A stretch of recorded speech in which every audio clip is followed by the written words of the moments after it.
have the same issues as we did last week. So we can just get into streaming and fucking having fun. There we go. Sup, ladies and gentlemen, Akalon here, and welcome back to each and one of you. And of course, if you're watching this over on YouTube, please remember to slap that like button, hit that subscribe button, and come and join us over on Twitch. It's always better when it's live. Everyone knows that. I've got a bunch of shit to do, like admin stuff.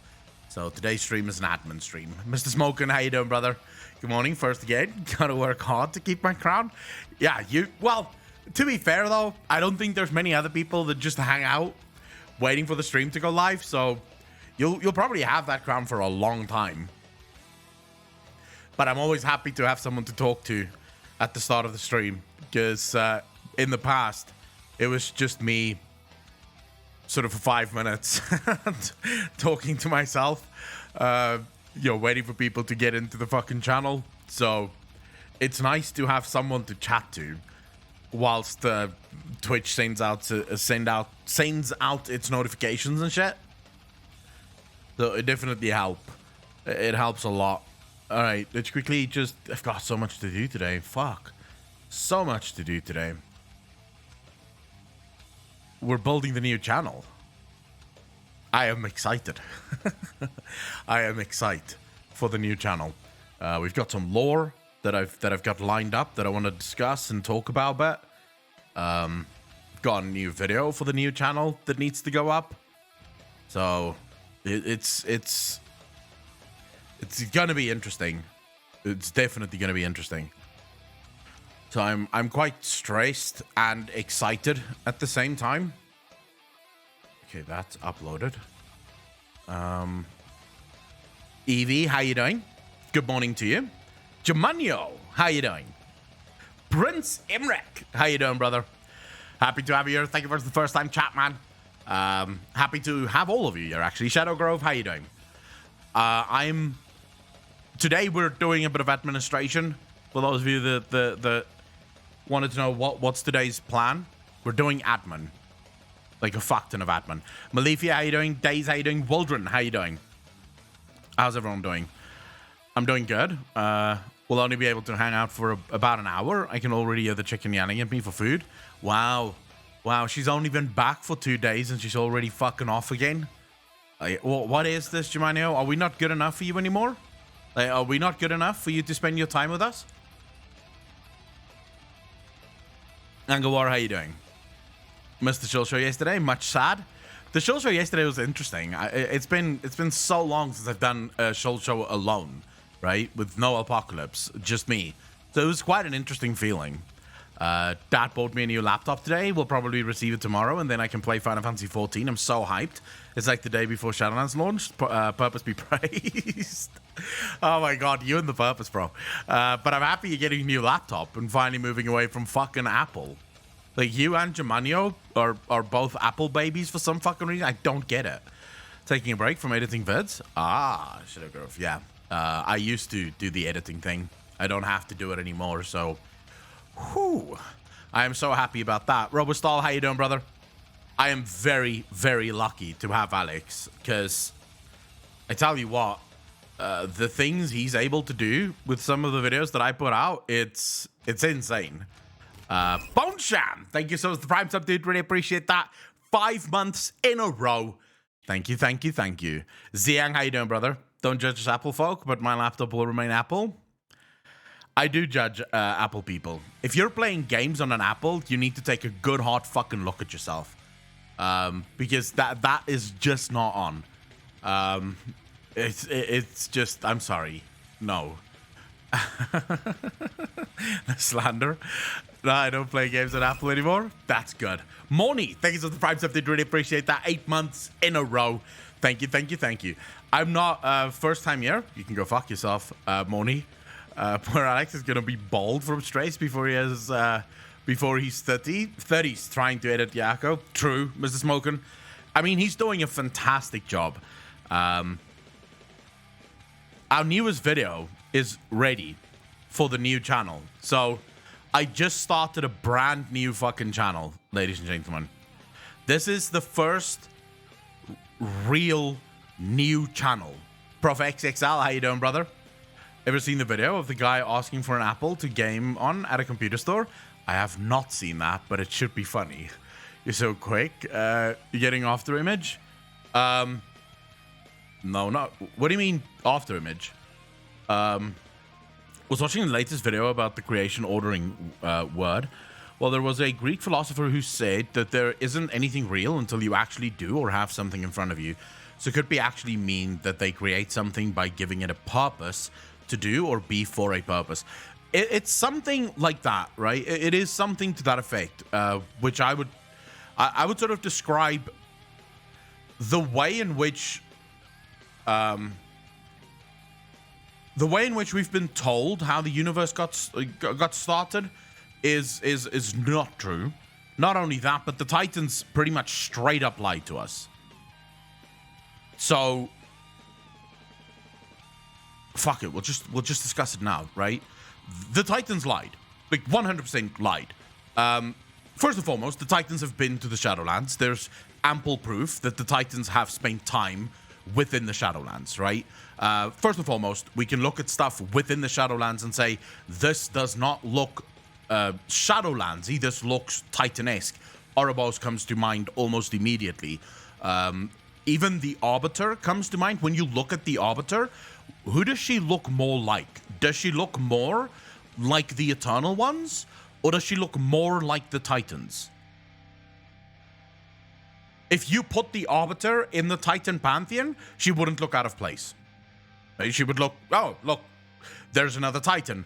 This makes sense, right? So just there's something weird about the Arbiter. There's something very weird about Ouroboros, and more importantly, the attendants tell us that the Shadowlands have been in perfect order. Who do we know that wants to bring perfect order to the universe?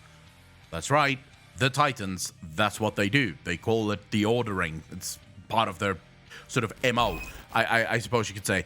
Archeol, thank you for the time stuff, dude. Really appreciate that. Thank you. You can go grab some food if you want, but we're in the middle of a theory that I've been working on for quite some time. So the Titans have lied. Now, let's go to Azeroth, and you can actually see evidence of the Titans' lies about the Shadowlands. And before people go, wait, what lie?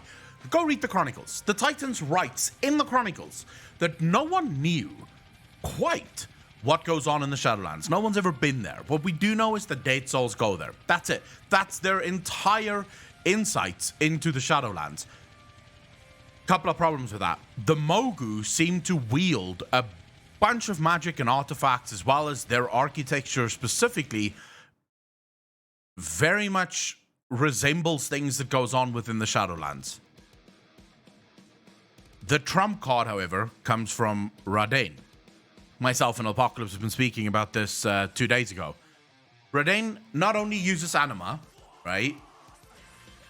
He has a fucking divine bow. He has a bow that you find in Bastion that does exactly the same thing as the bells in Bastion. It reorders your anima. It changes the way your anima reacts. It got there because the Titans was in the Shadowlands.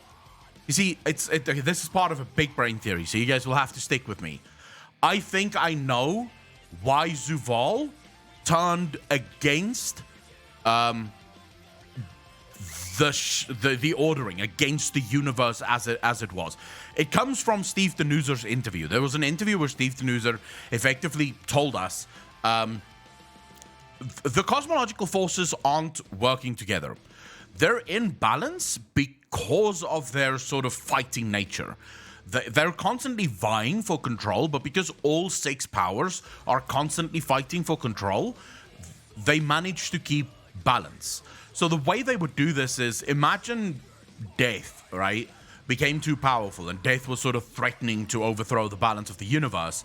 Then it's conceivable that life and order, right, teams up and smacks death down so that death gets back in its fucking lane.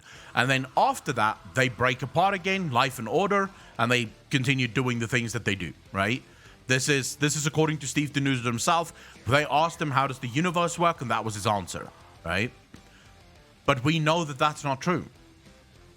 We know from the Shadowlands that that isn't true.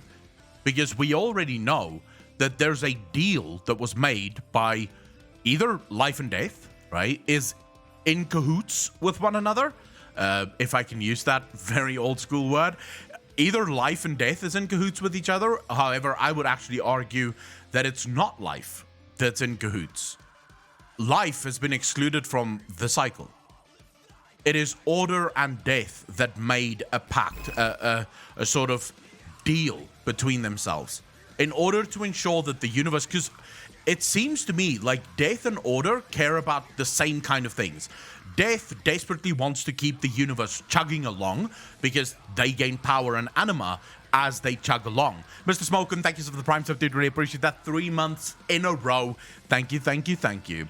So death and order seems to want the same thing. They want the universe to just chug along and don't make waves, right? Don't make waves. That seems to be the thing the death and order want. Life doesn't seem to be represented within this unity the death and order have with one another. And the reason I think life isn't represented is we know how life reacts. We know what life does. We've also had to fight life. If you guys remember correctly. Like, do you remember the Evergrowth? Why was the Evergrowth there? What was the Evergrowth doing? Why was life making a play for the universe? Ilithis, how you doing? Thank you for the first time chat. Really appreciate that. Happy to have you here. Life was making a play for the universe because life is at the moment excluded from the universe. Because life just wants to keep growing until it finally destroys the whole universe. And I believe this is why Zuval realized that something within the system is wrong. You see, I think the Titans arrived in the Shadowlands, and the Titans started to order the Shadowlands with the help of the Eternal Ones. So the Titans came up with a deal. Amanthul came to the Primus, and he said, hey, how about we make a deal? We'll set up the universe on our side to funnel souls into the Shadowlands. You guys then keep those souls, and you send some of those souls back, right? And so we continue to preserve the cycle. This is what we're hoping to achieve. Ormi, thank you so much for this update. Really appreciate that. 7 months in a row. Thank you, thank you, thank you. And so from where I sit at the moment, Ascension, thanks for the 5 update. Really appreciate that. 5 months in a row. Thank you, thank you, thank you. There was a problem though. So they all agreed they're going to set up this brand new Shadowlands. The Shadowlands will be ordered from this moment forward. And we know this because if you watch the cinematic where the attendant says, for eons, the Shadowlands was in perfect order. Perfect order. Now, please remember, Blizzard does not put anything in a cinematic if it does not belong there, right?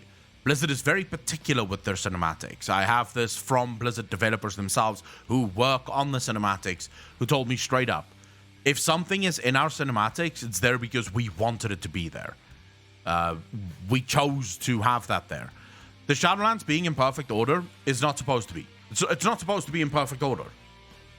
The fact of the matter is, the Shadowlands is supposed to be the realms of death. That's it, right? It's not supposed to be in perfect order. The fact that it's in perfect order suggests that there was some kind of force on the outside that did something. The sigils.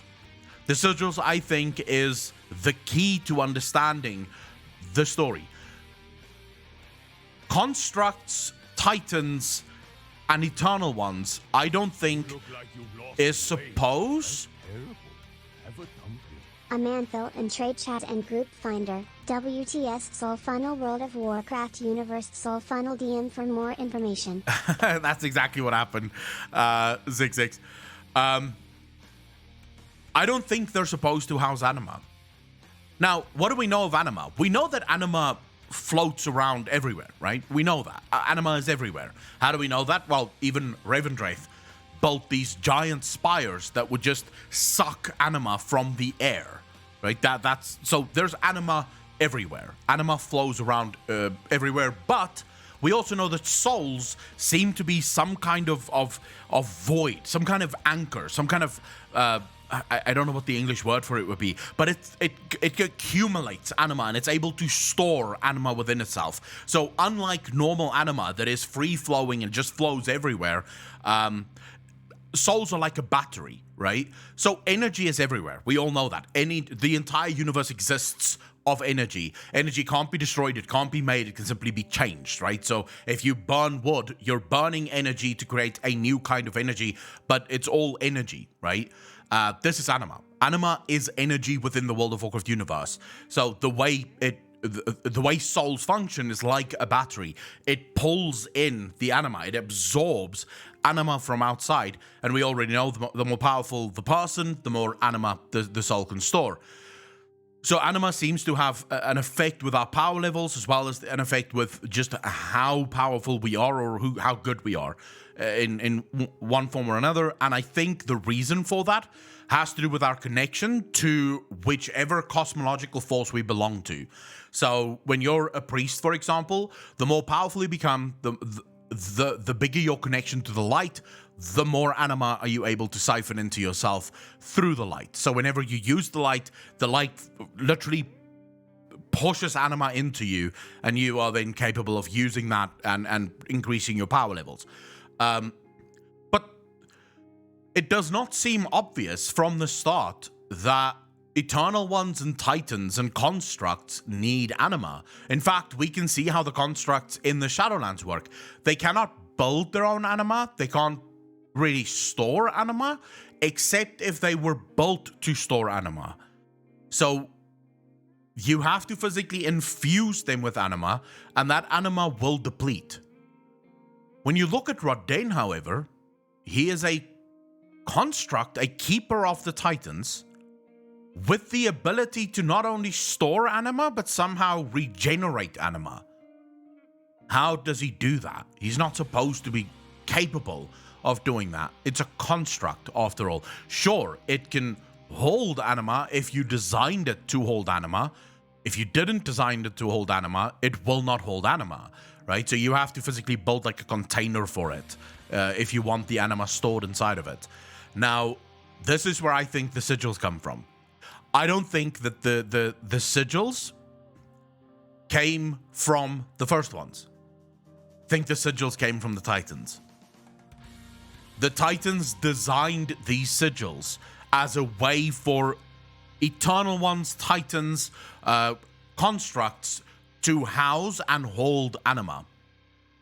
But this is where Zuval realized something isn't adding up. There must be more to this.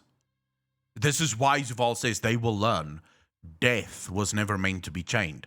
You see, because the Titans came with a very specific deal.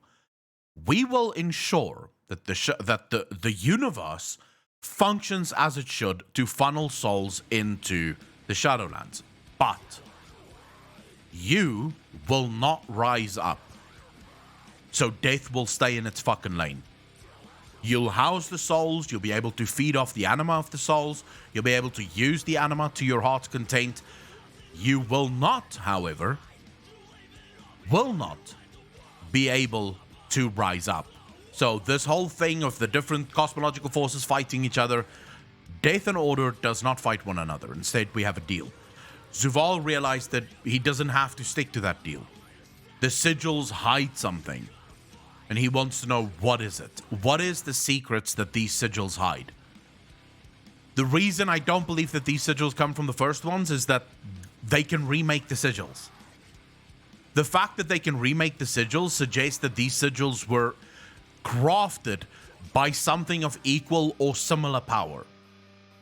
If these sigils was divine intervention, so it was made by a first one, right, that gave them these sacred seals, how would they be able to remake it? This is from their gods. This is from their parents. This is from the people that created them. How the hell were they able to recreate and redesign these sigils? They were able to do it because they saw the Titans make it in the first place. Their brothers on the other side of the veil. Zuval realized that this is sick. the universe that his brothers signed up for, the universe that the Titans signed up for, is a sick universe. It's a universe that should not stand. Death wasn't meant to be chained. In his mind, death is powerful enough that it should be able to rule the universe. You see, but his brothers doesn't want that. They don't want to rule the universe. They're happy with the status quo. Zuval wasn't happy. In Zuval's mind, if he could reach the Sepulchre of the First Ones and use the sigils of the Titans to open the Sepulchre of the First Ones, he can reorder the universe and effectively take over. He could be the new god of the universe, because we've already discussed this in the past. If you wanted to talk about the most powerful entity on the planet, I think all of us would agree, out of all 6 of the cosmological forces, death would most likely be the most powerful, considering you can't really kill death. Even if you were to go to war with death, it would just raise its armies again. Like, its armies will just continuously raise itself. Your anima will effectively be used against you consistently. So, death unchained is the biggest threat to the universe. This is why the Titans identify death as the one that they need to chain. Because if death ever realized its potential power, the universe would be fucked. So the Titans chained it down. Said, no, we'll work together, but you can't rise up against the universe, right? At least that's my theory. I don't know if people agree or disagree with that. I'd love to hear your thoughts. What do you think? Kenny asks, thank you for sealing up, dude. Really appreciate that. Thank you. Many as one, how you doing, bro? Or Void, because there would be nothing to raise. Void would be a problem, but I think because of all the other cosmological forces feeding into death, death would probably still be the most powerful. The sigils imprison the crooked serpent. He's going to open that sepulchre and it'll surprise, eat his face, and be unleashed. It's possible, although, I mean, he would know if there was such a serpent, I think.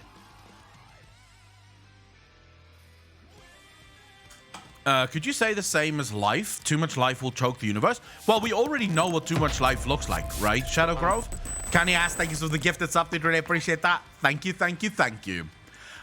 We already know. If you look at the Evergrowth, too much life literally chokes the universe, right? If life is not kept in check. But I think this is why the Titans excluded life. This is why the Titans built the universe in this way. So that life would effectively be incapable of taking over. You know what I think? And the patrons will know when the podcast is live. True. This all reminds me of Jack London's White Fang. The wild is still and wants to remain still. Life isn't still. Maybe the actual status quo is death and everything else fights it.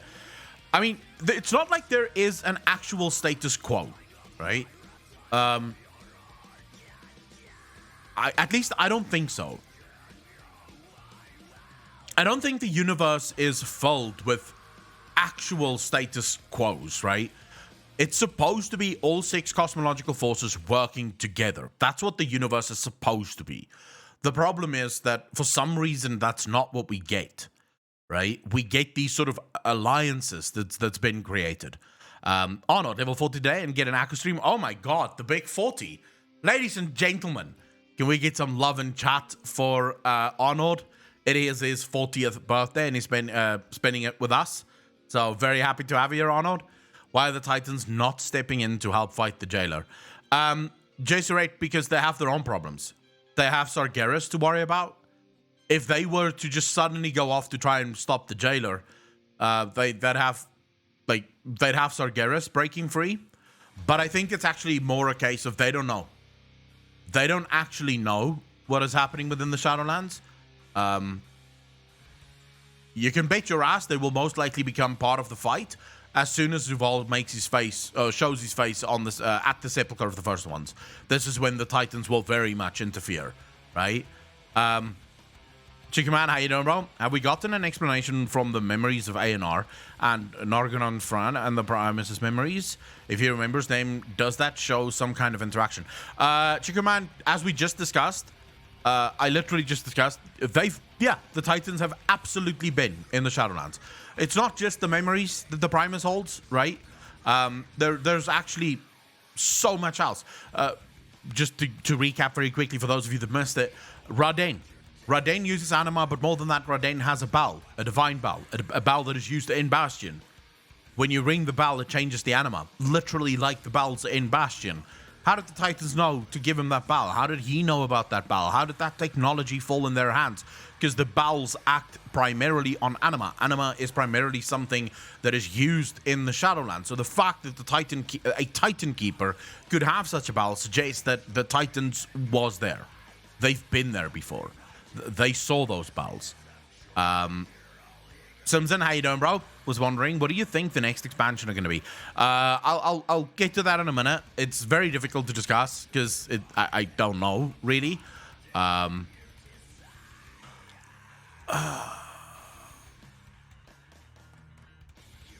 Probably. If you ask me what I want to go back to Azeroth. I think we need to get. I think we need to get grounded again. Blizzard needs to bring this story back to Azeroth, back to sort of Horde v Alliance, back to basics, so that people can find their footing again, recollect themselves, and then we can jump back into, say, for example, a light expansion or something of that effect. That's what I think Blizzard will do. Because if Blizzard were to jump from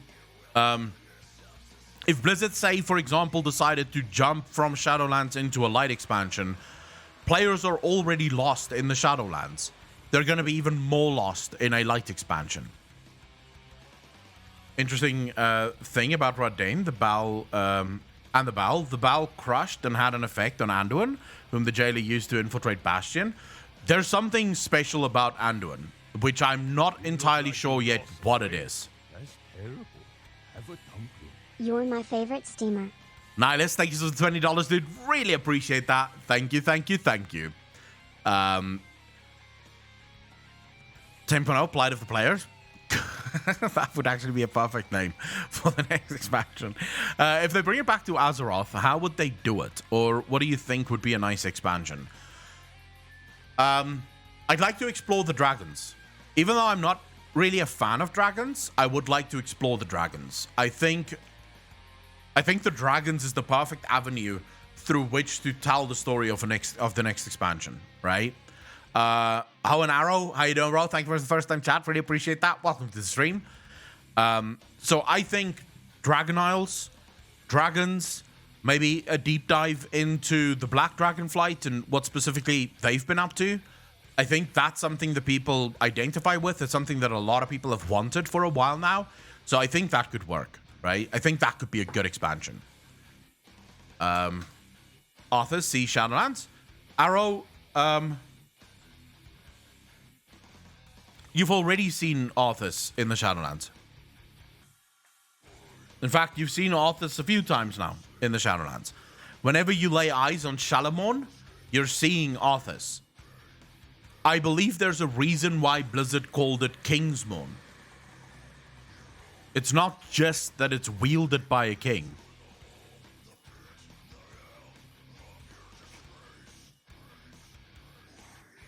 It has the soul of the king inside of it. It has the soul of the old Lich King inside of it. That's why they called it Kingsmoon.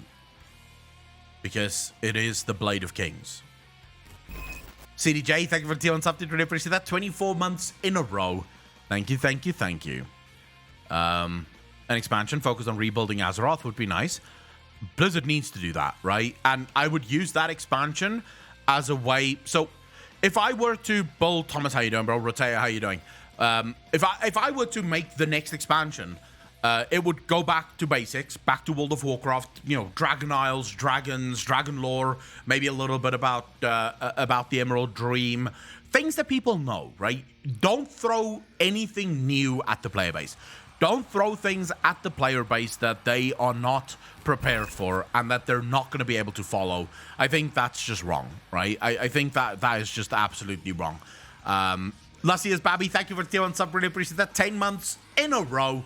Thank you, thank you, thank you. I'll read your message in a bit. So, yeah, for me, back to basics. But then, I think that expansion should be used to revitalize the world of Azeroth. So I would use that expansion to bring back the farms from Draenor, from Mist of Pandaria, right? And allow the farm to be placed in any zone that you want out in the world. I would bring things like Karazhan. I would turn Karazhan into the new Torghast with all of the lessons that they've learnt from Torghast. I'd like to see that from the next expansion. I would also like them to bring housing. So basically, make the next expansion the expansion of the wish lists. Answer the wish lists of the players. Give the players what they want, and give the players a lot of what they want, right? So make the old world fun again. You know, I'm sort of enchanted with stuff like Chocobo racing in Final Fantasy, and I thought to myself, why can't we have somewhere in some fucking far off forgotten realm, right? One of the zones that no one ever visits. Why doesn't Blizzard put up a goblin town where you can race your own? We don't have to make it. We don't have to make it chocobos. We could make it. You can build your own machines that you race against, right? The racetrack is actually the perfect example. Blizzard could do that and actually add things to race in it, right? And you do exactly what you have with Final Fantasy, where you build this machine, right? So you build your own mount, and then you race people with the mount that you've just built. In Chocobo racing, you can actually breed your own Chocobos and sort of change the way that they would race. Blizzard could do the same thing just with building. We have gnomes and goblins who both have their own style of building engineering things. Engineering is perfect for it, so people can go do racing. It's not something that many people are going to do. Let's be real. Not everyone is going to fucking do it. The vast majority of people are going to go, well, I'm going to do something else. But it doesn't have to be for everyone, right? That's the point. That's what I want from the next expansion. Stop trying to make things that everyone is going to enjoy. Make things that some people will enjoy, because that's how MMOs are supposed to work. You're never going to make something that everyone is going to enjoy. But you can make something that some people will enjoy. That's the point of MMOs. That sounds like a big investment in development for something most people wouldn't want. Moylan, Final Fantasy does that. Like, Final Fantasy created Chocobo racing. Not many people do it. They still update it. They keep it updated. The thing is, yes, it's an initial massive investment, but after it's built, after it's implemented, from there you make small additions to it every single expansion to keep it updated for the people that like it. The point, right? The point is that you want to build a game with as many rides as possible. It is a theme park MMO after all. So you want to build as many rides as possible, knowing full well that no one is going to like all of the rides. There's going to be rides that no one gives a shit about. I'll tell you something that pisses me off. Blizzard really, they stopped giving love to pet battles due to not enough people liking it. What are you talking about? There were people who liked it. It doesn't matter that not everyone liked it.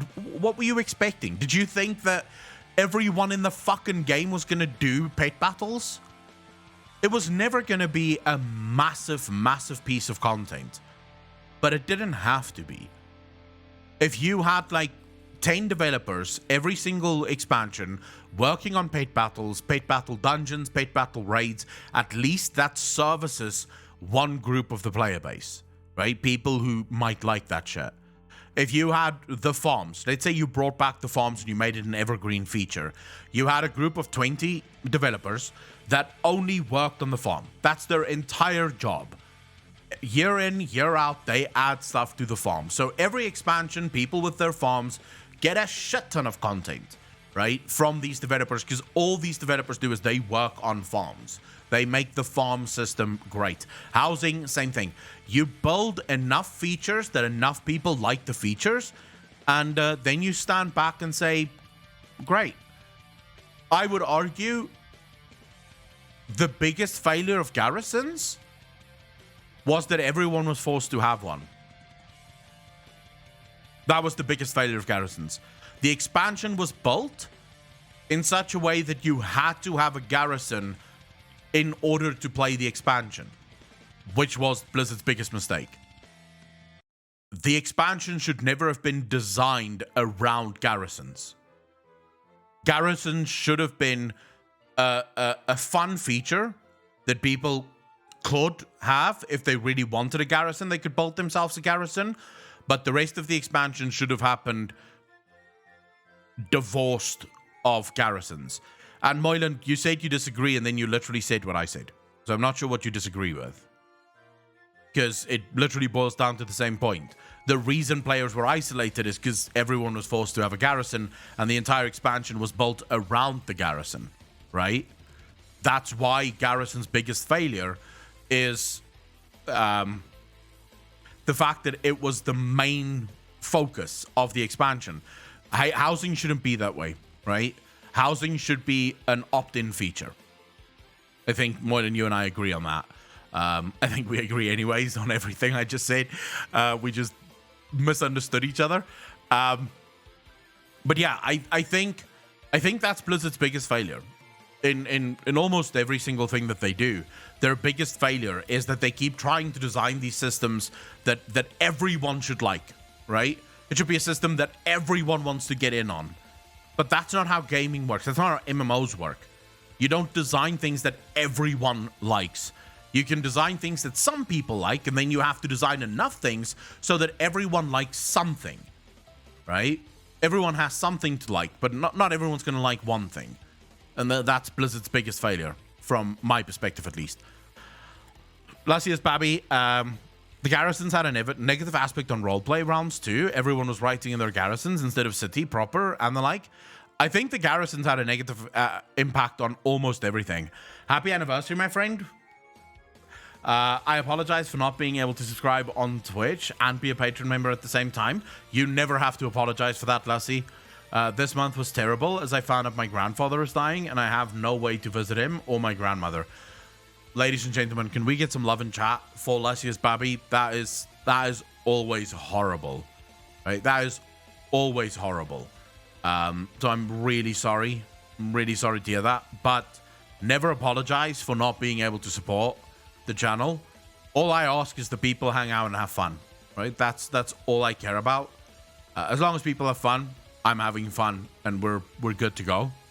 So yeah, I'm here to entertain. Drown me in systems, but don't make me have to do all of them. Waldron, that's exactly it, right? Give me... You see, I think... I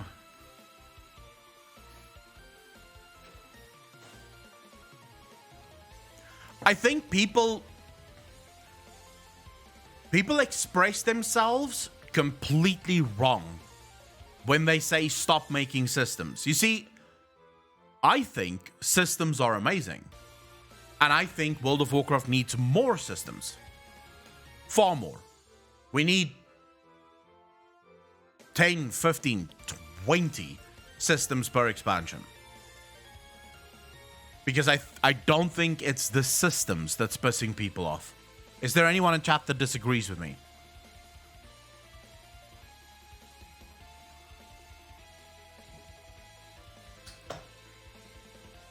The thing that fails World of Warcraft, I'm going to take the silence of chat as a...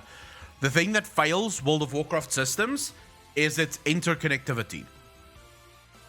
The fact that systems are connected to one another, right? So Blizzard builds these systems, and then what they want from these systems is mass engagement. Right? So when Blizzard builds a system like Torghast, their viewpoint is we want everyone to do Torghast because it's such a cool system. And it's like, well, yes, it is a cool system for some players, but it's never going to be a cool system for all players. That's the problem, right? That's the biggest issue. It's not systems. I want more systems per expansion. I want systems. I want the game to have thousands of systems that I can engage in if I want to, which is the prerogative word here. If I want to, not I have to, I want to. So we talked about racing, right, in World of Warcraft. Great. If I feel like racing on a Saturday, I could go race. I don't have to. Racing is not going to give me anything in terms of player power, but I can if I want, right? If I want to, I can go racing.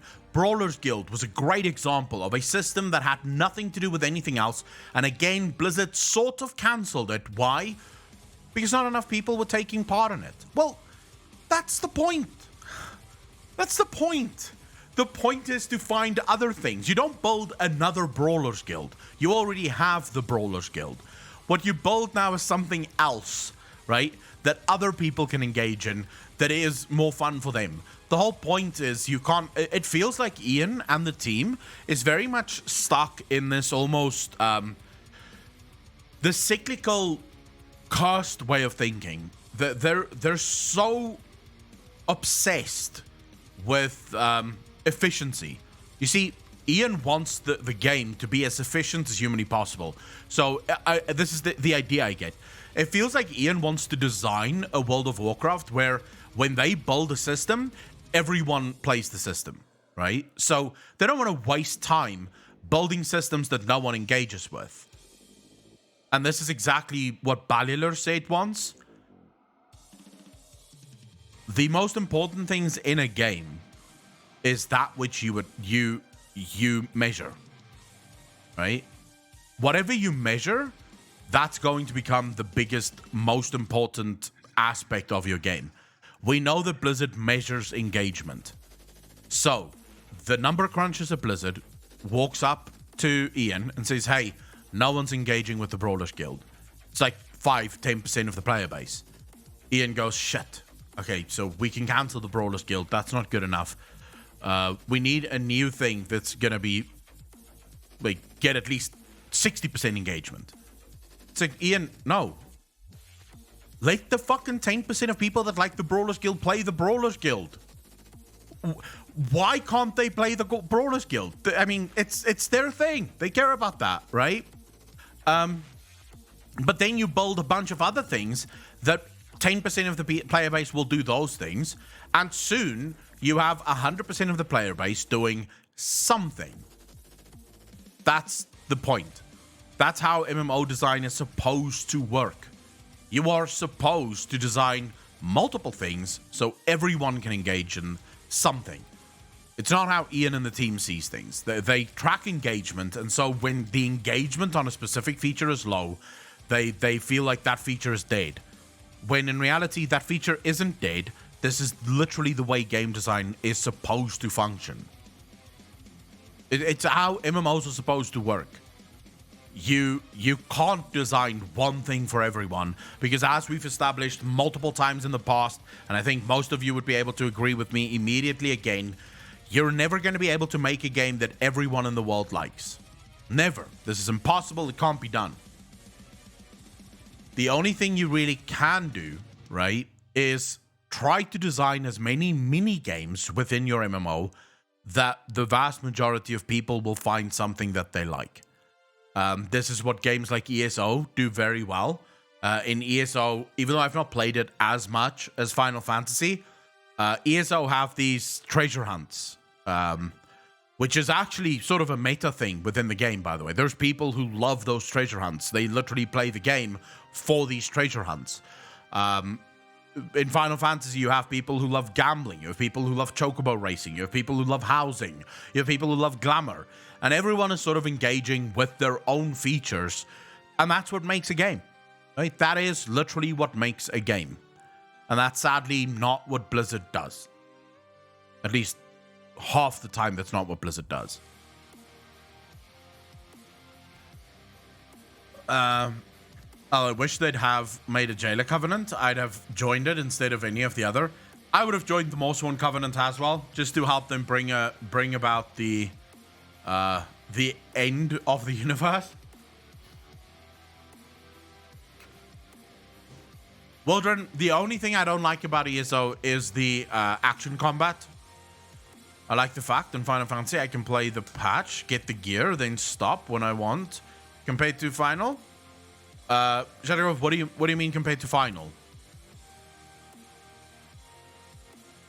Oh, compared to WoW, yes. I like the fact that the developers of Final Fantasy have this sort of view of, you know, whatever, right? Play whenever you can. Don't feel forced to play if you don't want to play. I finished Shadowbringers and got caught up with the story. Shadowbringers 10 out of 10 in my opinion. Minion, don't spoil it for me. So Fridays is going to be Final Fantasy days, by the way. Every Friday, we'll stream Final Fantasy. The other days, we'll either hang out and chat or play something else. But Fridays, every Friday will be Fantasy Friday. I realize it's going to slow down our leveling. But at the same time, you know, I don't want to do gameplay every single day. I feel like that would be boring. I don't like gaming streams all that much.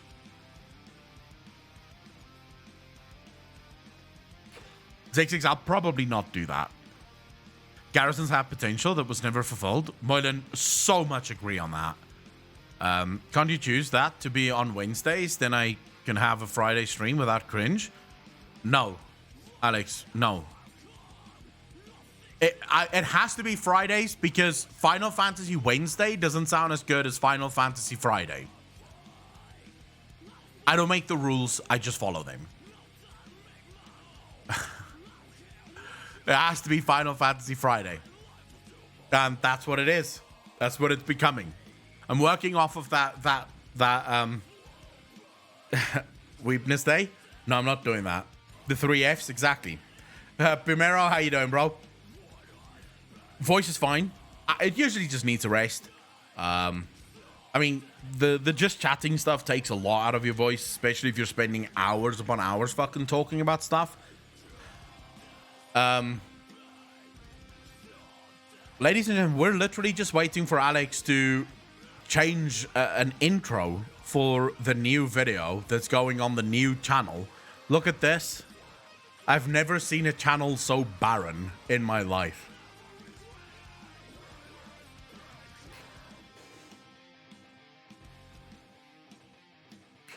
New channel? Yes. Brand new channel. And it's fucking basic and I love it. Look at this. Let's just choose it again. I want to show you guys. Actually, I can show you on the channel itself. Look at that. Basic as shit, bro.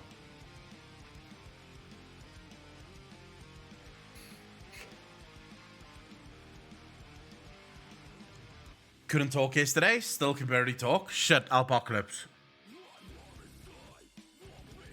Aureus, why don't you like the design? I like it. I like the fact that it's basic.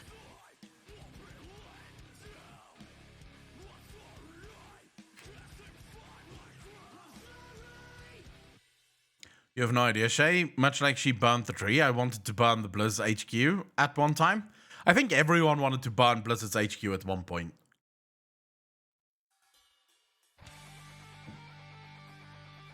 But yeah, I'm like genuine feedback from chat. How do you guys feel about the outline? We know Aureus doesn't like it.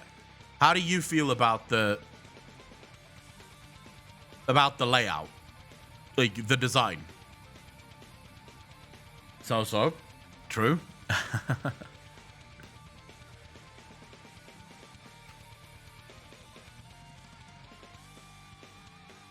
The icon SO is what I'm referring to. But why don't you like it? I think, just to be clear, Alex is working. This is not the final design. Alex is working on an orc, like an actual orc, that's going to become the part of it. but that takes a lot of time, right? So, because he's building an updated orc that doesn't look like the orc we have for pretty much every other channel.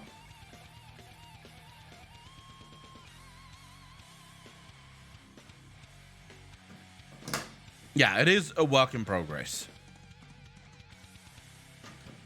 Very much. I feel better if you could subscribe to the channel, but it's not searchable. Not yet because it has no videos. It's weird that it doesn't show up as a channel yet. But let's see. You guys should be able to see it if I post it, right? See if you can click that and get to the actual channel. Sherlock Orc, the Sherlock Orc, if you will. I don't think I would ever remember this one. We still need the mascot. I will change the entire feeling of it. It will change the entire feeling of it. First to subscribe. So for those of you that don't know what this channel is all about, this channel is all of the scripted content. So literally all of the scripted content that I make, me and Alex makes, is coming onto this channel. That includes scripted lore, scripted everything, right? So our first video is World of Warcraft, the failure in design. Let me show you the thumbnail for it. This script itself took over a week to write, because there's like, I did a fuck ton of research for this one. Watched a crap ton of developer like discussions and developer speaks, and just game developer conference stuff to make this video. And then I had to do a shit ton of research about MMO design in general. So it took over a week to write the script, almost 6 hours to record. And Alex, how long did you take to edit this? 10 days. So all in all, this entire video took about almost 3 weeks, a little less than 3 weeks to make this entire video. So yeah, I think we're gonna aim for doing a video a week on this channel. So just one video a week, if we can manage it. Yeah, I don't even know if we'll be able to do a video a week. Probably not going to be able to. But yeah, we'll try.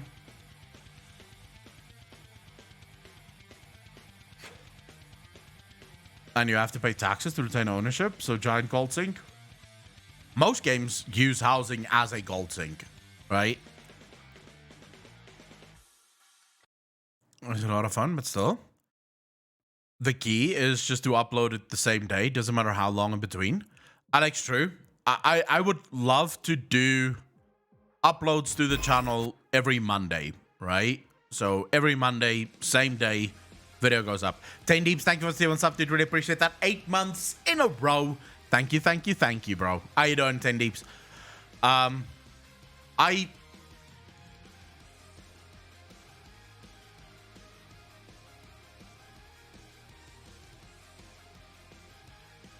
think it was just time. To be honest, I think it was just time. I am sort of thinking if I should make Skeptic Orc, should change the C to a K as well. Do you think that would look too weird? Because it's already spelled wrong, right? I went for the wrong spelling. I didn't want to do the right spelling, the SC. So SK. Do you think the C here should be a K as well? I think it's good as is.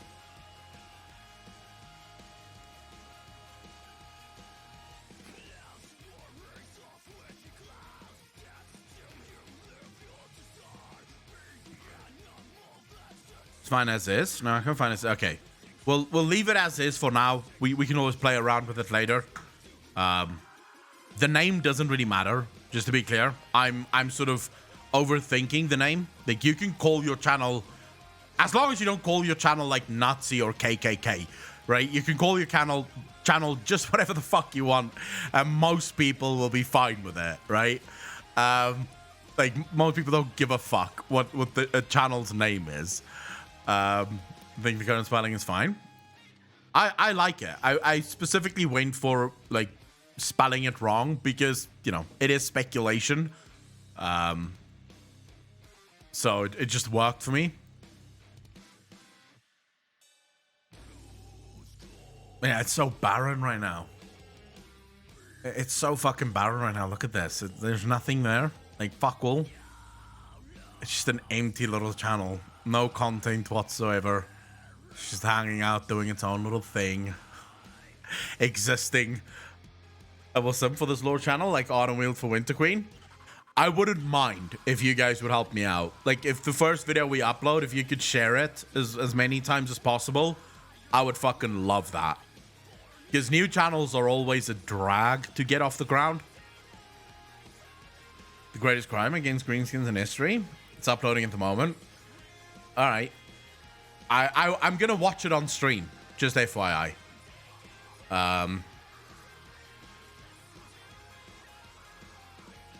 Or maybe I should make you guys go watch it when it's uploaded.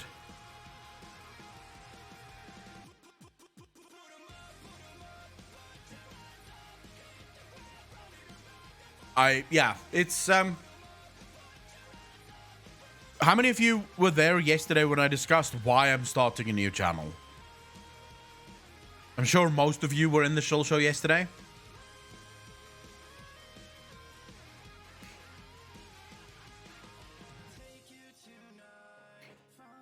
Lowers hand. I'm not judging. I know many people can't make the Shill Shows, and that's fine. I don't mind. But, I think the main channel is just, it's time to slowly start building a new channel. I think the main channel currently is at a point where it's been around for too long. I've made too many mistakes on the main channel, like way too many mistakes on the main channel. And so there's a lot of dead subscribers on the main channel. I don't mean that in a bad way, but there's a lot of people that no longer watch any of the content on the channel, and the YouTube algorithm does not like that, right? If your own subscribers don't watch your videos, the YouTube algorithm goes, oh, no one cares about this video. Okay, no problem. We'll just not show this video to anyone. So that's sort of the that's sort of the issue.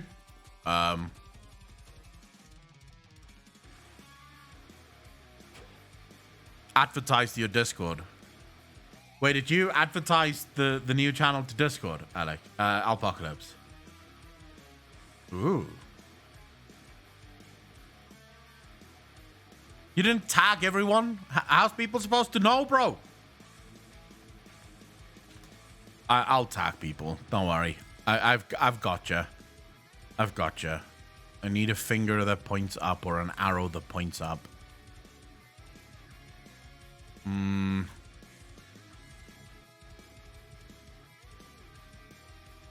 Oh, for the love of God, there's so many emotes. Jesus.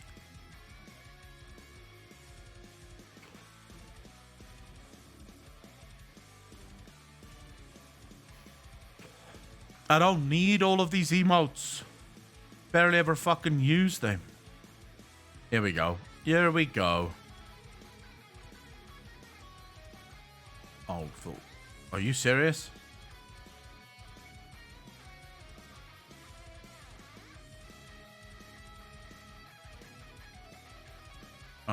Okay. Here we go. Tagging everyone. There we go. Fuck my life. Forgot to delete the old video, so there was no room for uploading. Oh, for fuck's sake. Are you serious? I downloaded the old video, just by the way. This looks like a frog? What do you mean it looks like a frog? It is a frog. Like, it's supposed to be a frog. It's Pepe Accolon.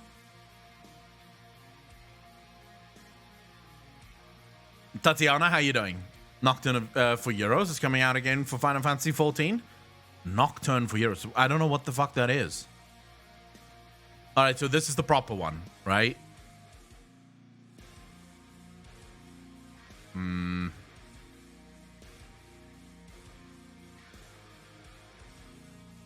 Grab. I'm getting it now.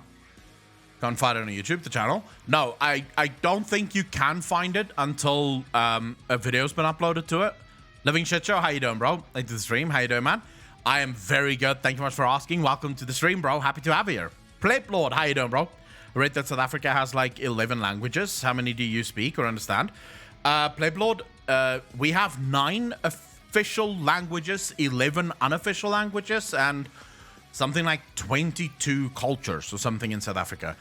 No, I'm lying. We have 11 official languages, 13 unofficial languages, and 22 cultures in South Africa. I speak 2, and I understand 2. I can't speak any of the African languages. I can say some things, like I can say hello to Bella, right? Or Dumela. I can say I'm fine, thank you. How are you? Or if you want to say how are you, say to Bella Rechona Ukai, right? I think that's asking how are you. I think so. And then no is Icona, right? So if you want to say no, you just go Icona. But that's the extent. Oh, and if you want to express sort of disappointment and also exclamation, you go ish, right? Ish. That's it. That's the only sort of words I know, and that's not even Sepedi. That's only Sepedi. We don't have Swahili in South Africa. Well, we probably have people who speak Swahili, but not enough to actually be considered an official language. Aish, Nerber. So it's E-I-S-H. Aish. I used to have a hobby of inventing my own language. I think every kid did that. You say spaghetti? No, I didn't say spaghetti. But no, I can only speak 2 languages, Afrikaans and English. I've never had any interest in especially learning African languages because, well, first and foremost, the vast majority of people that I speak to wouldn't understand the language anyways. Like, they don't speak it either. And when you speak to people who, say, for example, speak Sepedi, they can speak Afrikaans and English as well. So it was just never necessary for me to learn those languages. My dad can speak Sepedi, like, fluently. My dad can also speak Tswana fluently. So my dad's better with those languages. For me, the reason I don't care about learning those languages is it's languages that only exists in South Africa, right? So why would I learn a language that only exists in a single country? Like, there's no point. I would prefer to learn language. So, for example, if you were to ask me what languages I would love to learn to speak, it would probably something like either Cantonese or Mandarin. I think would be quite fun to learn how to speak, because if you know Mandarin, you can. It's not hard to adapt to any of the other Asian languages, right? Spanish would be another one, because if you can speak Spanish, there's like a lot of people in the world that you can speak to as a result of that. French is another one that you can actually help yourself with. Like, if you can speak French, there's a lot of people that you can speak to around the world. But outside of that, it's sort of like, say, for example, you learned how to speak Dutch. Well, okay, great, but you can really only speak to other Dutch people, right? So outside of Holland or the Netherlands, there's no one to speak to. No one's going to understand what you're saying, right? I can understand some Dutch, Prince. Like, some. Depends on where they are, where they're from. There's regions within the Netherlands that I can't make head or tails of what they're saying. Like, the way they speak, it's just like, okay, you may as well just fucking not speak. But then there's regions where if they speak, I understand it. Like, not word for word, so there's words that I will miss, but I understand what they're trying to say. So they'll make a sentence and I'll be like, okay, that's what you're talking about. There are people in Afrikaans, like Afrikaans people who can understand Dutch fluently. So, you know, I would say South Africans, Afrikaans is probably even closer to Flemish. So Flemish people, it's the easiest to understand when a Flemish person speaks. Because Flemish also came from Dutch, and so they have very similar things to what we have. Where I cannot understand what people are saying, and I am from the US. Red Collective, are you talking about like the Deep South?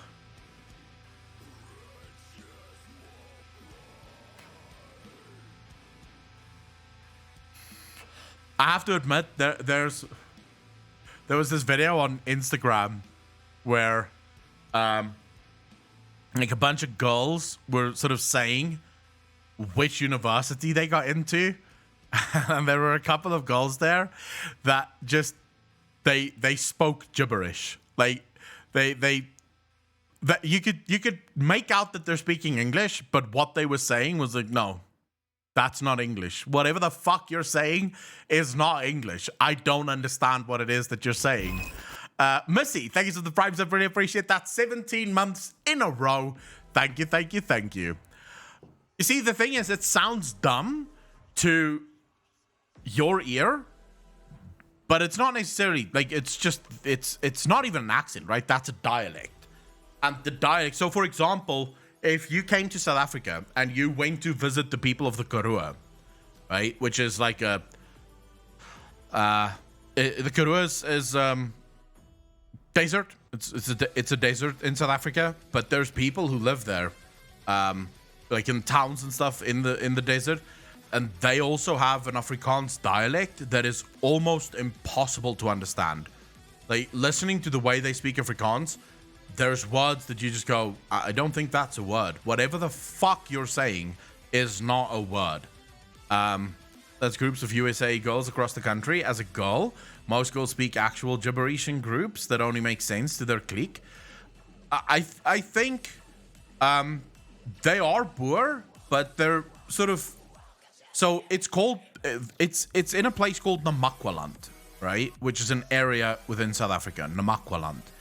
And they speak a different kind of, they still speak old school Afrikaans, very similar to Dutch. I don't know any Cockney rhyming slang.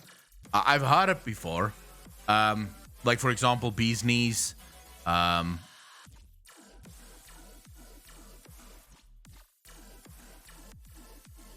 Is it cunt and honey for money or some shit like that? Like they have different, like I've heard some, right? But yeah, I'm not sure. And I think, like, I have to say, nothing pisses me off more than people who invent their own language in their group, amongst their group of friends.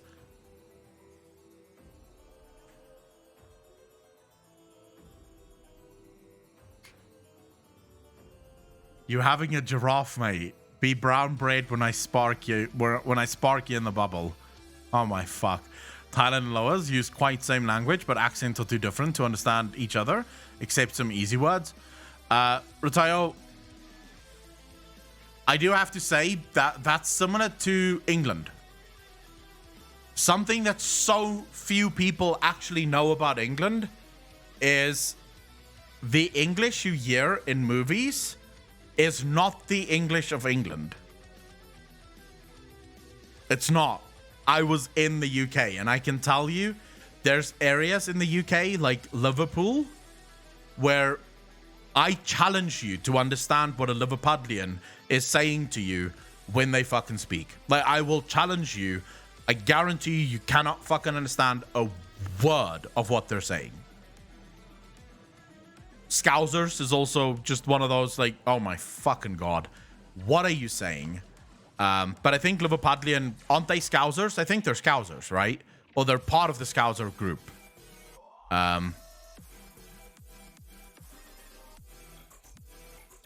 Wait, actually, that's something we have in the South too. You can have someone who's from NOLA who speaks Cajun, and they can go talk to a backwoods redneck from Florida and not understand each other at all. As an Australian, I resent that comment. Which comment?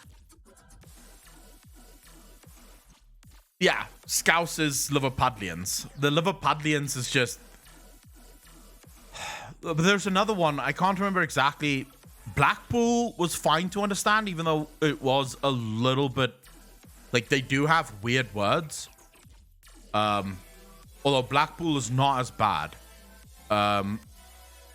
Georgie is... Well, Georgie is impossible to me. I met one Georgie girl. She was fit as fuck. I was very upset because I was trying to speak to her and I couldn't understand what she was saying. Like, she was saying a bunch of words and it was just fucking sounds. It was just noise.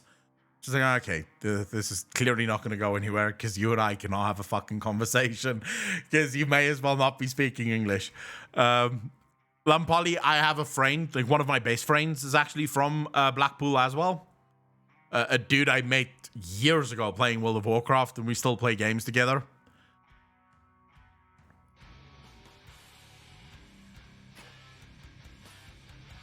Mank is Manchester, right?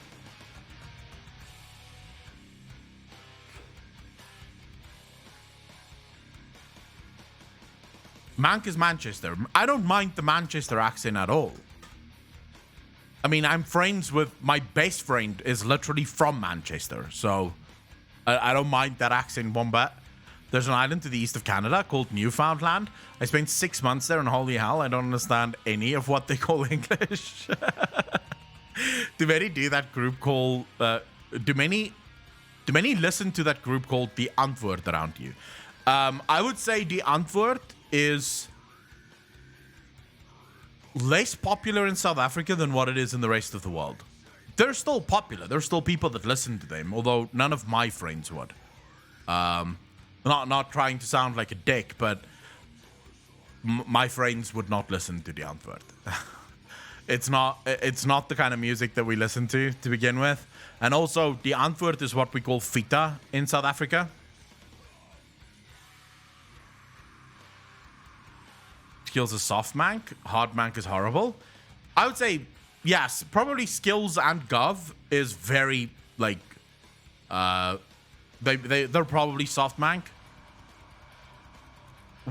Mank is where they isn't that where they put R? No, there's a letter that they change in Manchester. Like, there's a letter that they just don't say that letter.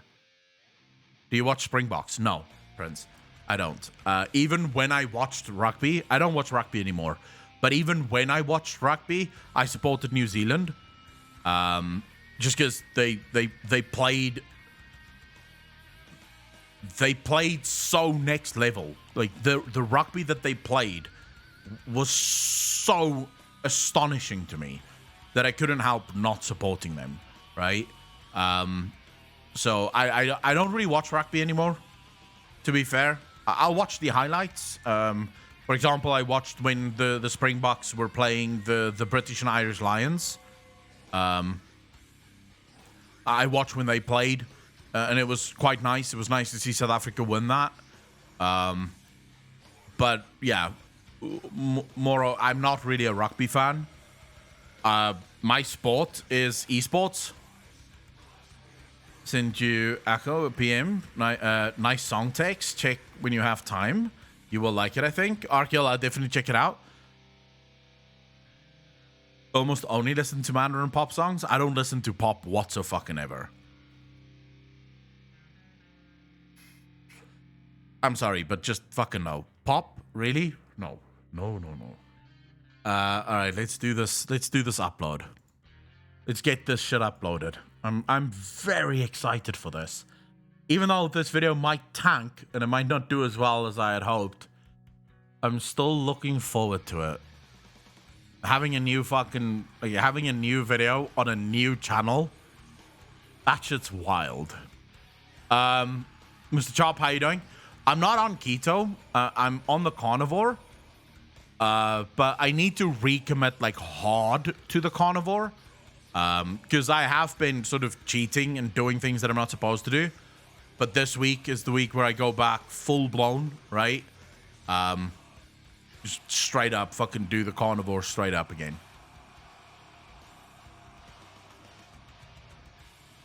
Yeah, I'm into metal, I'm into hard rock, and then I skip almost all other music genres, and I go straight to opera and classical music. Punk, very rarely. Very rare that I'll listen to punk. Nickelback, yeah, why not? No. The only time I'll listen to Nickelback is if I'm in a mall and I can't fucking change the channel, so I have to listen to it. But otherwise, no. I would probably not look at...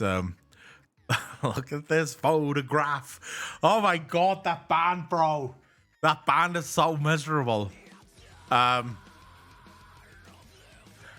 don't listen to a lot of music, just to be fair. I tend to not like music very much. Music interferes with my ability to think, and I don't like things interfering with my ability to think. I'm dating myself here, but I bet Akalon listens to Nelson. I don't even know who Nelson is. Red Collective. I have no idea who that is. I sort of... So...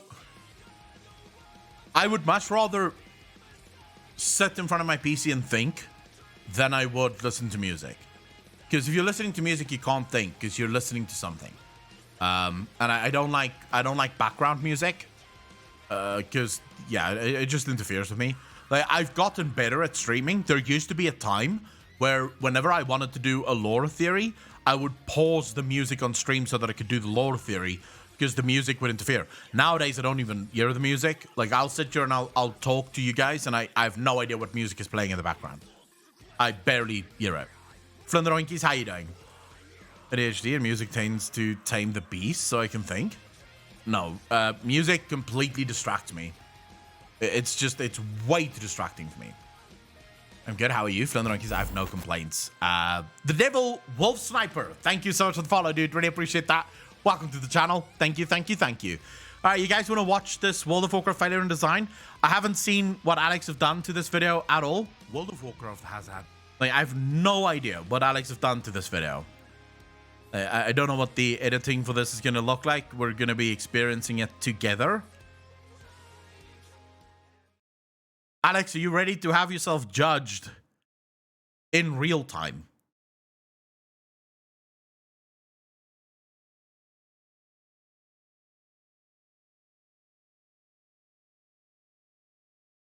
All right. Here we go. World of Warcraft has had many redesigns in its lifetime, and all of them have been done to fix various issues within the game itself. Most notably, the redesign of questing we had in Cataclysm, and then at the start of Shadowlands.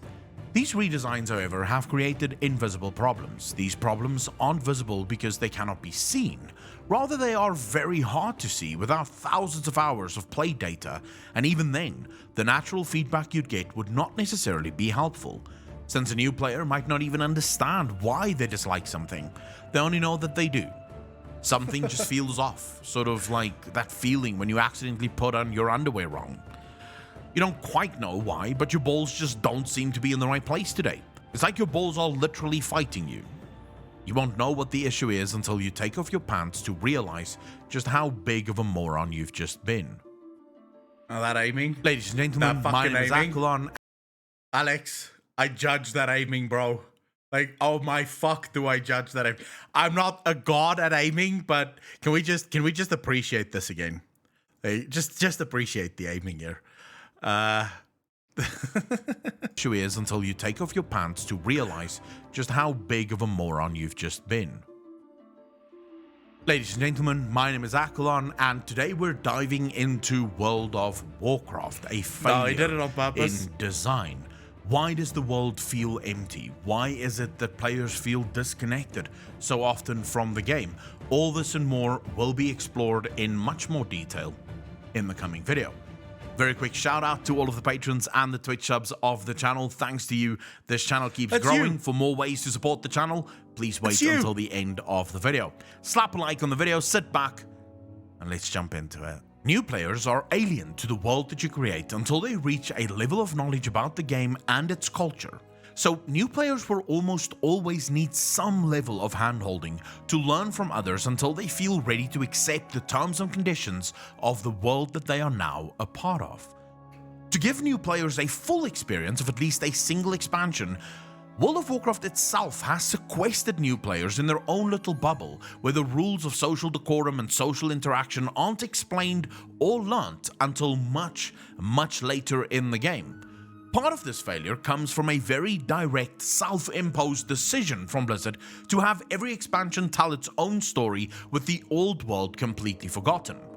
This means that new players aren't part of the new world, and old players have already forgotten the old world. So new players rarely, if ever, mix with old players. Save for those who level a new character, and even then, it must come with the hope that old players chose the exact same expansion as most of the new players. I know what you're thinking. All of you are sitting there going, Akalon, you are so big brain. This is exactly the problem. No, I'm lying. I know most of you are sitting there going, Akalon, come on. What is the issue? New players are simply given the opportunity to play with other new players, and there's nothing wrong with that. What could possibly go wrong? Well, my little ray of sunshine. You are my sunshine. Jesus, Let me explain. A loss of shared space. You might think, well, Akalon, you silly goose, sure this might have some effect on new players, but surely this won't really affect the older players since all of us are playing in the newest content and therefore our shared world is intact, and we'll get to that little issue in a bit. First, imagine you arrived in a brand new city. You just moved in. However, the rules in this new city state that you may not go to the popular nightclubs or restaurants, and you may only interact with other newcomers until such time that you settle in. Your apartment is in a building that was specifically made for new people, and therefore you get zero interaction with anyone from the city. Everyone around you is lost and trying to find their own place in this new world. Soon the city starts feeling empty. You heard great stories of the style of the citizens in the city, the cars they drive and the houses they live in. You've heard stories of the dragons they slay on weekends and the massive war games that take place with 40 people fighting a different group for dominance. Sadly, you do not see that. Instead, you see a bunch of people walking around with rags, looking up at the skyscrapers. No one seems to know what they are doing, and the dragons are there, but no one seems to want to help you kill them. This would be a terrible experience. Part of the excitement of moving to a new city is to discover all the different people, the cultures, the city hallmarks, and the new friends. You will interact with thousands of people every day, and in a way, the people themselves are content that you get to consume on a daily or even sometimes hourly basis. Playing a new game, especially an MMO, is very much like this. We heard these incredible tales of the amazing adventures we will get to go on, all the amazing battles and dungeons, the incredible armors and mounts that exist. Is anyone disagreeing so far with what I'm saying? Or are you guys just mesmerized by the editing? Because I am a little bit mesmerized by the editing. I think the editing is fucking on point.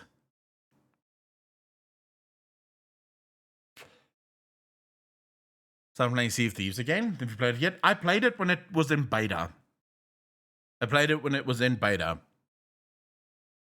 Manius one, we are getting to more details in a minute. Alright. Exist in this world.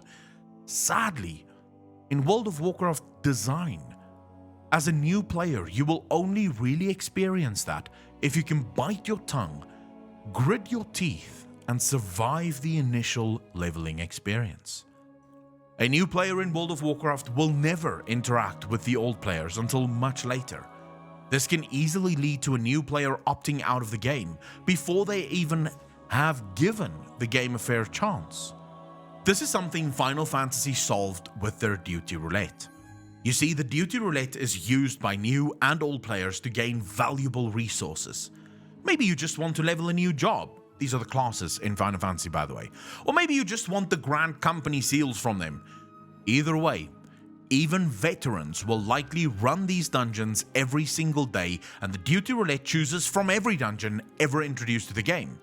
So new and old players are often placed in the same space, and as a new player you get to stand in awe at just how magnificent you will one day look in this game if you only stick with it. The world design of Final Fantasy also lends itself to older players often visiting and revisiting the old world, since most things in Final Fantasy are kept relevant, be it to grind world bosses or to just get other materials.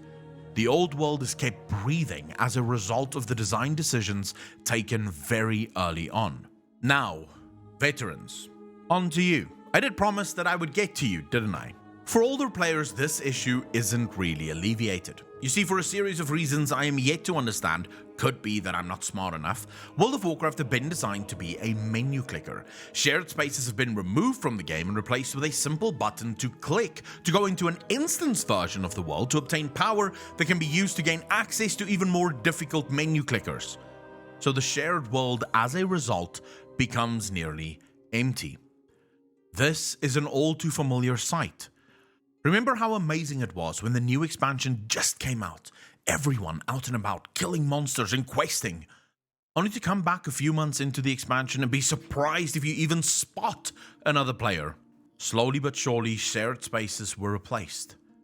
There used to be very specific areas where PvPers would hang out to fight each other and to hone their skills. You used to need to go out in the world to gather items and reagents to ensure you are ready for tonight's raid.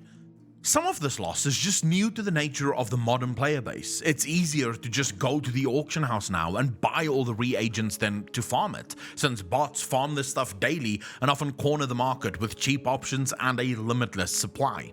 Some fault, however, does lie with the developers here. With the constant push for more accessibility, where developers would constantly employ changes that make it easier for players to get into content most of the time at the expense of core MMO mechanics that have left many of the shared spaces completely empty. Don't get me wrong though, accessibility isn't a bad thing per se. In the creation of any service, there is a golden rule. The easier you make it for people to join your service, the more people will join. So this is a great change to allow more people access to certain services that previously would have been but a pipe dream. Think back to the days of attunements in TBC. While yes, it made raiding feel very exclusive, it sadly made raiding feel very exclusive, to the point where most players simply had no chance or even desire to get into raiding. Unlike removing attunements from the game, many of these changes, however, weren't always well thought out. Far too often, these changes would destroy the shared spaces of the players and remove from the social contract inherent in any MMO. If players are also viewed as a type of content, then the lack of shared spaces means that a whole lot of potential free content goes out the window, and your game just slightly feels off. I fear this is where World of Warcraft is now. It's not so much that you can choose to play solo in World of Warcraft, which by the way is a perfectly acceptable way to play an MMO. The loner is after all a hero archetype. See Batman or Lone Ranger, or even just the guy sitting in the corner shop, drinking his coffee and not interacting with the world. Sadly, in World of Warcraft, playing solo is now the meta. You need to choose to play with other players, most of the time having to go out of your way to find a group of people to play with. This goes directly against the MMO genre, where playing with other players and being part of a giant, massively open world society is core to the very design. I'm aware that most of you did not come here only to listen to the bad things in World of Warcraft, so let's see if this can be fixed. What can we do? See, at this point, the fix in many ways might be even harder than the problem, since as a result of these changes, new player promises have been introduced into the game. Some players now expect never to have to play with others. They expect to be able to get things easy with little to no work being required to get it. They expect a slot machine where you press a button and purple treasure falls out of it. That would be nice. Maybe not purple. Let's make it gold. So either way, someone somewhere is going to get very angry, but this is the nature of life. Sometimes to do something good, you must be willing to upset someone. This doesn't, however, need to be difficult. It starts with something as simple as a capital city in the next expansion where all players are funneled into this one city, and the space itself offers all the amenities that one would expect from a city. A shared space where players feel like they can meet others with similar goals and similar interests, and where players can once again become part of the core concepts within the MMO we call World of Warcraft. You design a world where players need to be out in the world. Maybe not even for something big, but where being out in the world is required in order to get ready for your various activities. You could make certain items soulbound, so players will need to farm them in order to make their preparations for a raid, or maybe bring back core reagents like Warlock soul shards, which will require Warlocks to farm up shards in order to be raid ready. By the way, I'm not saying that these examples are perfect or that they should be added. I am very sure that the people who work on World of Warcraft are far smarter than me. Yes, but actually no. To be fair, I am a fat fuck sitting in my bedroom talking about video games all day, so please, these are just my examples. Oh, that was that caught me completely off guard. Holy shit. Who knows? Do you have an example of something they could do that would get people out into the world? Let me know in the comment section down below. Sadly though, these are the low-hanging fruits. The much harder part of this is the incorporation of new players into the social fabric of World of Warcraft. I fear for this an entire redesign of the old world would need to take place. All dungeons and raids would need to again become something max level players need to do, and then match them with low level players. Perhaps borrow from Final Fantasy XIV here. Find ways of making the old outer world relevant again, so max level players have a reason to go there, a reason to interact with the low level players, so low level players can see what it is that they are working towards. I genuinely do not have a good answer to this. Believe me, perhaps if I was smarter, I could think of something. The truth is that these are hard problems to solve, and I don't think that the solution is going to come from a single person. Even though I might count for 3, I still only have 1 brain. No, I think this is a solution that is requiring or will require countless people. Sort of a collective fix, if you will, to the World of Warcraft problem. So in conclusion, I get it. Many of you must have sat there and thought, Akko, you're a moron. Why does any of this matter? The game is just fine, and I do not want it to change. Change, sadly, Little Cupcake, is the one constant in this world. And 10 years ago, I would have agreed. WoW doesn't need to change. Where else are people going to go? But now with Final Fantasy XIV and ESO growing in popularity, if World of Warcraft doesn't change and adapt, it will soon find itself in a dead MMO space where the game itself becomes unplayable due to a lack of players to actually play the game. You see, WoW allowed itself to fall behind.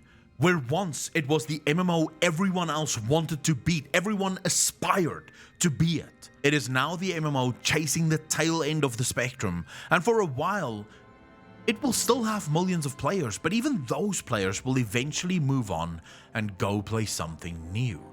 For this reason and this reason alone, it is time WoW woke up and realized it is no longer the golden standard, but it can be once more.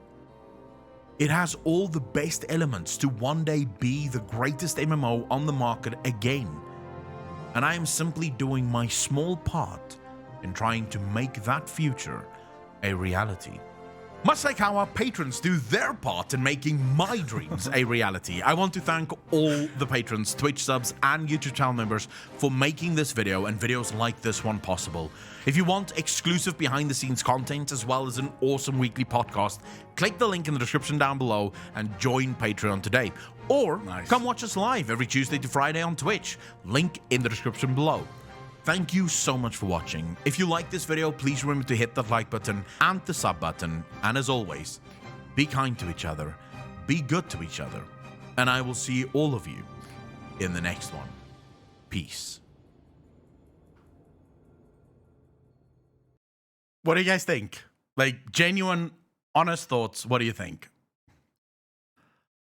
I must say, I think the editing was on point. Like, I think this was like just crazy good editing, Alex. There's more. Okay, hold up. I didn't know that there was more.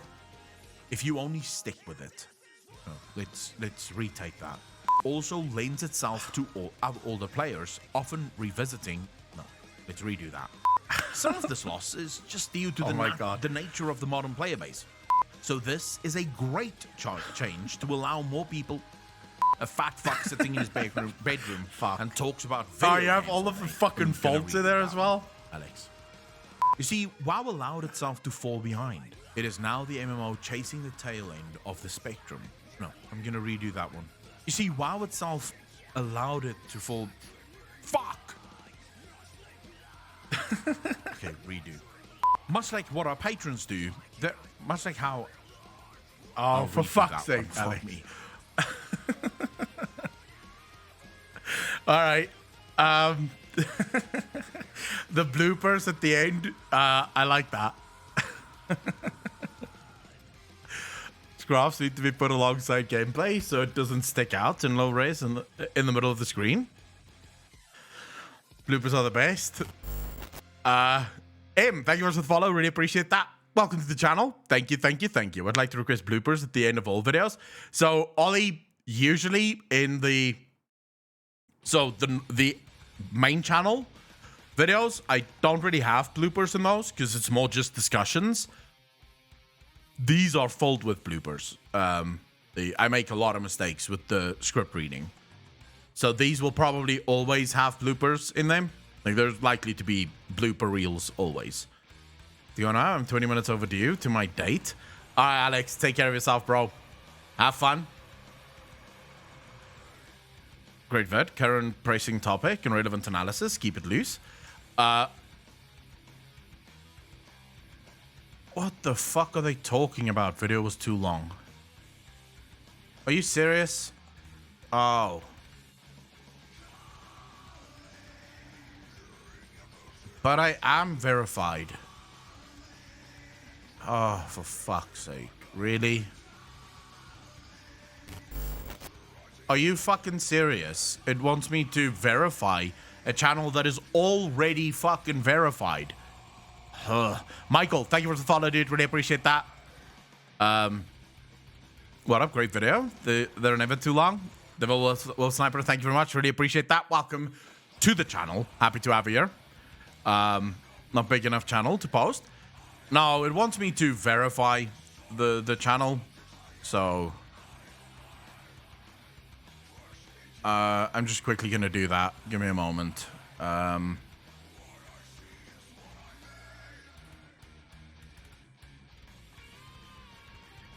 Hopefully this works.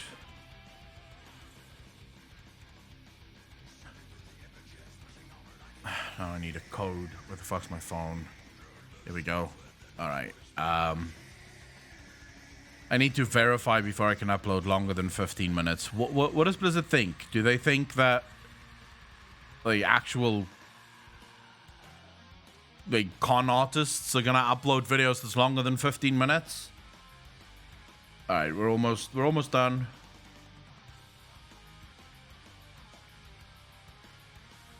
Okay, can I upload longer videos now? Hopefully.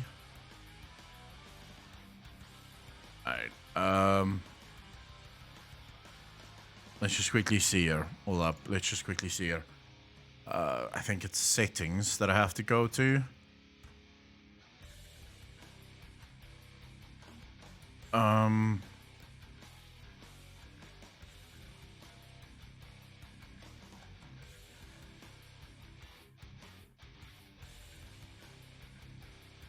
Wait,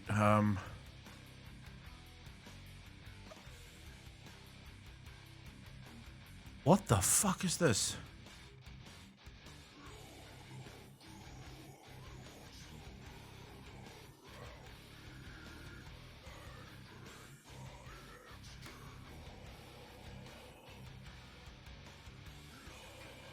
Oh, it wants to do a whole bunch of weird shit here. Orius, what do you mean we're blaming everything on Blizzard?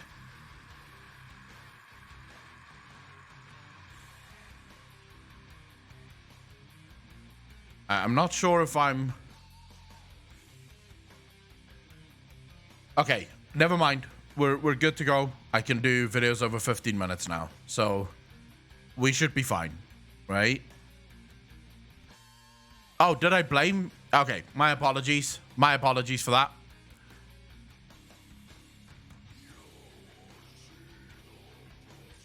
I'm just trying to upload the fucking video and YouTube won't let me upload the video because YouTube says the video is too long. But I have updated that now, so it should work. All right, there we go. What does Blizzard want me to do with this video? Yeah, sorry. I was thinking about Blizzard because I'm still thinking about the video. But yeah, no, I am of the belief that the things in World of Warcraft is absolutely to be blamed. Like, almost all of the problems, I think, is Blizzard's fault. Right? Sometimes with small things that they did. But I do think Blizzard is to blame for most of it. Dr. Steampunk, thank you for the follow, dude. Really appreciate that. Welcome to the channel. Thank you, thank you, thank you. Eatable, no. I am actually due for new glasses. I should go and have my eyes checked again. Been Raging, how you doing, bro?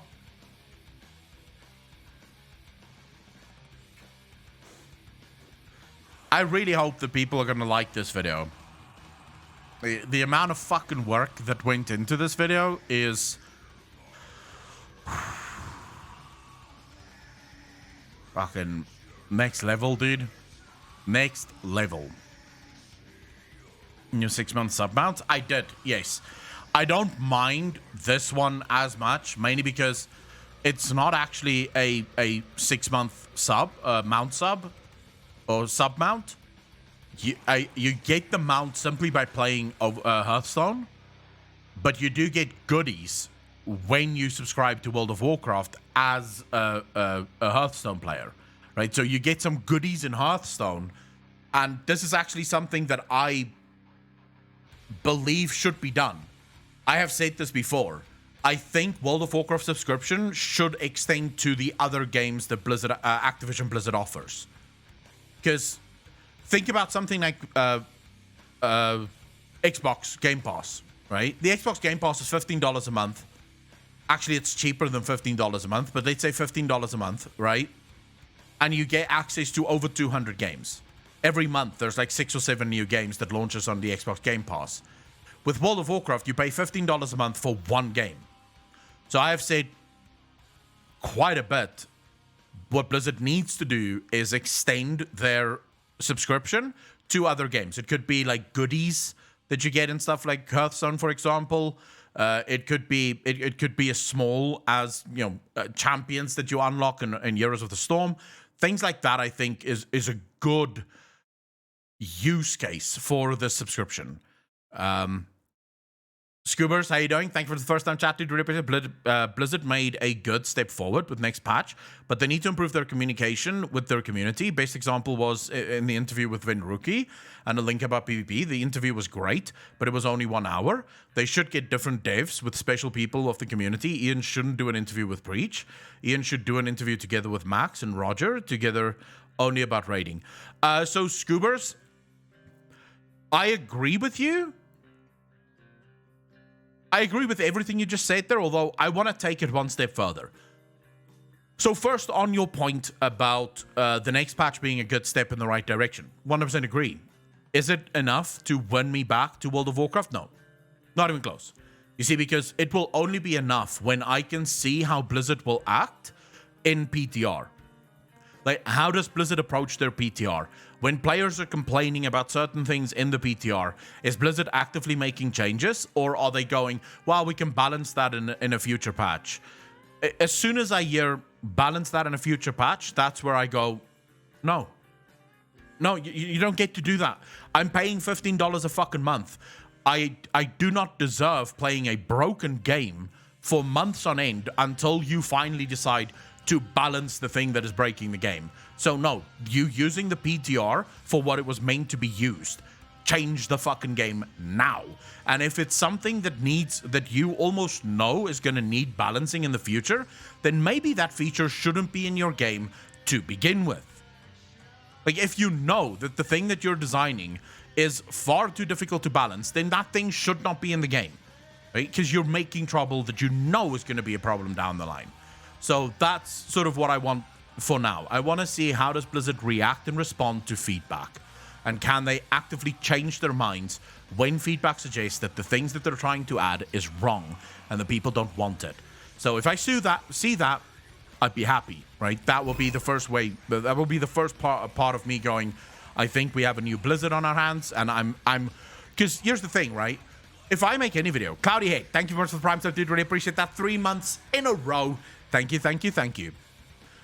If I go out and say that World of Warcraft is fine, that is me as a content creator putting my stamp of approval on the game. I'm telling my community it's okay to play this game. I am no longer comfortable doing that with World of Warcraft because too many times have I been bitten in the ass by Blizzard clearly having to make changes. So, for example, let's go back to BFA. In BFA, I said good expansion, but the Azerite armor is either not complete or it's not well designed. Because at the time, there was a month before the launch, the Azerite armor was extremely bare bones, and I actually said, Captain Swanky, thank you so much. I didn't actually say Captain Swanky, but I do want to thank you for subscribing to the channel.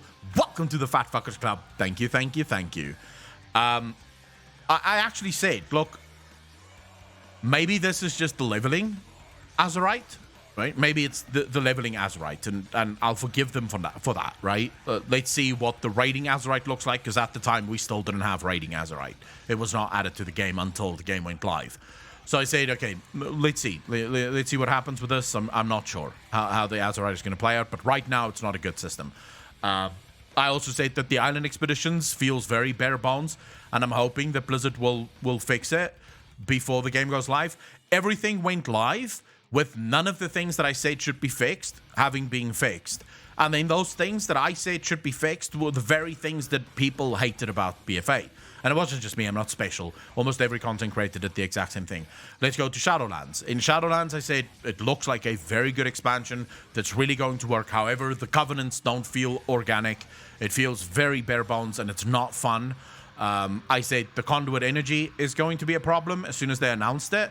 And I wanted Blizzard to change it. I spoke about Soul Conduit specifically, and I said this is just too much player power in one place. And when Blizzard made the change to Torghast, I said I don't like Torghast as it is now. I prefer the old version of Torghast. Blizzard ignored all of the feedback the players gave, and they went live with the game the way that they wanted to go live with it. And we were stuck for 9 months playing a game that could have been a million times better if Blizzard just pulled their fingers out of their asses and made the changes when players asked for the changes. So this is what I want to see from Blizzard. Now, onto your communication should be better. I don't want interviews. I am fucking over the interviews that Blizzard do. You want to know why? Because here's how you do an interview with Blizzard Entertainment. They want to know exactly what questions you're going to be asking, right? It needs to be vetted by PR. And then they'll let you know if there's questions that they do not feel should be asked, right? Warcakey, welcome to the channel for the first time. Really happy to have you here, bro. Thank you, thank you, thank you. So, what I want from Blizzard Entertainment is podcasts. And not podcasts amongst themselves. The Blizzard developers need to contact content creators and be like, I'm available for 2.5 hours on Sunday or on Monday or on Tuesday or wherever. Would you like to do a podcast with me? You don't have to send questions. You don't have to send anything. I sit down, we talk about whatever you and your community want to talk about, and I'll try and give you the best insights that I have. Done. I'm not sending in fucking questions to PR to be vetted and to be decided on whether or not I should be allowed to ask those questions. No.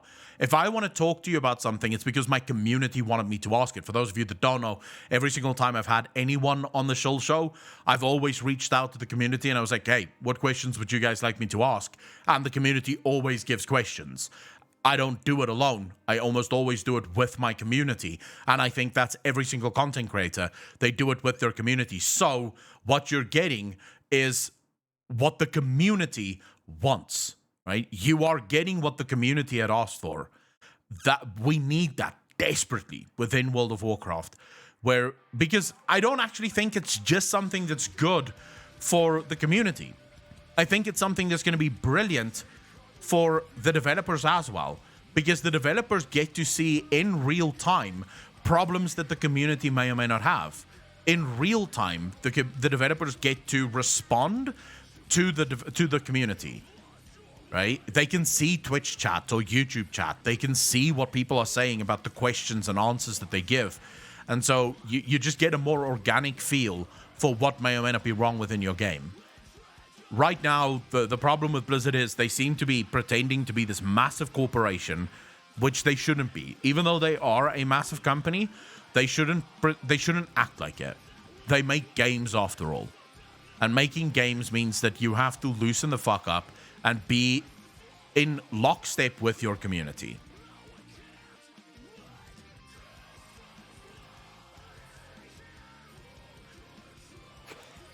Xnap, so I wouldn't mind sending talking points, but not questions. Because when I do my podcast, I don't have a list of questions. I usually just have talking points. So things that I want to be able to discuss throughout the podcast. But then I would also like to throw it open like I've done with every single stream, with every single person that I've ever had on the show. I throw it to the community afterwards. So I go, all right, guys, for the next half an hour, we'll be taking questions from you, the viewers. And then the viewers ask the questions, and I can't send those into Blizzard, right? I literally can't, because the viewers will ask them at the moment that they ask them. These are things that I think should be in the game. Wait, Mo, thank you for the follow. Really appreciate that. Welcome to the channel. Thank you, thank you, thank you. But Akalon, if we did that, then the devs could be held accountable, and no one wants that. I want that, but I get what you mean. Funny enough, Classic was more popular than BFA. TBC, with all its flaws, mentioned more than Shadowlands in Q2 report. What could be learned from that? Blizzard should have learned from Classic a long time ago, to be quite honest with you.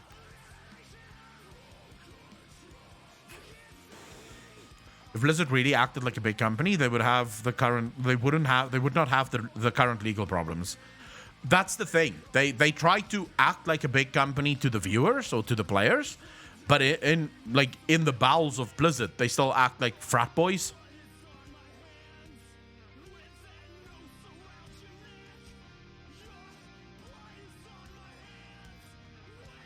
Zero of the countries they work in.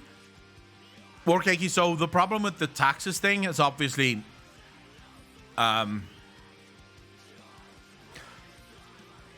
a political issue that I don't even want to fucking go into. I think, just think about Tittles and Draknos have the Titanforge podcast. Think about Mike Ybarra, and they, together in a podcast, all of them could talk about their passion. I also don't want to hear Ian about Torghast. I want to hear him talk about raiding, together with both world-first raid leads. So, Scoobers, I would like to hear Ian talk about everything. Because Ian, at the end of the day, is the lead developer. He's the guy that he's the game director for World of Warcraft. He's the guy that makes the final decisions on things that go in. So I would love to hear him speak on Torghast, because I want to ask him, what the fuck were you thinking? Like, who was this actually designed for? That would be my main question to Ian. Who was this designed for? Because it seems like you designed it for one group of players and then you rewarded it for another.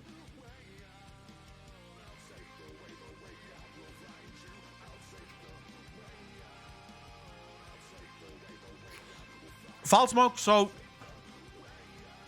I don't mind the re-release meta. Mainly because it gave me the remaster of Mass Effect 1, 2, and 3, which is probably one of the best remasters I've ever played in my life. Plus, there's a ton of games that I absolutely love that I would love to have remade. So I don't mind the remasters. I don't want remasters to come at the expense of new content, right? So a lot of companies do that now to simply to pad their box. They bring remasters with no new games coming as well. But I do think there's always going to be a case to be made for remaster, and people will always love it, right? Look at the success of Classic WoW. Look at the success of TBC. People love going back and playing games that they're nostalgic about. right? Like Steve Denuser joins the show to discuss the first ones. Oh, I would fucking love that. Steve, or actually my personal favorite, would be Terran Gregory. Like if I could have, and I've told Terran this before, I would love to have him on the show. I think it could be so fucking awesome to hang out with Terran. I'm even friends with another Blizzard historian that also does the history for Blizzard. I think it would be fucking insane to have them on the show.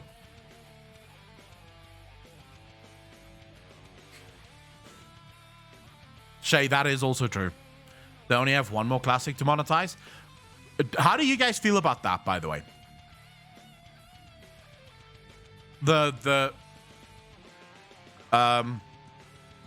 Shay, yeah, Copeland. I've spoken to Copeland on Discord before.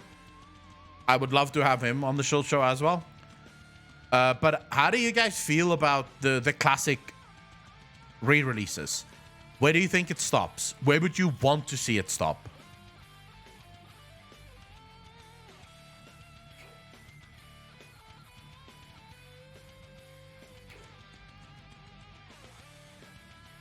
Now. Well, they can't stop it now, because I do think at the very least we should get Wrath, because that's the one I've been looking forward to the most, because I think so many people are going to have so much fun playing Wrath of the Lich King for the first time. Will I play Wrath of the Lich King Classic? No. Why the fuck would I do that? I played Wrath of the Lich King 16 hours a day for literally all of the time that it was out. I played 7 days a week, 16 hours a day. I played like a madman. So I will probably never go back to World of Warcraft Classic, but I do think there's so many people that would love to see it again. So yeah, I would love to see Wrath Classic, but then I think it should stop. I don't think they should do a Cataclysm Classic. I don't think they should do a Mists of Pandaria Classic, and the reason I don't want that to happen is at that point in time, the game was similar enough to what we have today that I don't think it makes for a great classic experience anymore. Like, I don't think if you brought out Cataclysm Classic, it would make for the experience that people had with Wrath or with Vanilla or with TBC. Yeah, I agree with Mo. Kata is in retail. And while the classes have changed, sure, I actually wish that we could go back to Cataclysm class design. I thought Cataclysm had like the last real good class design in World of Warcraft, because we still had talent trees that sort of made sense. Most of the classes played really well. The dungeons were really well designed around the classes. So I would love to see us go back to Cataclysm class design.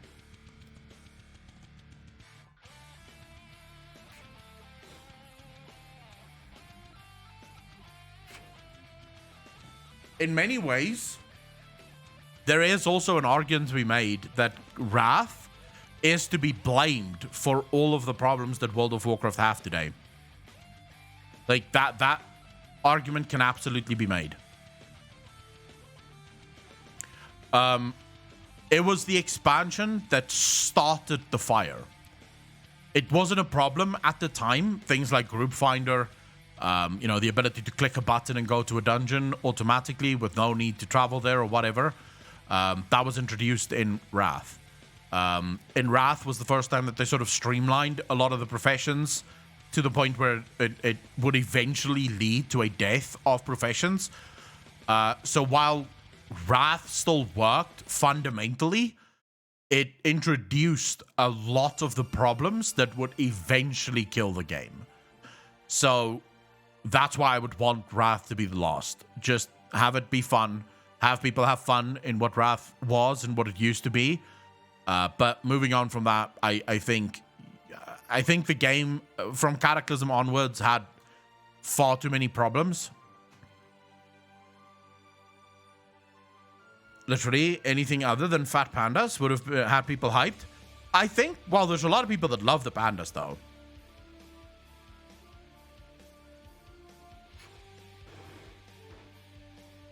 I believe, Cask, how you doing, bro? Scuba, I actually believe that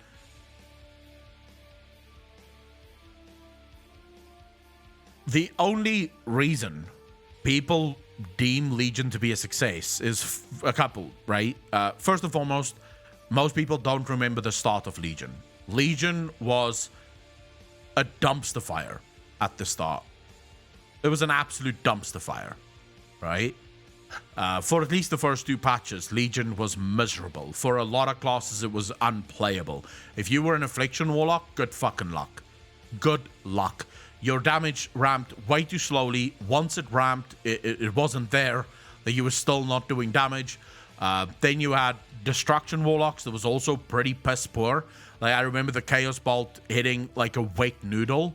Like, absolutely no damage behind the Chaos Bolt, to the point where if you were playing Destruction Warlock, you weren't even casting Chaos Bolt because it was just not doing DPS.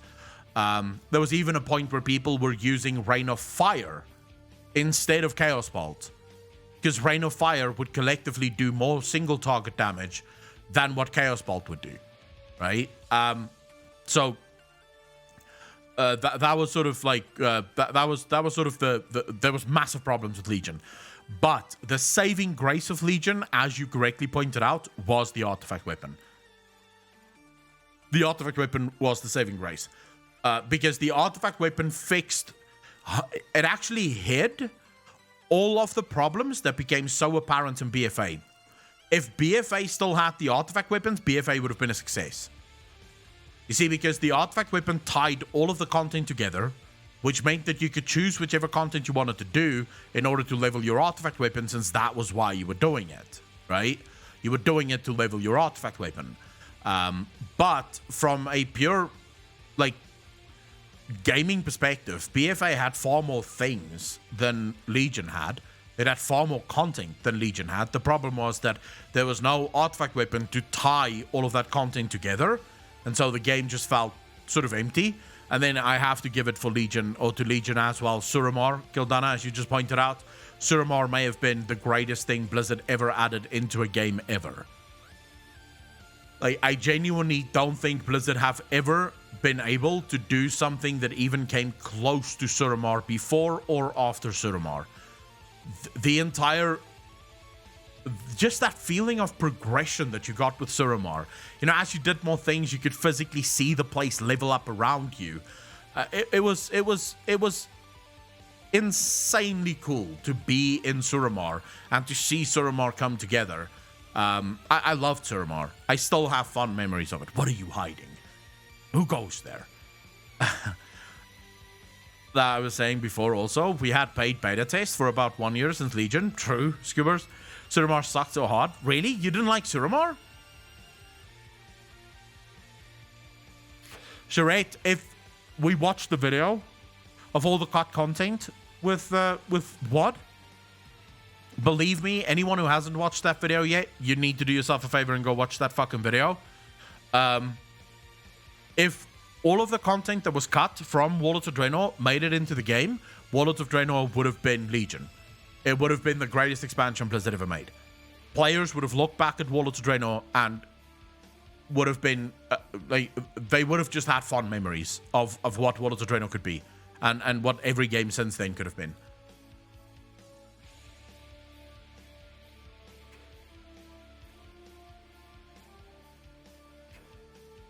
I'm trying to think what the description for the new video should be. Oh, someone asked for a link to the new YouTube channel. Let me just add that. That's the new YouTube channel for anyone that's interested.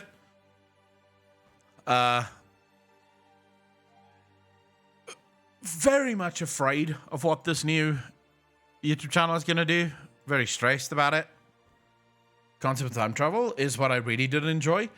I don't think the concept of time travel would have been a thing if all of the content made it into the game, right? Mr. Rock Me Awesome, why a new channel? I'm testing out different types of content for World of Warcraft, mainly scripted content. And so the new channel is specifically for hard scripted content. Just trying out something different.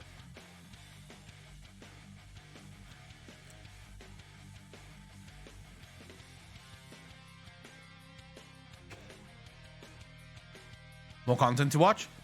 This is hard content. This video that I'm uploading now took 17 days to make.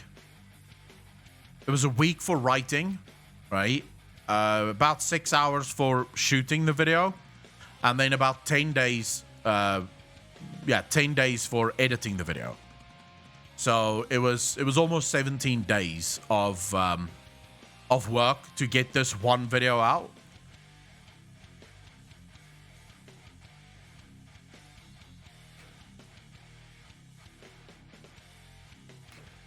Captain Swanky, I saw some of it.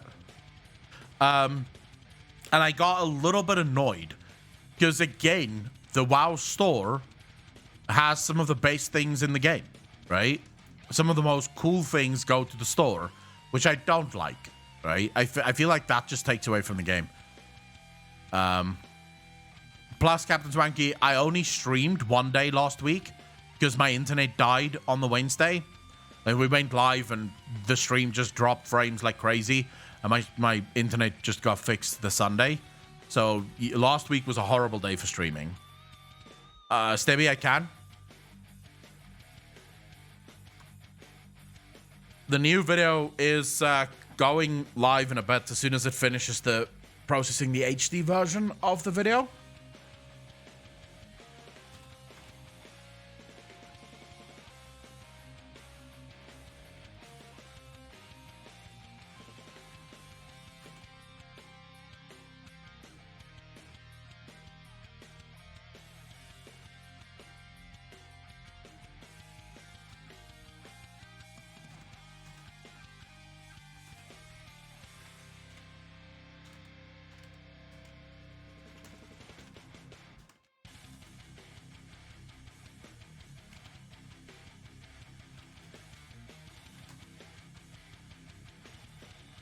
I don't know if this description is good, though. Fuck. What do you guys think? I don't know if this description is good. I like the title. I think the title is fine. But the description might need work. Waldron, I'm not sure if I'm going to find it quickly. Some picture of the Winter Queen.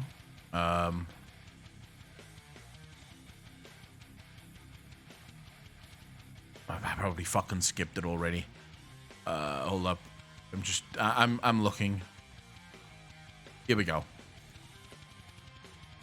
Alright, so you have new shop bundles that's coming out. To be real, this looks really fucking cool, getting all of these bundles that's being added to the shop. I just don't like the fact that it's in the shop. It should have been moved to the game.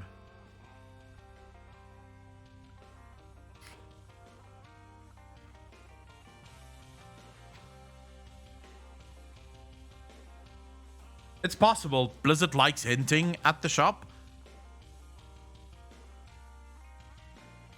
World of Warcraft has design issues that holds it back from being the game it should and could be. Can WoW Shadowlands be saved? You think that's a good description?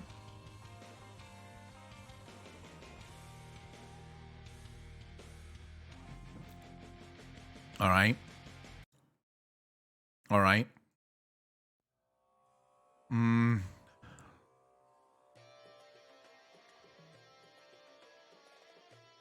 I don't even have fucking playlists on this thing, bro. Fuck. Fuck! I don't even have playlists. I need to create a playlist first.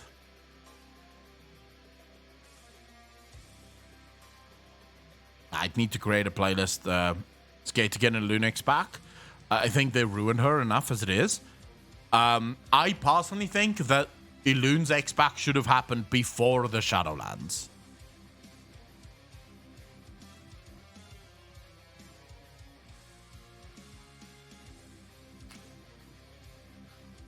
Oh, Shay, I just have the WoW Shadowlands here as keyword, right? Because you need keywords. If people search for stuff, they need, like, If someone searches for WoW Shadowlands and you don't have WoW Shadowlands in your description, it's just like nothing. No interest in the Lifelands X back here. I don't think it's so Elune wouldn't be Lifelands. Elune is just I think it's necessary that Elune is explored, but I would actually explore Elune, like I said earlier, through the dragons, right? I would make an expansion that centers around the Dragon Isles and the dragons, and through that, I would love to see. I would love to see a little bit of Elune. So Elune is explored in that, right?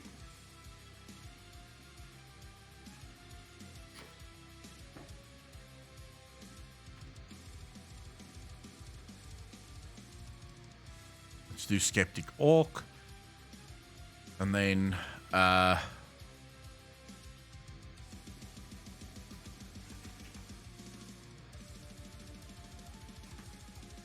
we go. Create. Done. We're still processing the fucking HD version of this video. No, this video is not made for kids. Show more. Definitely not that. These fucking keywords, these tags matter so fucking little, dude.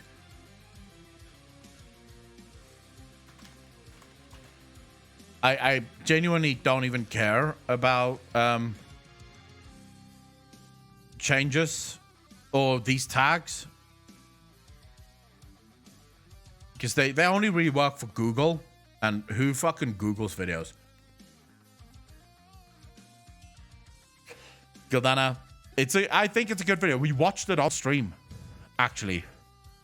I think it's a pretty good video. I'm literally just waiting for the HD processing to finish. All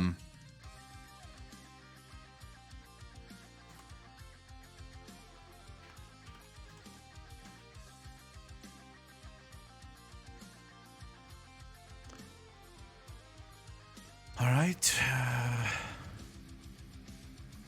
No, not people and blogs. Gaming. Always gaming. I don't know why the fuck you would do that, but okay. World of Warcraft. I think that's good. Video elements. I have no video elements to add. There are no other videos. There's literally nothing else. Best for viewers, sure. There's nothing else to add here. Visibility, keep it unlisted. Save. All right, I am my first video. The first video on the channel. It's almost up.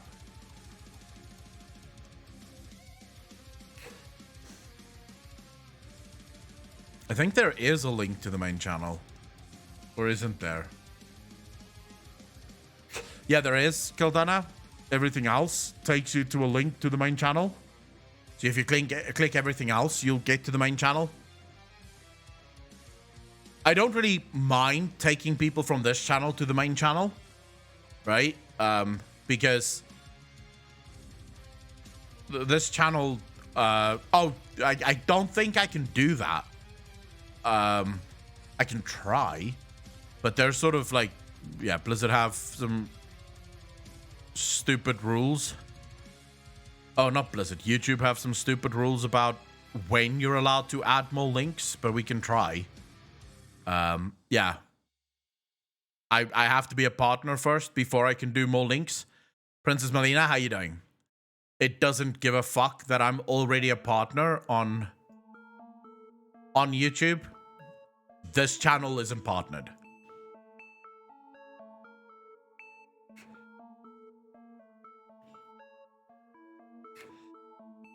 I'm very stressed about this fucking channel. I'm not gonna lie. I am stressed about this channel.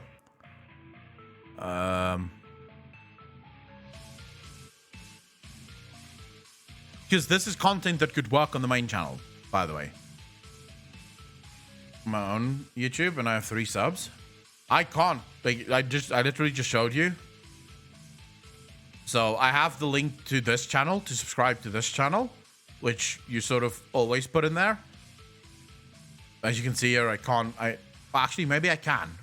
No, never mind. Let's see. I wasn't doing link. I was doing.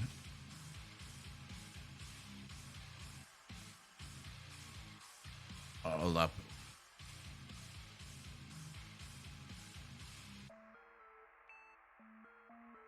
Channel element is missing custom message. I don't want a. Why would I want? Do I need a custom message?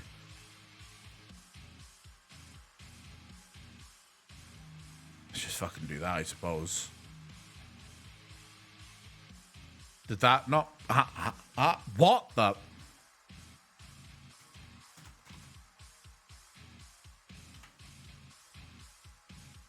All right.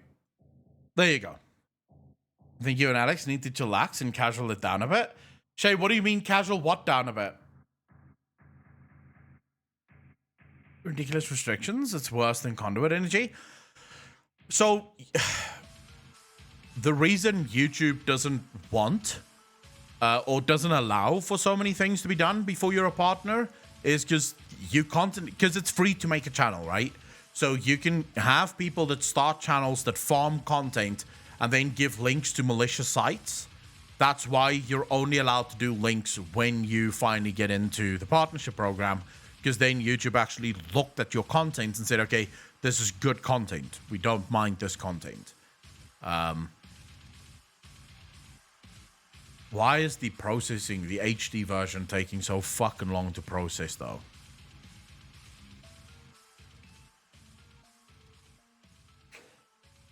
Shay, the new channel is actually meant to relieve stress eventually.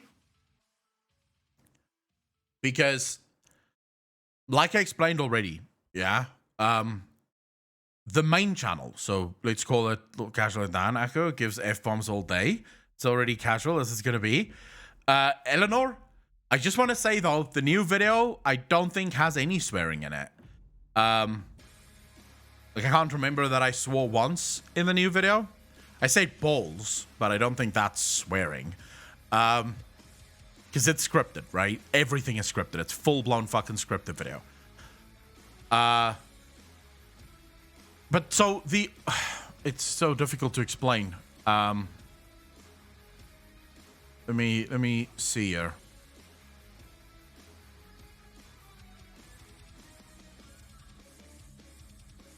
Okay, so let me show you what is happening currently. So if you look at my channel at the minute, right, and you look at the vast majority of views on the main channel, you'll see something. We have 46 or 43. I don't know how many subscribers do we have right now. So 46. I think it's 46. Could be 43. I don't remember. But this is the average view on the vast majority of videos. It's like 5,000, anywhere from 5 to 10,000. Sometimes we'll get videos that get like 16,000 views, like this one, 10,000 on this one, 17,000 on this one, 16,000, 12,000, 15,000, right? Every once in a while, we'll get one video that sort of pops the fuck off, right? And gets goodish views. But look at some of my best videos, 26,000, right? That's not even half of my subscriber base. It's not even half of the subscribers. The vast majority of good videos we have on the channel is usually getting less than half. And then you have a breakout video that gets slightly more than what I have subscribers. That's not good for the channel, because what that means, in essence, of the main channel is there's a lot of dead subscribers on the channel.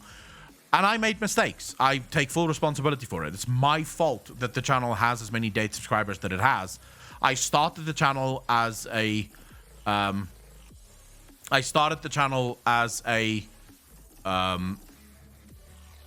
Warlock channel, right? We did Warlock videos for the first 2 years on the channel. We got to, actually for the first year, excuse me, We got to about 12k subscribers, actually 12 to 16k, because I was still doing Warlock videos even when I started doing some lore stuff. At 16k, we switched entirely to lore. Right there, a bunch of subscribers died. Like, they probably didn't unsub, but they decided to move on. Yeah? They decided to move on. And I then sort of went through a weird phase where I lost a bunch of subscribers and I changed the content entirely. So I made mistakes on the channel that can just that can just not really be fixed. It can't be fixed. You can't get those subscribers back. And for the YouTube algorithm, that's horrible, right? You don't want the algorithm, when the algorithm sees that the vast majority of your viewers or subscribers aren't clicking on videos, the algorithm just downgrades the video because it's not going to show a video that your own subscribers aren't watching. Not only that, and Dr. Steampack, I'm not suggesting for a second that every video should get all the views from all my subscribers.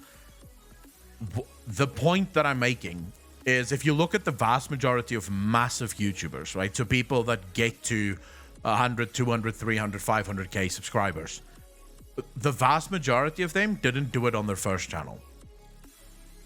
Because you learn lessons in your first channel, and then those lessons you can pass on to the next channel and the next channel. Now, my main channel, this one, Akalon, is a channel where I have a very specific type of content that works for my community. It's a type of content where I sit down and I talk about the lore, right? It works. The main community that still watches the content love that content, and that's not going away. It's what I want to do. I love doing that. But introducing something brand new, like, for example, scripted content, to a channel that got grown by just sitting down and chatting, could be content that dies on the channel, right? It's content that just no one cares because that's not what they signed up for. And the actual reason I ultimately decided to go for a new channel is this. Let me show you. So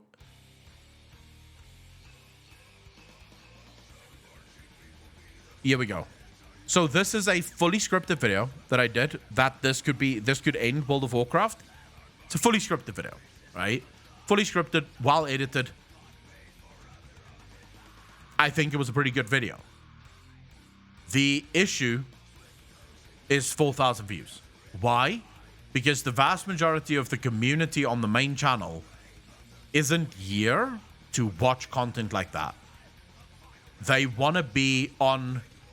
they want to watch content about lore. They don't want to watch content about failures in World of Warcraft's design, or, you know, it's not what they came to this channel for.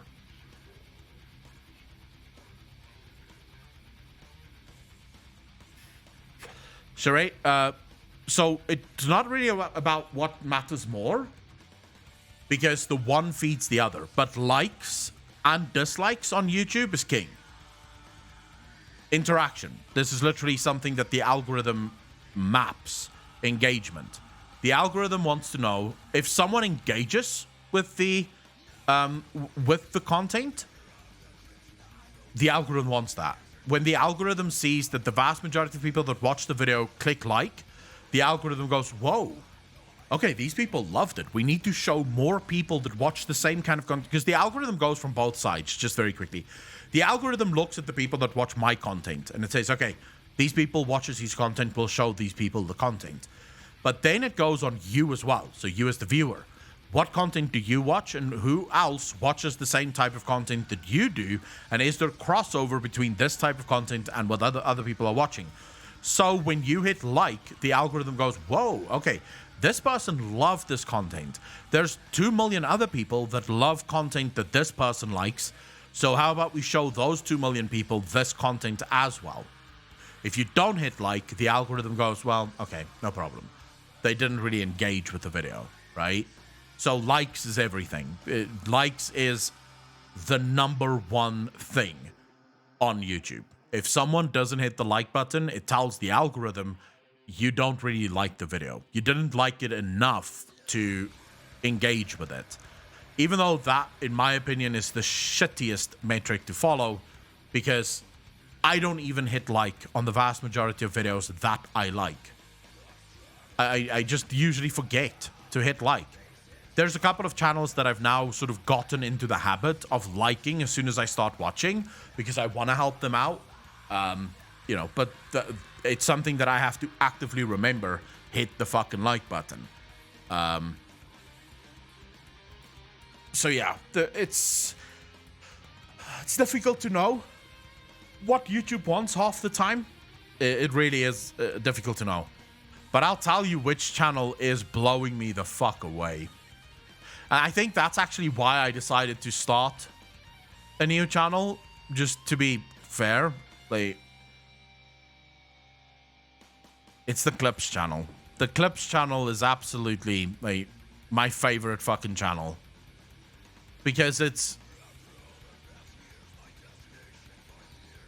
doing a bunch of crazy things. It's just really, really fun to see. Like, we constantly have these videos that just explode. Like, just do so well in terms of views. We already have 2,095 subscribers on the channel, and this is less than a month ago that we started the channel.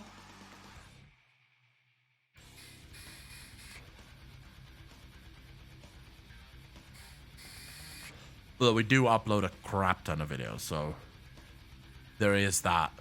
But you look at this video, the video that I just uploaded, for example, you know, 201 views in the first hour and 10 minutes. Do you want to know how long it took me to get to 201 views in the first hour of a video on my first channel on the Akalon?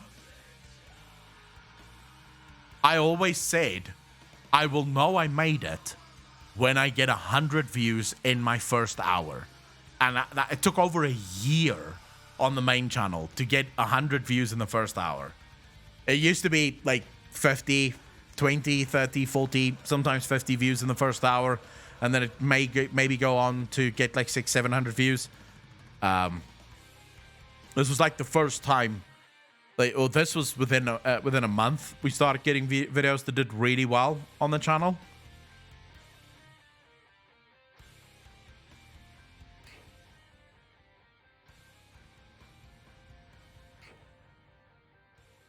Sheree, so yes and no. You see, the reason I don't really care about that, and why I will never ask people to watch the video to the end, like never, is because then you're forcing stuff onto viewers that they shouldn't be forced to do, right? So I will never ask that. Yes, it's better if people watch from start to finish, but to be real, the average view time on YouTube is 50%. Like, almost all channels have about 50% view time. And there is nothing you can do about it. Because for every person that clicks on the video, there's another person that clicks on the video and stops watching, right? They just, you know, move on. So, yeah, I feel like focusing or trying to focus on getting people to watch till the end of a video is near impossible, if not completely impossible.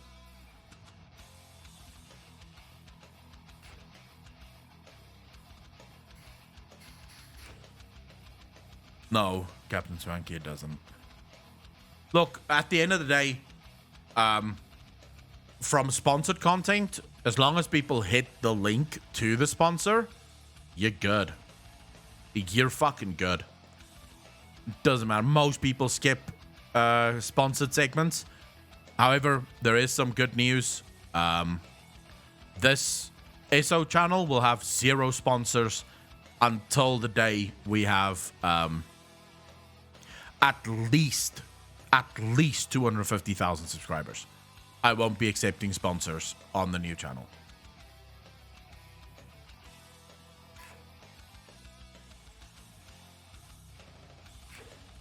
Kildana, I would love that.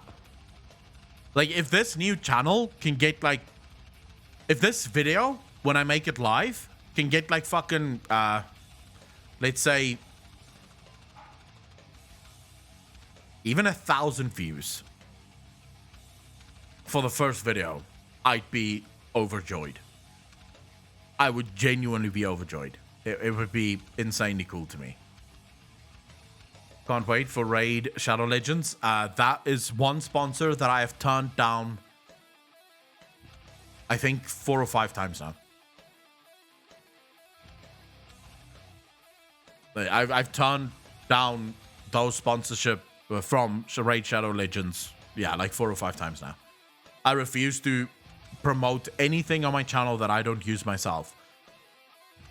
Also, on the main channel, I'm not accepting any new sponsorships. And I won't be accepting any new sponsorships from anyone. I have Lenovo that reached out to me that wants to sponsor the channel. And I've said no to them. Yeah, I'm not taking any new sponsorships. I currently have 2 sponsors that I sort of work with. Manscaped is one of them, just because I love their products. And they're finally in South Africa, so why not? And then also Artisan Builds, which is the only reason I accepted to work with Artisan Builds is I think that their service is one of the best services I've ever seen, right? And you can literally check them out right there. You can see they're sponsoring the channel. It's the only company that I know of that builds PCs live on Twitch. So when you order a PC from them, they give you the date at which they build your PC for you to watch live. Macmillan, how you doing, brother? They're also the only company that I know of that builds specific PCs and sends you the boxes of those PCs. They have a 5-year work warranty as well as a 3-year parts warranty, which is better than almost every other system integrator that I've ever seen, right? And if you don't know what you want or you don't know how you want it, you can literally go onto Twitter and ask them, tell them what it is that you do, and they'll tell you what it is that you need, right? They'll help you with what you want to build. And just look at their website. Like, fuck me. How can you not love Artisan Builds? I'll quickly show you guys this. If you go to their website, yeah. So OTK is one of their official partners. And then you can actually buy the OTK PCs. Like, you can physically buy the PCs that the OTK members are using. Oh, shit. Really? I mean, these are expensive, Cask, because you're getting all of the customization with it. The stickers, everything. You can see some of the other partner builds here, right? These are custom built. They built these PCs for these developers themselves.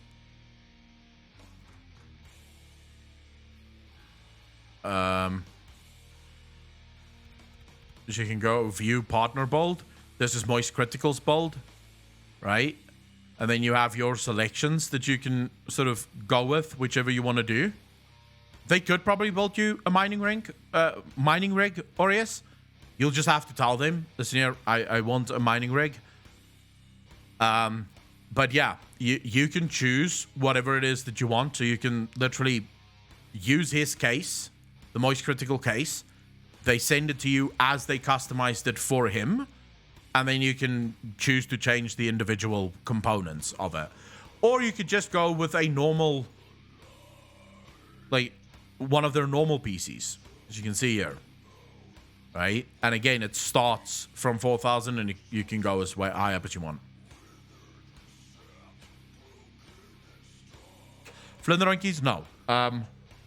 When I built my PC, I didn't even know about Artisan builds, but this is where we're going to build Alex's PC for the editing. We're going to be building Alex's PC from Artisan builds. They have this really cool feature as well. So if you go to their live streams, right, they have this amazing feature. This is them, by the way, building a someone's PC. So you're actually watching them. They're talking to the chat. They're sort of, you know, explaining stuff. But here's the really cool thing about this. So let's imagine I decided to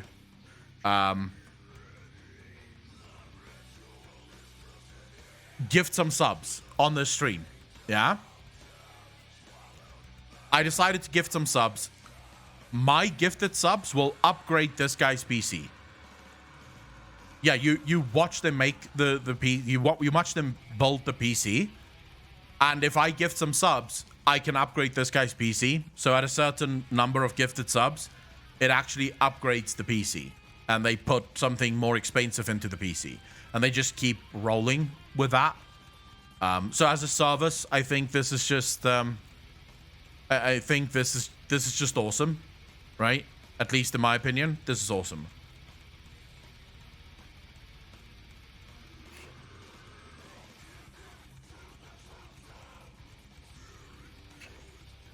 Kildana, I mean, Alex's editing PC, the money that we're raising for it, it's truly not even like, I'm not relying on that to build Alex's PC. Let me put it that way. I'm not relying on that to build Alex's PC. It's just if people want to help out. Like if people have an extra buck or two lying around and they want to help out with the build, they can give money for it. I'm working, like I have money saved up already, working towards Alex's PC. So I'm not expecting the viewers to buy his PC. Don't worry about that. I'm not that much of a beggar. It's the same that I do with almost every single one of my campaigns for like donations. It's usually just extra. So I save up everything for myself, and if people want to give, they know why they're giving, right? That's the only reason I have those goals, is so that people don't just give, like, I don't want people to give money to the stream and not know why they're giving money to the stream. I prefer if people know, okay, I'm donating $20, I'm donating it towards this thing, right? Rather than just I'm donating it so that Akalon can buy himself a fucking coffee. Let me tell you, you're going to want to go balls to the wall and get caught up on Final Fantasy XIV before the next expansion launch in November. You're going to be a kid in a candy store. Minion, I'm holding out for it. Dasor, yeah, it is like a tip jar, pretty much. Only I have, like, usually I have, like, if I don't have something to work towards, then I just leave it empty, right? But if I'm physically saving up for something, then yeah. They seem to have a shit ton of people building different PCs. It's fucking insane. It is insane.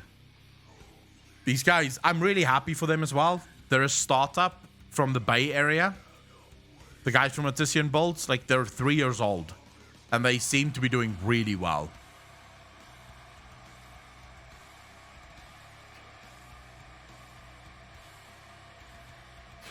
Macmillan, what you gonna eat?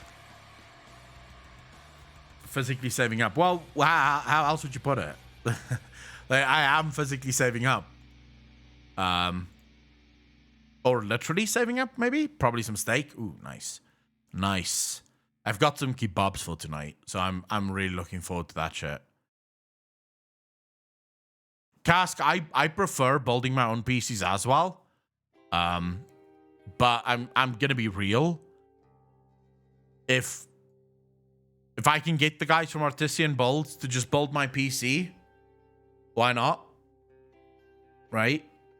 Like, yeah. I'd rather that. Plus they, oh fuck, I completely forgot about this. Jesus, they're gonna kill me. They are literally gonna slaughter me. Sorry, I just remembered this. Before I grab some food. What's up, Mac? Apple gang, Mac will get it here. Fuck Apple, bro. Everyone knows that it's all about PC. Ladies and gentlemen, can we get some love in chat for Macmillan and send him some love for his steak that he's going to be making. Macmillan, thank you so much for the 5 community subs. Did really appreciate that. Thank you, thank you, thank you. I'm looking for something. Give me a minute. Here we go. Here we go. They sent me like a brand new amount of things that I think is gonna be fucking awesome.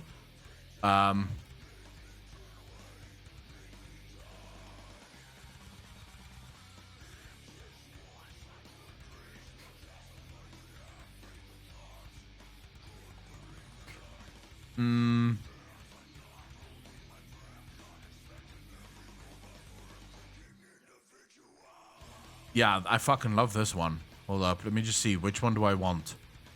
I think I'm gonna go with this one. Am I gonna go with that one? Which one is the biggest one? Let's go with purple streak. Fuck it. Let's do the purple streak one. So, Artisan Bolts just upgraded the amount of money that you get off. You can get up to $200 off. I completely forgot to update that. If you use the discount code. So if anyone ever wants to build a PC, use the fucking discount code. Dummy. How could you forget? Because I'm not a professional streamer. That's how I fucking forget these things. You should know this by now. This is the least...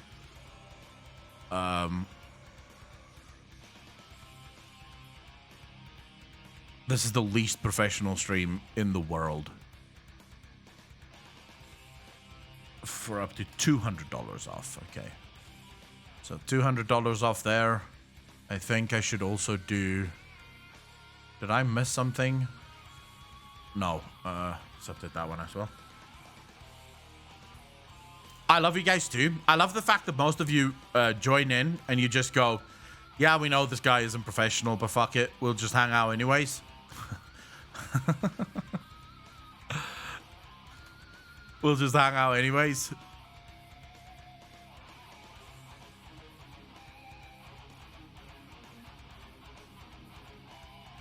Wow, this really did turn into an admin stream. Jake Reaper, how you doing, brother?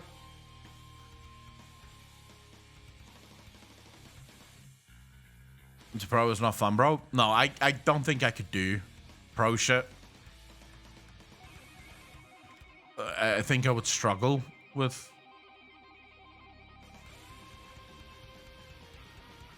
Oh, for fuck's sake. Who cares? Just fucking... Oh my god, just leave me alone.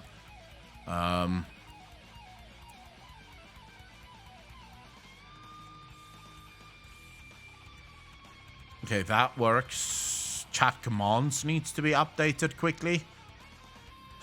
Default, add a new command. Command.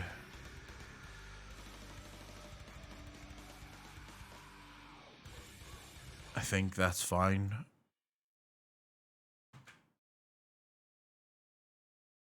Can someone quickly use the command !manscaped?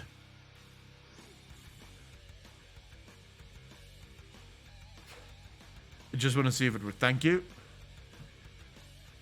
It works. Okay. And then we'll do...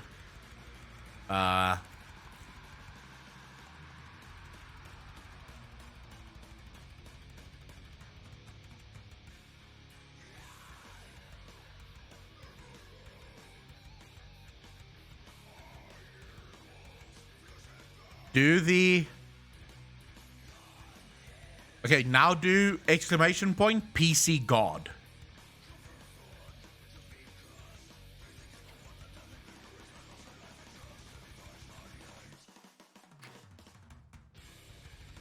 Thank you, chat. Really appreciate that. There we go. Okay, I think I'm set up. Oh wait, I actually think they wanted me to do their name. Hold up, fuck it. I think they wanted me to do their name.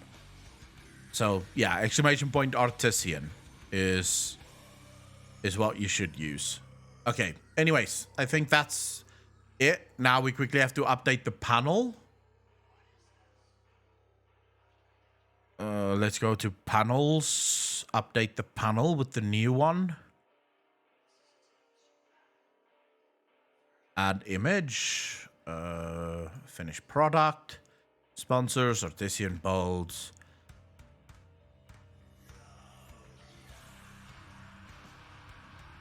Done. And submit. It's taking a while to fucking... There we go. Okay, I think that panel looks better. What do you think? Yeah, it was added by Apocalypse. Added the Streamlabs one.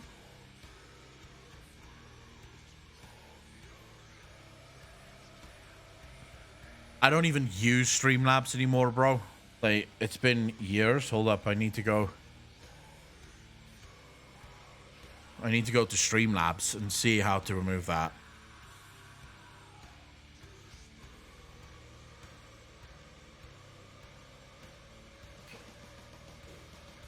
Yeah, the double post isn't necessary. Apocalypse just added it because I didn't have it added at first. Where's their fucking chatbot? Why do they call everything weird? They have weird names for everything. Come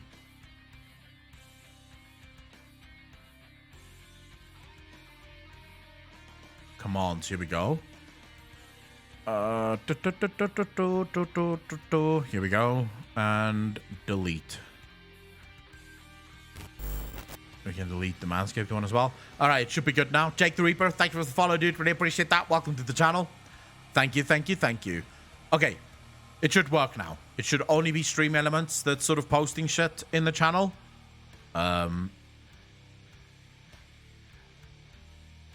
Streamlabs should be on the back burner now.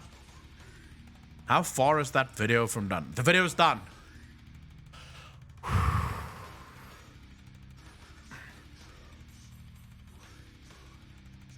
The video is ready.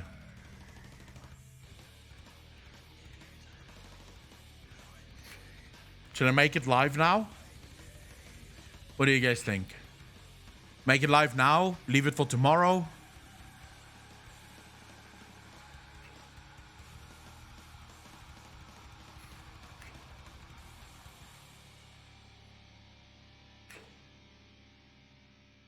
Re-rendered outro, animated logo for your new channel. This is my way of saying thank you. Gildana, I think Alex would love that, actually. Like, I think Alex would love that. We're currently working on the orc that's going to be in the thumbnails. Not the thumbnails. That's going to be in the profile picture as well as the banner. Alex is still working on the orc. But I would love a nice fucking intro. Almost like today. So that's the answer. Alright, fine. I've just made the video public. It's public now. The Skeptic Orc? Yes, the Skeptic Orc. Kind of fucking stressful. Do it now. Don't put things off to another day, which could be done now. Fantasy true, but it's also thinking about, like, how do we often update something to watch after you get off? Gotta love something to keep me going through the day at work. You know, I'm happy to hear that. So now I have to quickly take this video, switch accounts,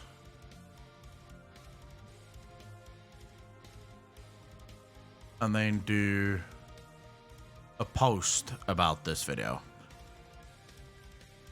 Oh, for fuck's sake, are you serious? Okay, never mind. I'll do the post somewhere else. Don't worry about it. Don't worry about it.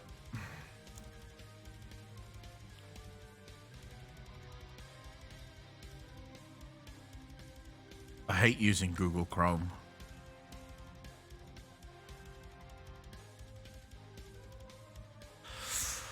Okay. I'm making a post, a community post on the main channel for the new video. And we'll see if that works. You'll never use what from the Rankies? How long did you grow the awesome beard of yours? This has been... I've had a beard for almost 2 decades now. But this specific one has probably been with me for 3-4 years almost.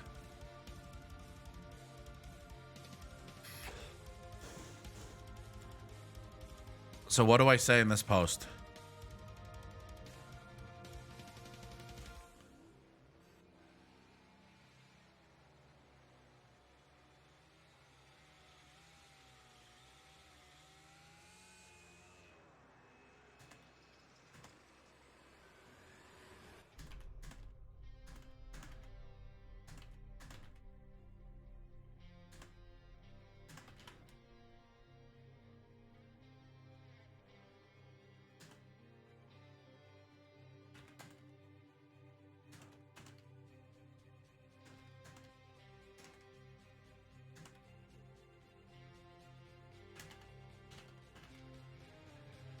All right, so I said this video took over 17 days to make. I hope you will enjoy it. Diving into why World of Warcraft is where it is. Enjoy the new channel. I think that's good enough, right?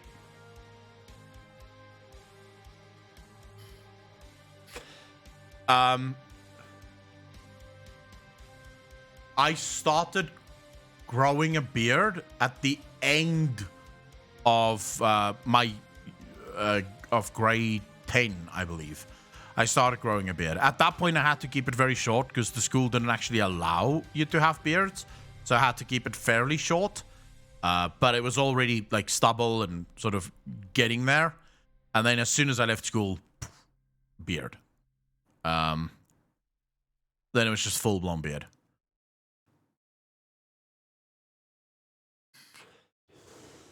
So I'll show you guys in a second what I use.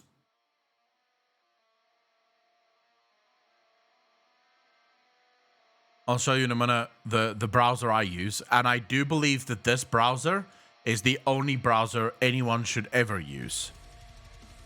It's called Brave.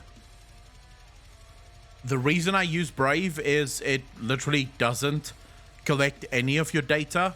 It has its own built-in sort of shield to block ads and all the rest of it, to block anything from trying to collect your data. You can even fine-tune the shield so that when sites try to take your data, it will actually tell you this site is trying to access your data, and then you can choose to block it, and then they send through like just random data to the site that has nothing to do with you. But there's something cooler about this browser, and this is the reason I use it. You get these bats, right? BAT is a cryptocurrency. Now, you can either take the BAT for yourself. As you browse, you get paid in BAT every month.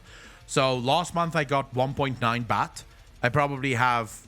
Oh, you don't use Microsoft Edge. Fucking Andy, no one uses Microsoft Edge. The only people that use Microsoft Edge is to download Chrome or Brave or one of the other fucking... Like, you only use Microsoft Edge the first time you upload you start up your PC so that you can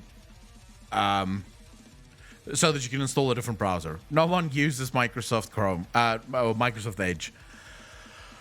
I got 1.9 BAT, but the real cool thing about this is if we go to Twitter, right? So let's say I go to Twitter. You'll see there's this thing. So look at this, yeah? You see this tip button? So if I clicked on this tip button, I could actually give Terran some of my BAT. So I could pay a user for something that they're doing using the BAT that I have. So I can pay them in cryptocurrency.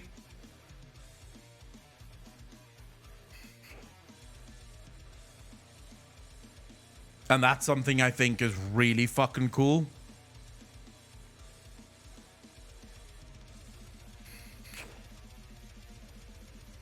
Wait, they force you to use Internet Explorer? Really? Give their information away to every corporation without fear? Bullshit. Only a moron doesn't care about what corporations do with their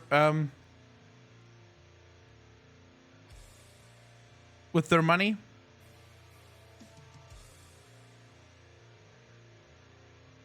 Oh, with their data. Like, I wouldn't do... How do I... Okay, that works.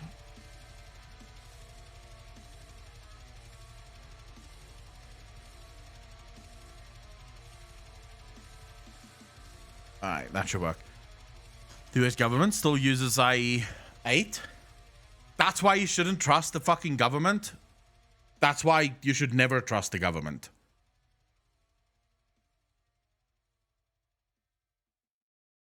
Like, luckily, I don't know of a single company that forces people to use only one specific browser.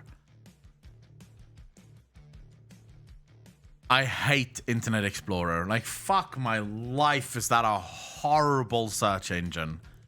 And it seems like... So, how many of you are looking forward to Microsoft Windows 11?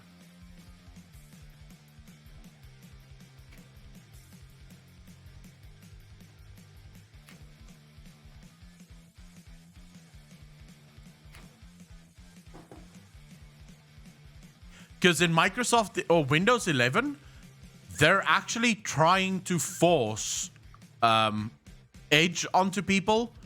Because right now, if you want to change your browser, you literally just go into settings and change your default browser to Chrome or Brave or whatever you're using. In Windows 11, you're going to have to change that like 22 times for all of the different ways in which a link can be opened. Like, for every single link, you'll have to go, no, not Edge, Brave, Brave, Brave, Brave, Brave. It is ridiculous. When does the status come out? I think November. Nico Spider, how you doing?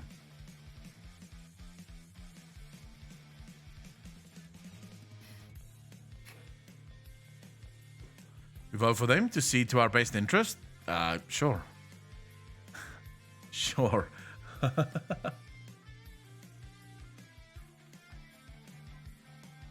I don't mind switching to Windows 11. I loved the switch to Windows 10, I'll be honest. I think Windows 10 was pretty cool. So, yeah, I don't give a fuck. It doesn't bother me at all to switch to Windows 11, but I won't be switching soon. Like, I'll probably wait until let's say I'll probably wait like a year, just because it's almost guaranteed that it's gonna have super bugs in it. And I don't want to be the one to fucking beta test the game for them.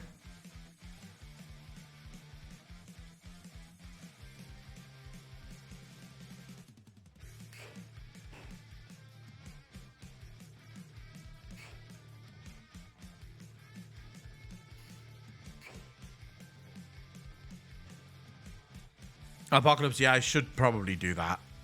Hold up. Just doing Windows Classics, 95 Reforged. Can you fucking imagine if Microsoft started jumping on the bandwagon? Can you imagine that? Like, Microsoft started doing retro.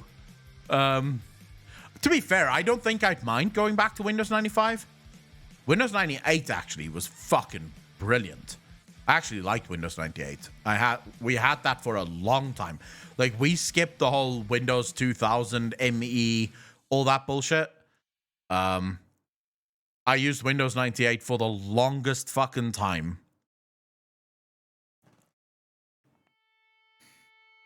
I think I switched when X became a thing. That's when I switched from Windows 98. I went to XP. Windows 3.1. Fuck, I remember having that. Wow. How old is that?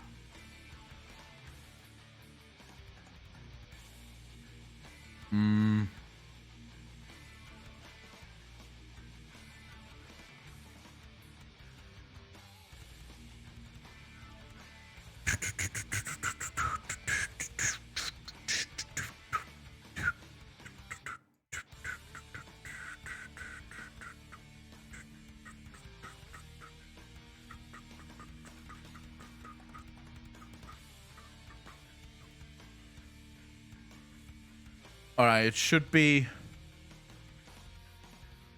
working now. Try it out, Apocalypse. 32 megabytes. Oh, Jesus, nameless. What the fuck? Oh, can you guys remember when RAM was in megabytes? Like when you would get excited when they announced 64 megabytes of RAM is becoming a thing? You're like, oh my god, this is, how fast can it even get? Like, it's not possible to get any faster than that.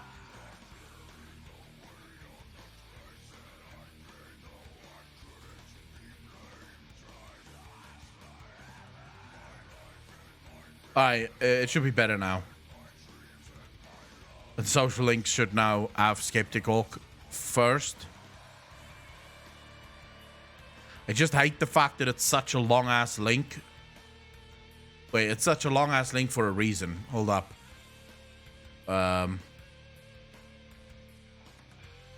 It's still a long-ass fucking link.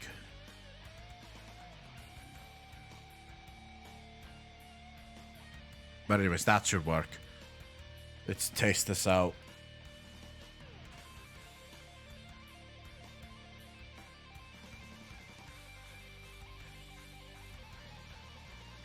Why?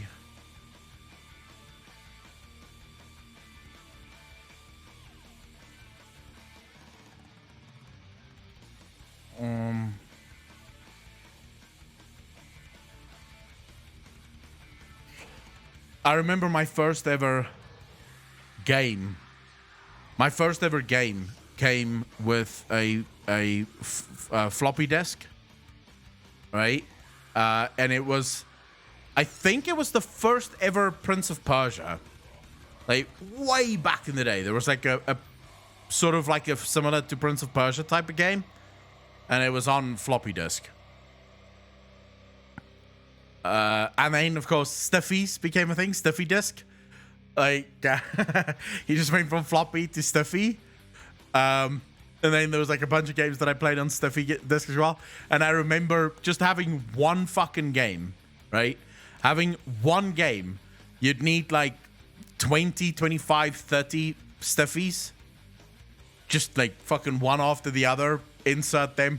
And if you, I don't know if you guys remember the floppy disks where you'd put it in and then you'd have to turn that little lever that grabbed onto it. You turned that little thing, it grabbed onto the disc, and now it was reading the disc inside. And then you turn it back out, pull it out, put the new one in. Oh my god, dude. Back then, the concept of CDs wasn't even a thing. You say, H-Bro, Publisher, and go, I am. I mean, I was a small child when these things were a thing, but I remember using them. I'll never forget when CDs became a thing. My father actually said it's just a fad. It won't last. No one's going to have CDs. Like, why would you want a CD? There's nothing wrong with the stiffy disc.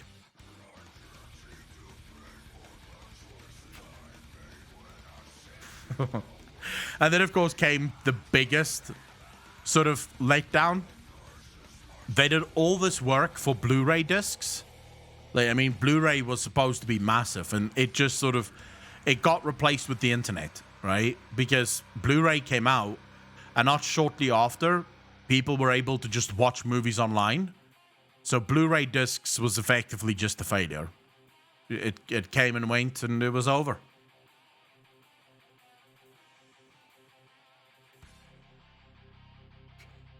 I remember that. It would stop installing, and then it would go, please insert disc number 2. And you'd insert disc number 2, please insert disc number 3. And then you get to number 4, it installs a bunch of things. And then it goes, please insert disc number 1 again. And then it would finish the install. And then you could finally play. Like, that was more, yeah. Now I can finally play World of Warcraft. I remember getting home from the store after I just bought my fucking World of Warcraft late at night, like 12 a.m.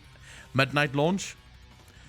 And you have to, it takes you like an hour to install the entire fucking game. Oh my god, dude. The days of yore.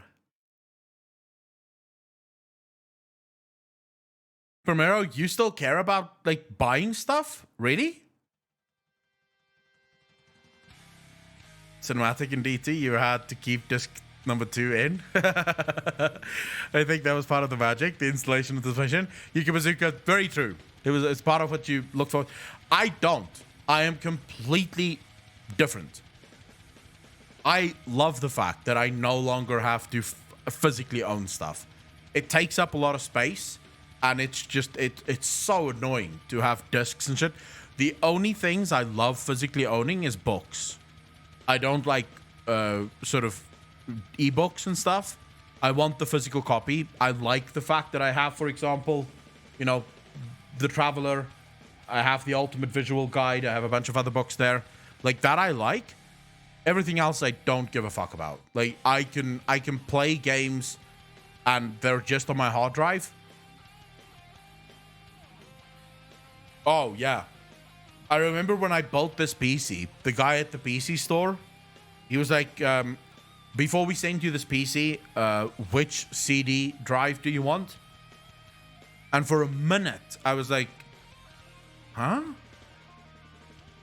he's like, well, you didn't choose the CD-ROM. I just said to the guy, who uses this? No one uses CD-ROM. Just fucking, I don't care. He's like, yeah, but how are you going to install Windows? I'm like, I've got a flash drive, bro. Don't worry about it. I've got my shit covered. I've got a USB drive. I'll get it installed. Don't fucking worry about it. I don't need a CD drive. But can you imagine the amount of fucking floppy disks that you would need in order to install something today? Like, genuinely speaking.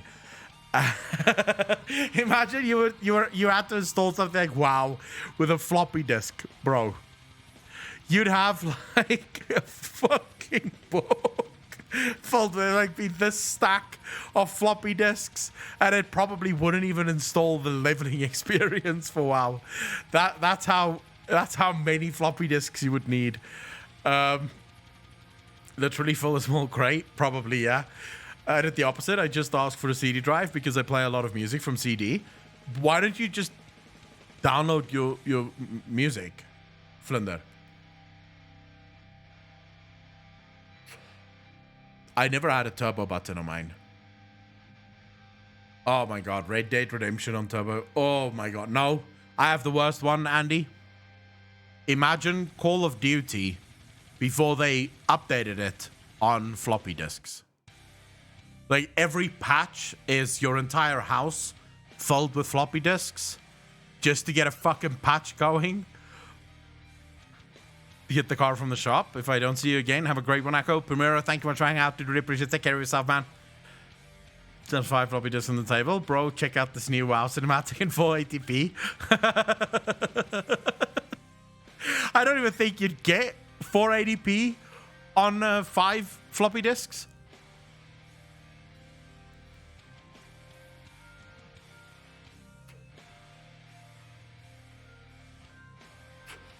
I mean, that was the biggest piss take. I just have to say, I had a 500 gig solid state for Call of Duty, and I think after like 3 patches, it was full.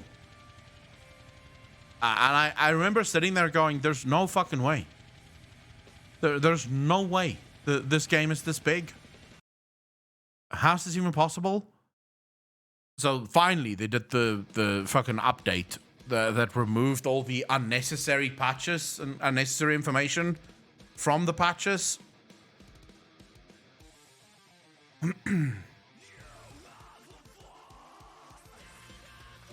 Stuck this from here to the moon for human DNA data.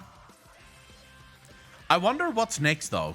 Like, what do you guys think is next for the tech industry? If you mapped it, right? We went from floppy. I can't remember which was first. Was it 5.5 or 3.5? But we went from floppy disks to stiffy disks to CDs to DVD drives or DVD CDs or DVDs, right? I don't know if you guys remember the whole DVD phase. Then came Blu-ray, and then came online.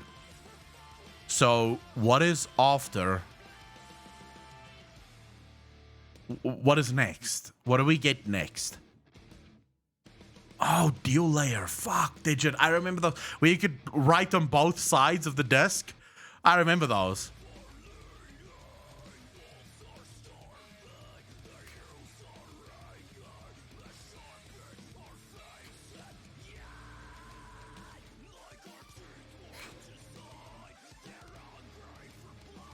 I agree with Apocalypse here. I think the next step is brain implants. I think the next step for the human race is a brain implant. Arm chips? No. But, you know, Elon Musk is already working on brain implants. You've got a bunch of other companies that's working on it. And the whole point of it is to take your phone and put it in your mind, right? So instead of having to Google something, you'll just know it because the chip is in your brain. So if you want to know something, it just instantly makes that information available to you. Black Mirror, playtest is a real fucking fear. What is arm chips, Kildana? The next step is into the Matrix or like movie, the one or whatever it is called again. And they're so much faster. Oh, wait. Are you just talking about like normal PC components?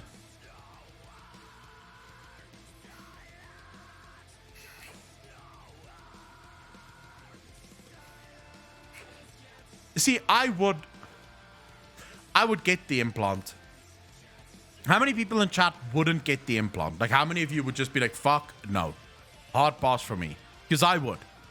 If we had the ability to get a chip in our brain that just gives us the world at our fingertips, I'd be like, yeah, sure, let's do this. Implant that baby.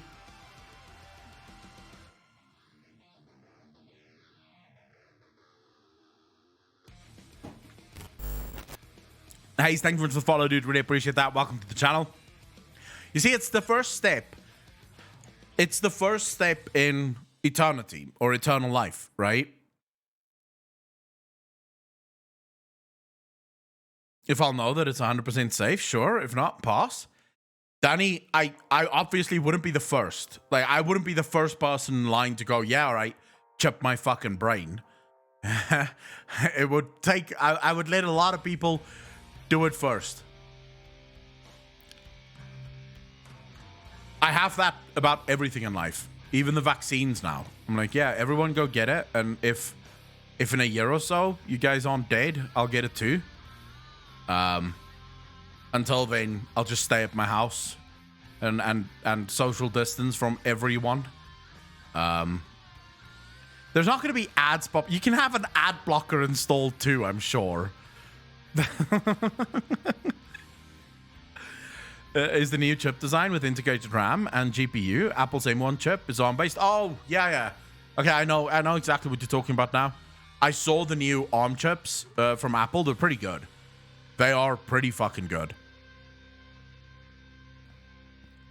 University is forcing vaccine now? My uni at least.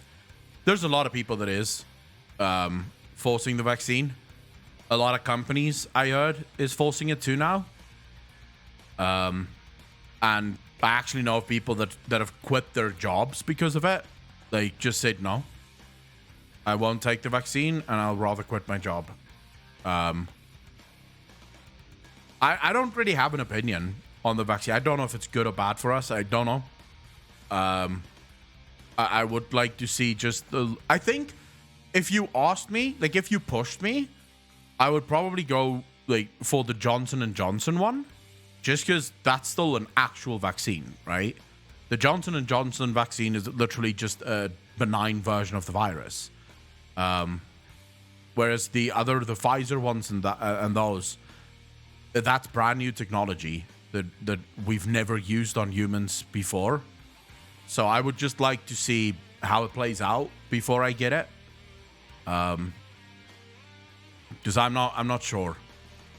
I don't know. Whenever it comes to brand new technology, I'm usually like, let's wait and see. Because brand new technology, especially when it comes to medicine, there's like a lot of things that could go wrong, right? And if it goes wrong, you're fucked.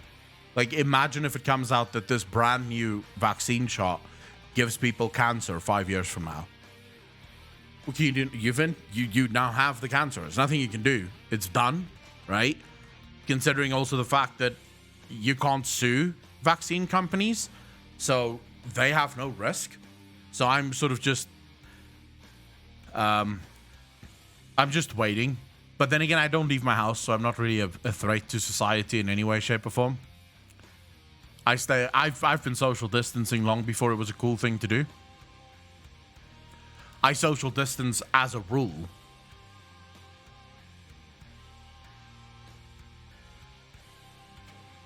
I don't know, that's the problem. If you go look at the contract that was signed between Pfizer and the world leaders, it states very clearly in the contract they will not be held liable for any side effects. They literally, the presidents of the world signed the contract. It's legally binding. They will not be held liable for any side effects, because so basically the world had a choice, right? All these vaccine companies were very straightforward. They said, look, we're going to develop the vaccine. We're going to have to test it. It's going to take 4 to 5 years for this vaccine to be a thing. If you want us to push it, we're not going to stand trial for anything that goes wrong, because you're asking us to push a brand new technology that we've never tested on humans. So it sort of makes sense that they just said, well, if you want the vaccine within the fastest possible time frame, we're not going to be held liable.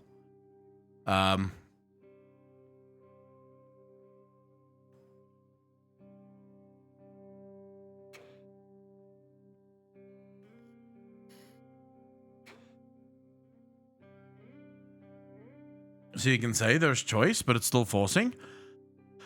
Imagine one day you wake up and all your PC stuff is gone. All your PC setup were as hidden as Transformers. All you know, you have heard some strange noises in your room going on. I mean, yeah, I don't think that would happen. Like, if my PC was a person, I would love it. Right? It would be really cool. Since 14, I hold my breath when I walk past people. Works for Corona too. I'm sure you can still pursue a personal or class action lawsuit. The government cannot ban you from suing. No, but if there's a legal contract that states that they cannot be held liable, they're literally going to walk into court and tell the judge, hey. And the judge is going to go, hey. And your case is going to go nowhere. Like I said, I'm not one of those people that say, don't take it, this is all fake and shit. I don't believe that. I'm just one of those people that say, yeah, I'm not going to be the taste dummy for this. I'll let other people taste it, and if nothing happens to them, then hey, let's go. So yeah, I'm perfectly happy with not going first.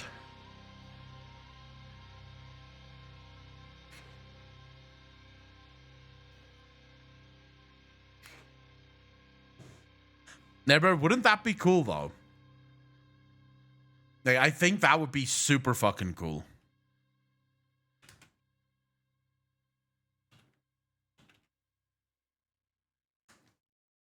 I would love to know if there is something I'm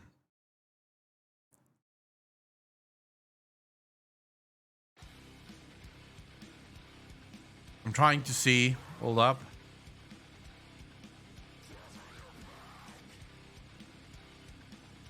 Okay, to put this into perspective, this is not some right-wing site, just so people know. This is CNBC. It's as left as you can fucking go. Under the PrEP Act, companies like Pfizer and Moderna have total immunity from liability if something unintentionally goes wrong with their vaccines. A little-known government program provides benefits to people who can prove they suffered serious injury from a vaccine, so the government will help you out. But the program rarely pays, covering just 29 claims over the last decade. So, yeah. Even if you were a private citizen, they are literally immune to you doing anything to them. People can die from this, and those companies will just go, oops, and then move on. And this is from CNBC, so I'm not like on Fox News or some shit. So no one can say, oh my god, that's just right-wing conspiracy. Generally speaking, though, just to be clear, vaccine companies generally have a lot of protection. So, just normal vaccine companies. So, like the normal flu vaccine, it's very difficult to sue those companies because they're mostly, they can mostly not be held liable for anything that happens to you, because we know that there's a portion of the population that is allergic to vaccines. And there's people that die from vaccines every year. So these companies tend to get that protection from the government.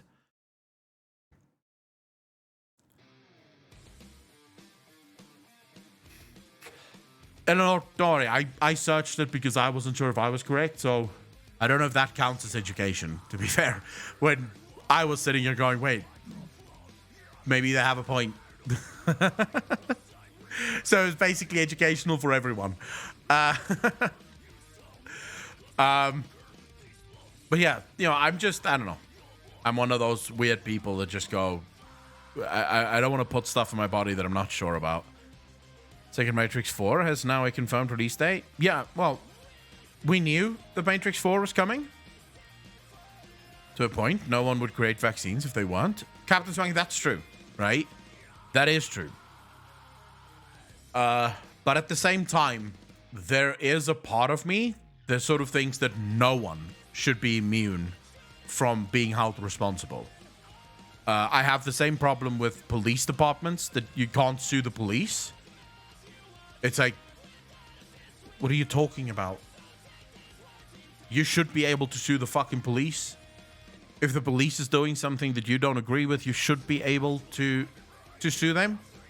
With things in my body I'm not sure about all the time. You know, yeah, right, but that's sexual. That's a whole different story. We love putting things in our bodies that isn't quite how they should be, right? But that's for fun. In 3 days in my area, there was Pfizer and Sinopharm, and I went with Pfizer. Let's see how things go. Most people come out of it perfectly fine. So you don't have much to worry about, I don't think. Every year, a few people by the flu, and ICUs overflow every year with people from the flu. The flu is actually worse than most people think. I was watching this discussion that a genuine biologist was having with a virologist. And they both basically concluded, we don't take flu nearly serious enough. We should be able to sue all the governments of the earth in front of the Arbiter. The Arbiter will make her judgment on this lawsuit.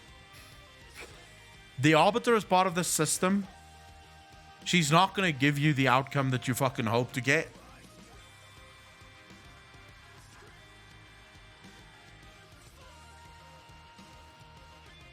Fuck the Arbiter. Also, fuck the government. If they tested for the fly in the scope, if they tested for the flu in the scope they do for the virus, people would freak the fuck out. I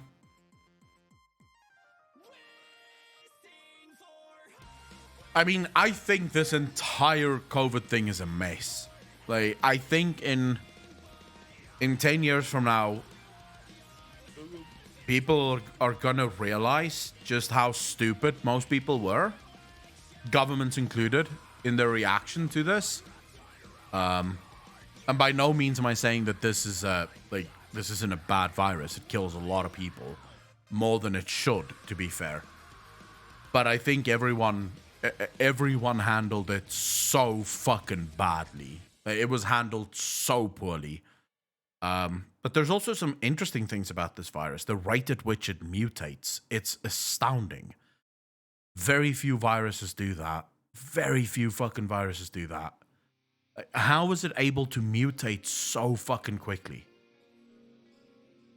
Majority of people want normal back, so they're willing to take extreme measures. Truth is, COVID is here to stay. I believe that COVID is going to be with us like flu. I think it's taken too long.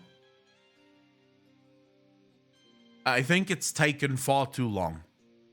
And so I think we're at a point now where COVID is going to be like the flu. It's just going to be one of those things that you have, right? But Aureus does have a good point there. It seems like whenever this virus mutates, yes, it mutates to be more infectious, but less deadly. So almost every single one of the variants, with the exception, I think, of like the first few, the new variants don't kill nearly as many people. Like it tends to, which is, by the way, what a successful virus does. A successful virus doesn't want to kill the host. It wants to live. And so it won't kill the host. It will just become part of the host.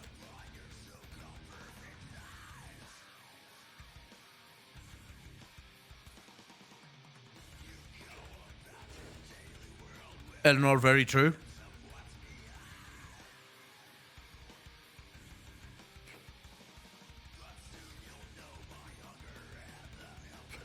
Essentially, it is. Well, not most. Or, yeah, most viruses, but not all, right? There are viruses like, for example, Ebola.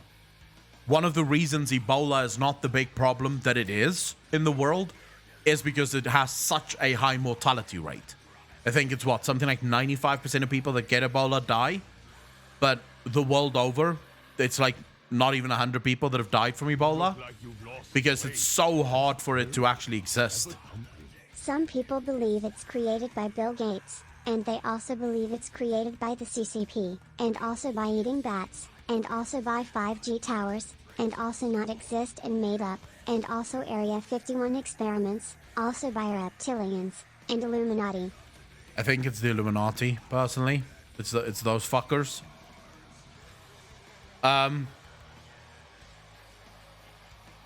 No, I do think there is a couple of things that's very strange. So in 2015, Bill Gates, I think it was 2015, Bill Gates warns against the chance of a viral outbreak, an epidemic, a pandemic starting the world over. I believe in 2018, Bill Gates buys a fuck ton of shares in vaccine companies that produce vaccines. And then we have the outbreak. Now, you are asking yourself, how did he know? Did he know? Was it maybe just all coincidence? Because it's possible that it's coincidence, right? It's possible that he was just investing in vaccine companies because, well, let's be real, it is good money. Vaccines are created every single day, right? And so, obviously, great money. But there is a part of you that kind of goes,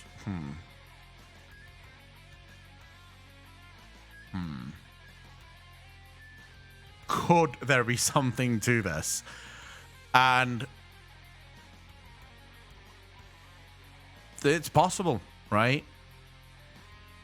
It is possible that there is something to it, but it's also possible that there's nothing fucking to it, right? The people are seeing things that they think they should see. When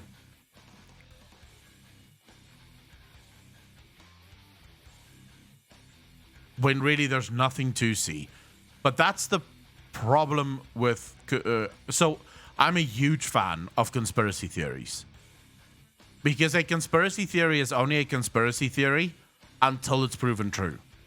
And every single truth that exists today, at some point, started as a conspiracy theory. Every single thing that we believe today started as a conspiracy theory. It was once a conspiracy theory to believe that the Earth was not the center of the universe and that the sun wasn't rotating around the Earth. It was a conspiracy theory to even consider that. You were put to death by the church if you even believe that. So the truth is, do we even know what the fucking truth is?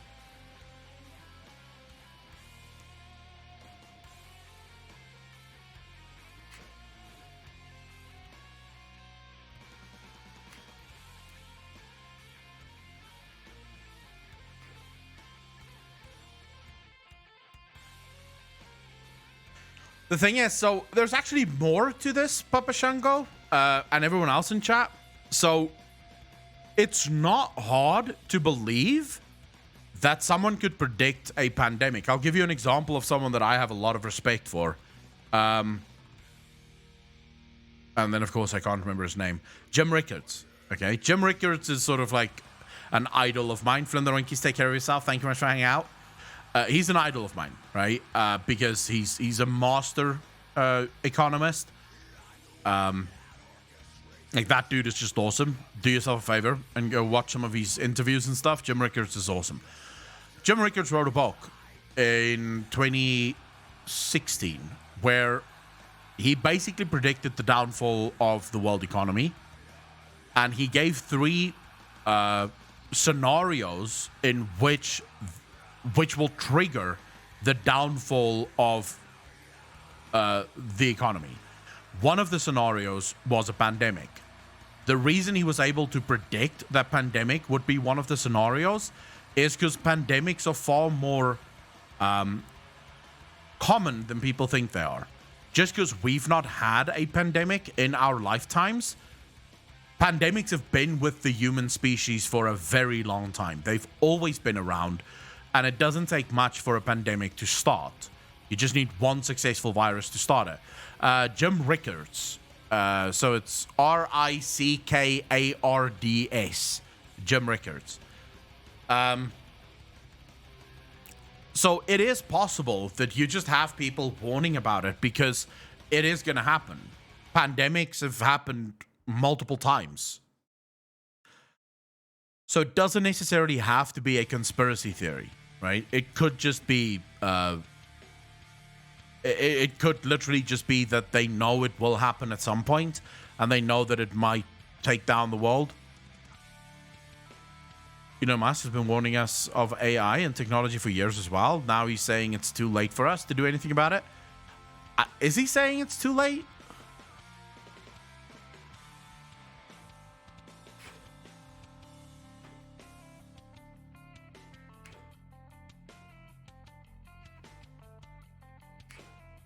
Zigzix, I will say, I agree with that. So, if you were to push me for my opinion on the US, for example, but also push me on the UK, Europe, most of the West, China,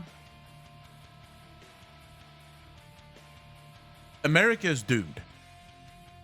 The America as we know it is doomed, I should say. I do believe that there's going to be a national divorce probably within the next decade. You'll probably see the South once again breaking away from the North. The divide in the US have become unsustainable, right? You're at a point now where liberals and conservatives can't even sit around a campfire anymore. They can't sit around a dinner table anymore. You see it daily. Children cutting off their parents because their parents believe things that they don't believe, and therefore the kids don't want to talk to the parents. Parents cutting off their kids. I saw this article just, I think, last week of a mother who disowned her son because her son was a Trump supporter. It's like, it's your fucking son. Like, even if you believe that you're right, surely the way you raised him will mean that he'll eventually return to the fold, whatever the fuck, right? But you now have such a divide between people because of politics that the US as a country can no longer exist.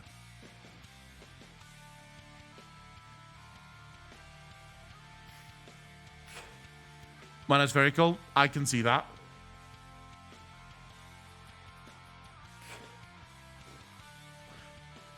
China is going to have its own problems, by the way. I don't think the CCP is going to exist for the next 2 decades.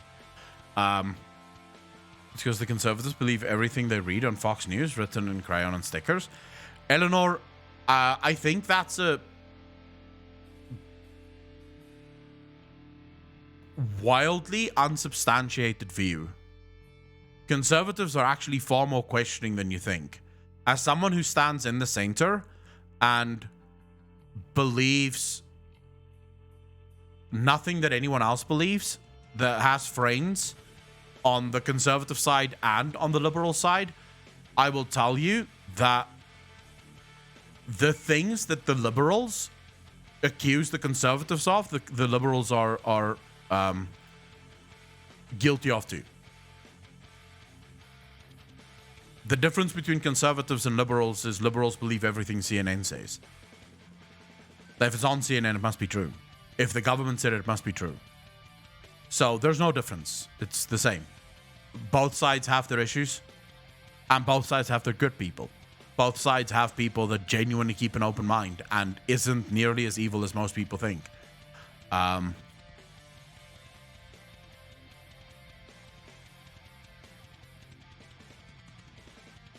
Eleanor, the conversation that you want to get into is not one that I'm willing to have on stream. I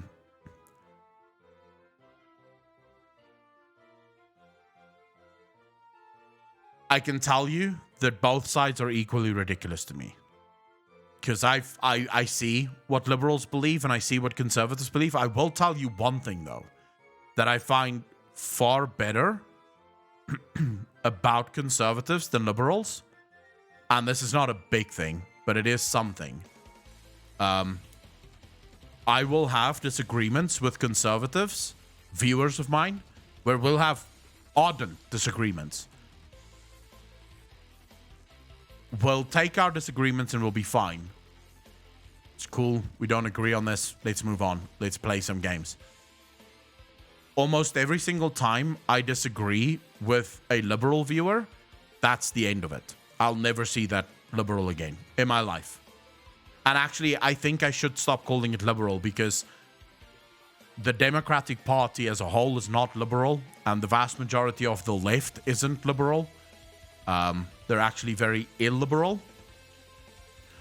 But I will say that conservatives are far more open-minded when it comes to having disagreements and welcoming disagreements than the vast majority of left-wingers that I've met. Now, I'm not talking about the far right or the far left. They're both equally fucking evil because both of them have some very stupid beliefs. I'm just talking about left and right.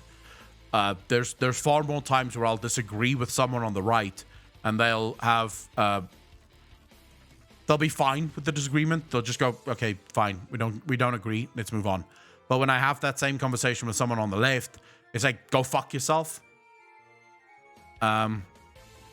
So here it is. Like I said, Eleanor, it's not all, but it's more. It's far more common for me to have a disagreement with someone on the left and them just going, you're a fucking racist, you're a bigot, go fuck yourself and be gone, than it is for me to have that conversation with someone on the right. Like, I'll put it to you this way. I know I have Trump supporters in my channel. I have quite a few people who love Trump. I have said before that I think Trump is a fucking buffoon. Most of them don't give a fuck. They don't care. It's fine. He doesn't like Trump. Who cares? Right? I like the guy. I don't care what Akelon likes or dislikes. I still like his content. If I were to say I didn't like Obama, and I didn't, I would almost instantly lose 20, 30, 40 viewers would just go, oh my God, he didn't like Obama? How dare he? Obama was a horrible president. The guy fucked up more things than he fixed. Not saying he was any better or worse than Trump or anyone else, really. He was a politician. He was as fucking horrible as the rest of them. But I'm safer to say things to conservatives that don't agree with me than I am to saying to liberals. Frisky, the problem with standing in the middle is you get hit by trucks from both sides.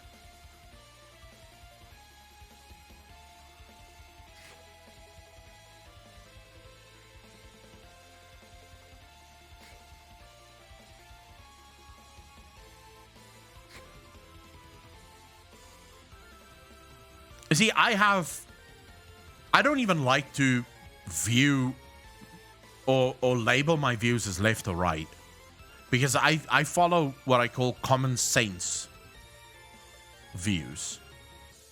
if it makes sense to me, I believe it. If it doesn't, I don't. So when it comes to social things, my views have always been the same. If it doesn't affect me, I don't care. Right? I couldn't care less because it's got fuck all to do with me. When it comes to economics, I'm far more conservative. I don't like all these government programs. I don't like the way the government wastes money. So I sort of pick and choose. I like to look at politics as a buffet, and I just pick whatever things make sense to me. Get called a Trump supporter from the libs, and then I'm called a demon rat from the right. Yeah. But this is why I said I think the US is in for a national divorce. Texas is already threatening it. Like, Texas is on the fucking verge of leaving the union. Now, Texas would be the state that has the easiest time of leaving the union because Texas has its own constitution. It is actually a republic, right? It just allowed itself to be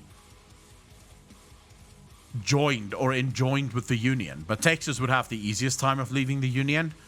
The other states would probably have to go to war or threaten war in order to get out of the union. Because I don't think there's any other state that is a republic.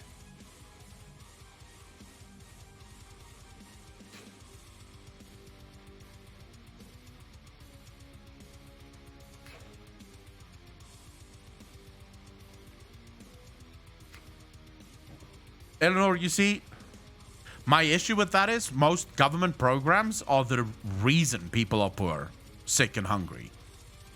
It's because of government programs, because they tax people out of their fucking money and then wonder why people don't have money. And if you don't believe me, go to California. California is an absolute shithole, and it has what we would call best social programs in the US. It's because of its taxes. People don't have taxes to live, so of course they're going to lose their jobs or lose their homes because the government is taking fucking 50% or more of their money. If you remove the government programs, you would most likely get to a place where the vast majority of people don't need the government in order to survive. So, yeah, I think all you have to do throughout the world is look at the countries that have socialist policies to realize that there's a very minute amount of countries that can work with social programs, and it's usually very small countries, and also countries with a single culture. Not race. It doesn't matter what the race is, but the culture has to be almost, what's the word? What's the English word for it? Homogeneous, right? It has to have a very homogeneous culture. So why does socialism work in a country like Sweden? Well, it's because in the 1980s they did a poll where they asked Swedes, what do you think the perfect life looks like? And 94% of all Swedes said, you have to have a job, you have to pay your taxes, you have to do your part for society. How can a social program not work with that? Because almost no one is on social programs. People are working and paying taxes. That number, by the way, have died off. It's now actually closer to 44% of Swedes that believe having a job and doing your part for society is a good thing. And you have almost, I think it was something like 32% of people who actually don't have a problem with being on social grants. So Sweden is in for a treat within the next decade or so when fewer and fewer people actually find having a job as being a good thing. But I think, so the real issue that I see between the left and the right most of the time is a failure in communication. So the left will say things like, the conservatives don't give a fuck about the poor. And it's like, that's not true. Conservatives care very deeply about the poor. In fact, if you look again at the statistics, conservatives give more money to welfare and to charity organizations than liberals do. Far more. Like, conservatives give a hell of a lot more money to charity than what liberals do. So conservatives actually do care very much about the poor. The difference between conservatives and liberals is, how do we solve the problem? The left or the liberals want to solve the problem through government intervention. The right says, no, government can't solve these problems. They're particularly shit at solving these problems. We need a free market solution to solving these problems, like charity. So that's sort of this is sadly just the way in which people communicate that doesn't allow for those things. But I have never met a single conservative in my life that doesn't care about poor people. I can promise you that. There's not a single conservative that I've ever met that doesn't give a fuck about poor people and sick people. It's just, how do we solve the problem where people differ? And what you need for a proper country to function is you need the right, the liberals, and the conservatives to work together. So the right and the left need to work together. The left identifies the problem, and the left and the right then tries to figure out, how do we solve the problem together so that both sides are happy with the solution to the problem. Sadly, that no longer happens. The one side beats the other side over the head, and then 4 years later, the other side beats the other side over the head. So it's just sort of, let's beat each other into submission. You can't have a world like that. It's just better than to break apart and do your own thing.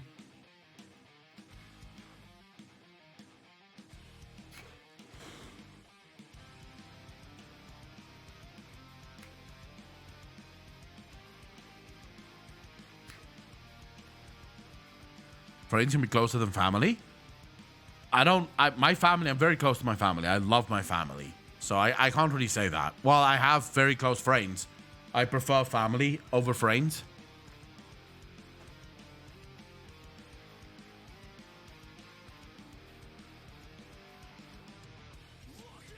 All I ask is, when you guys build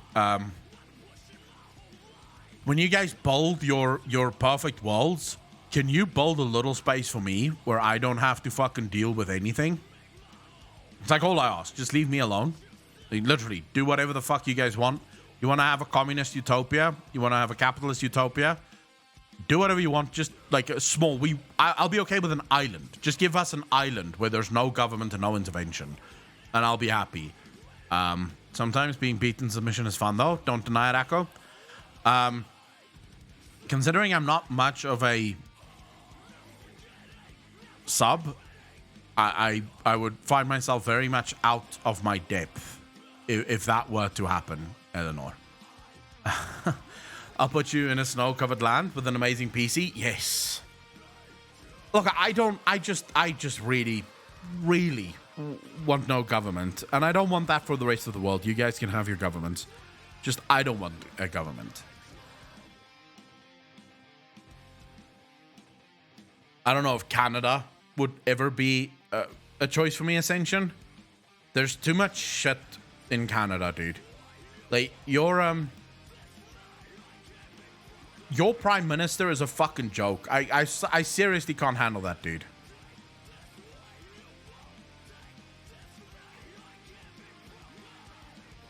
I'll take it.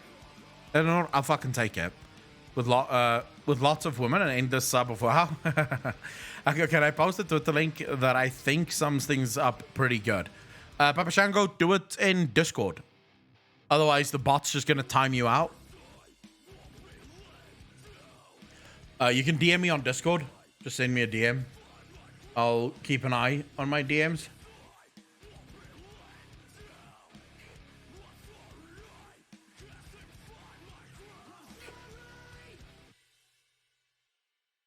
Apparently not anymore. I'm not a Republican, but I'm not allowed to be a Democrat, according to them. I hear a lot of people saying that I didn't leave the left left me.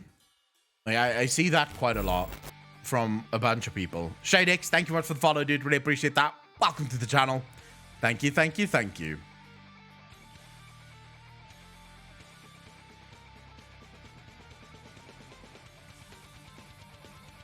Papa Shango, I do apologize, but yeah, if we don't do that, bots will just spam all sorts of fucking porn shit. So by only having subs be capable of linking shit, it allows us to not have to deal with the fucking bots. Because believe me, the bots can be a real pain in the fucking ass.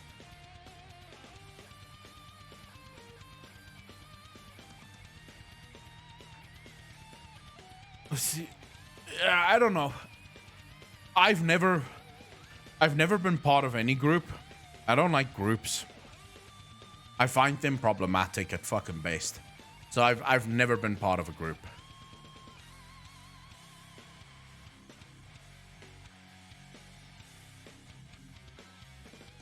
I think once you join a side, no matter what the side is, but as soon as you join a side, you're basically forced to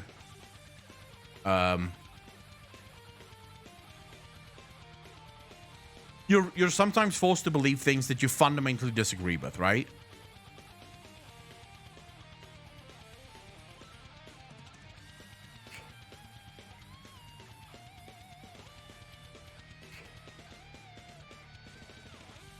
Fucking WhatsApp groups is annoying. My family loves doing WhatsApp groups, and then they love sending each other fucking like messages, and I get tagged or notified of every single message. I'm like, oh my fucking god. No. I don't care about every single fucking thing you guys talk about. Like, why are you tagging me? Alright, hold up, let's see this. It's a meme. I like memes. Me realizing that America has already been destroyed and we're all just going through the motions till the shooting starts. People bitching about gas prices. Truth. Truth. Lucius Babby, thank you so much for the gifted sub. Really appreciate that. Thank you, thank you, thank you. I will say,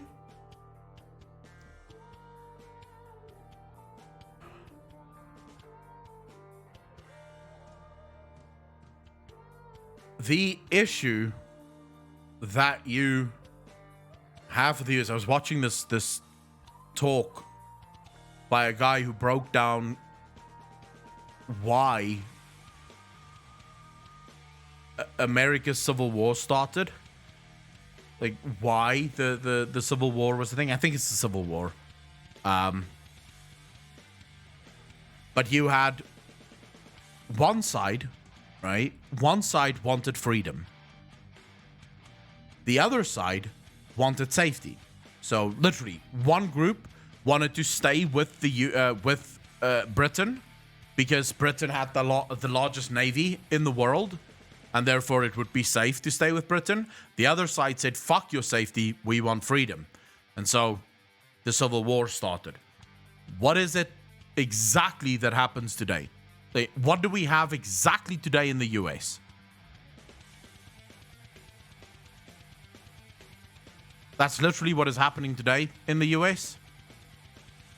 One side wants safety, the other side wants freedom. And it's almost inevitable that it's going to lead to war. I don't think you can change that.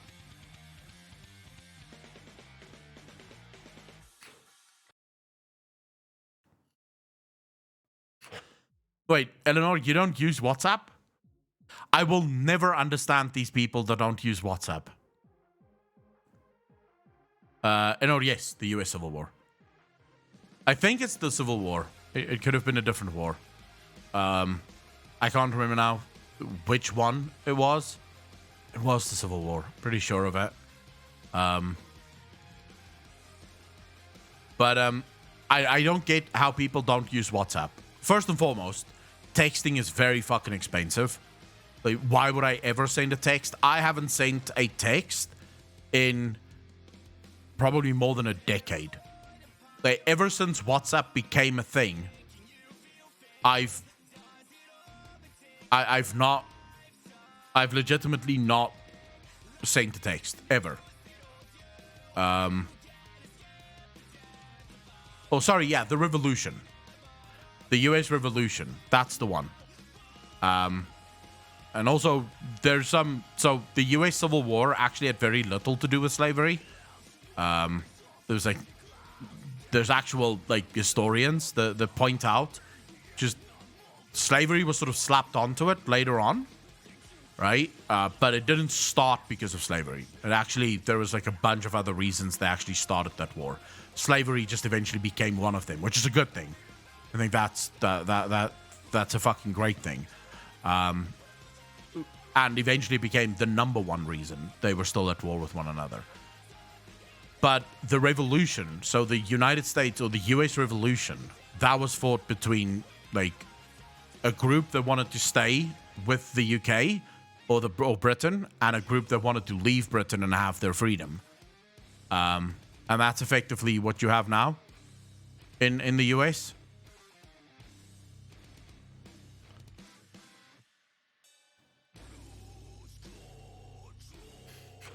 And no, I'm not as, like, I know a lot about the US, but obviously I don't know everything. Just to be clear, we don't get taught any history about the US in South Africa. The history that I do know about the US, I've read myself. And admittedly, years ago. But yeah, it's been... Fuck. Probably in school, actually. In high school, I read quite a lot about the US and its history. Since then, not much. Like, when I was in high school, we got taught a little bit about South Africa's, like, history. But history was also not compulsory. So you only had history until, I think you were 14, and then you didn't have history anymore.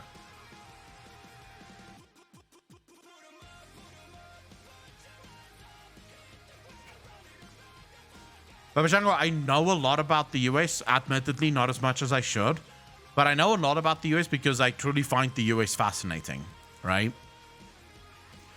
I find the US a fascinating case study, mainly because the founding fathers of America, to my mind, might be the biggest heroes the world has ever seen, because I don't think many people realize that they were actually some of the first anarchists. If you look at how they wanted the US to be built, it was anarchy. They wanted an anarchist system where every state would take care of itself. And I can work with that. Like, fuck my life, I can work with that. Jake Reaper, no. I'm not even sub to WoW at the minute. I'll resub to WoW when they fix their shit. Like, once the game is fixed, I'll resub gladly. Because I do miss WoW, but not in its current state.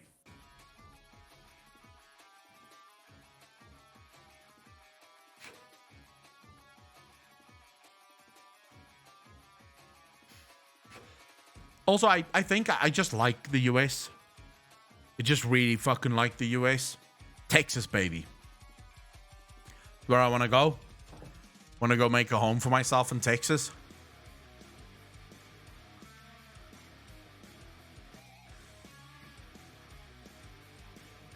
Zig, yeah.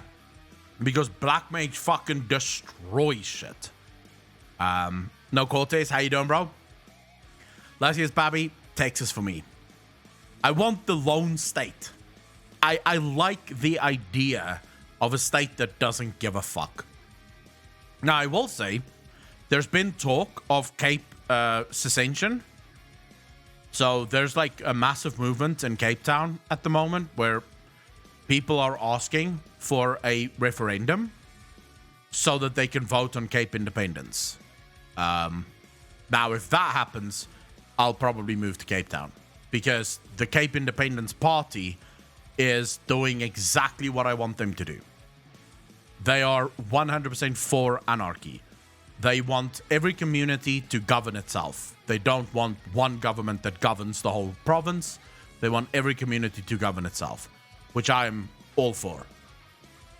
All for. I think communities should be able to govern themselves because there's no way that a government that sits in Cape Town will be able to make laws for people who live 200 kilometers away, right? Because the problems in Cape Town is not the same as the problems 200 kilometers away. Will you live with Carestia the Firstborn? No. I was in South Africa right now. For no case, it's pretty good, I would say. It's pretty good. It's I mean, the country is fucked. But for now, it's all right. I don't like the US period, but it's insanely hard to get citizenship in a different country. So I guess I choose Washington for the forests, hiking, and rain. I hate the Midwest humidity. You mean Washington State, right? Not Washington City. Or DC, rather. Because that place is a fucking dumpster fire. Did you take care of yourself, bro?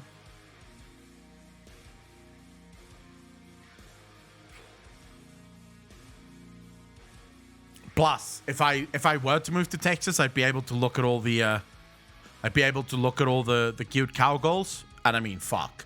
What guy doesn't want a cowgirl? Anarchy could be the norm. There's an old saying, which is still true. It takes a village to raise a child, and it takes a child to raise a village. I like that, actually. It's a pretty good fucking saying. Can you say... why would I say that? I don't know what it means. Humidity 2, and it's yucky.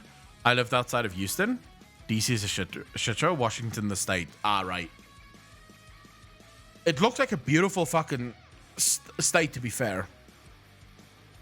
Are you planning to return to WoW in 9.15, or are you waiting for 9.2? I don't know yet. It really depends on... It really depends on how Blizzard acts during the beta, the PTR. Anyways, you learn how much you should have appreciated it. Nate, I agree with you. Cowgirls should be reason enough for everyone to want to live in Texas. South Africa, but it would be nice to go to another country. Jake Reaper, I'm moving to Cape Town in January, which I'm very much looking forward to. And if Cape Town has its referendum on independence, that will be the first time in my life that I actually vote on something. I will actually go to vote on Cape Town independence.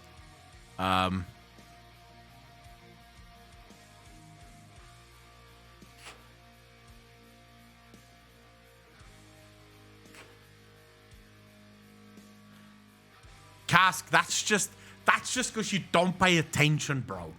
That's not real. It's not real. Look, everyone fucking knows this. Everyone knows this. The sexiest the girl can fucking look is wearing cowboy boots.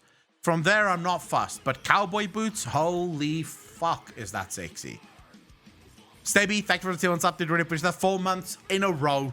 Thank you, thank you, thank you. How you doing, Stebby?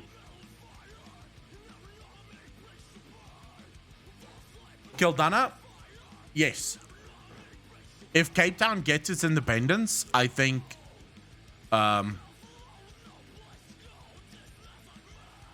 I think people should move here.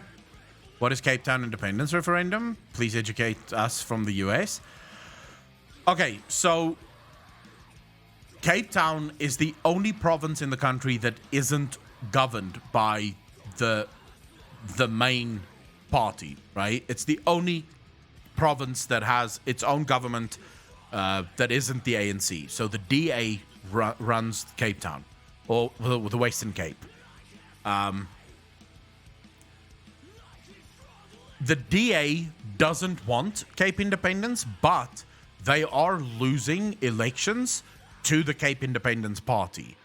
The Cape Independence Party won't necessarily be able to challenge the DA in an election, but what they can do is they can be the kingmakers, right? And so if the DA loses the election by less than 50%, and the Cape Independence Party gets like 5 or 6 or 8%, the Cape Independence Party can go to the DA and say, okay, listen, we're willing to pool our votes with you, so to make you the ruler of the province. But if we do, you give us a referendum on Cape Independence. And if the referendum succeeds and people want Cape Independence, then Cape Town triggers secession. Cape Town leaves the Union of South Africa. If that happens, basically what happens is Cape Town triggers its secession, and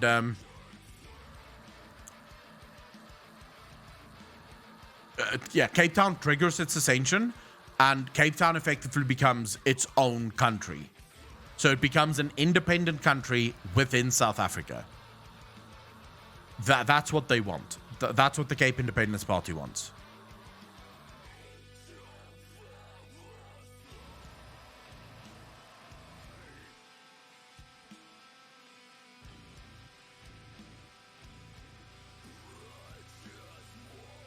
Cape Town is the country.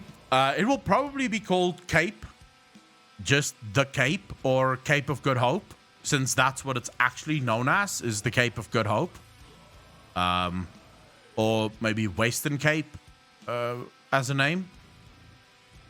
Right now, Danny, I live in Pretoria, which is in the sort of middle of South Africa, I suppose.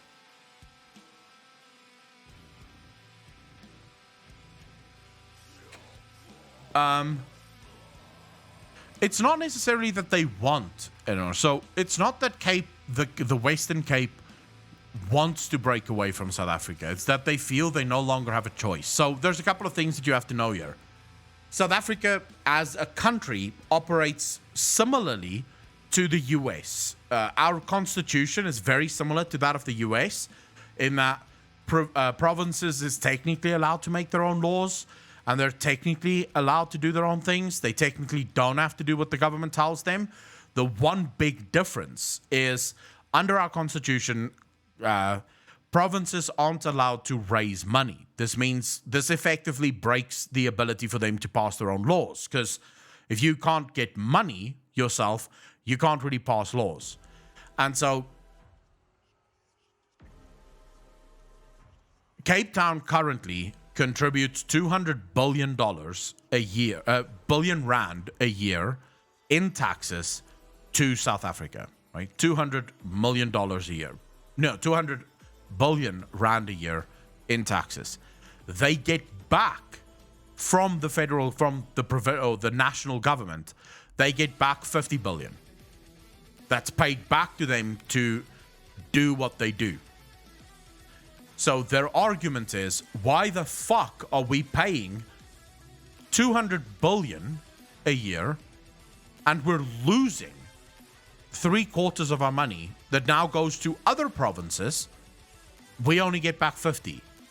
So their argument is, we get to keep our own money. So we get to do things with our own money. Also, they don't really like the laws. For example, nationally, weed is illegal. In Cape Town, they want weed legalized. There's like a bunch of other things that the government does that the people really dislike. For example, all electricity generation in South Africa is generated by the government. It's a company called Eskom, which is a government-owned entity. So the government appoints the people that run Eskom, and they want to break away from that, and they want to do their own thing. Jake Reaper, take care of yourself, bro. Have fun. So it's sort of like a federal system, but I would say the US system was better thought out. But it's similar. It's supposed to be similar to the federal system of the US. Cask, no.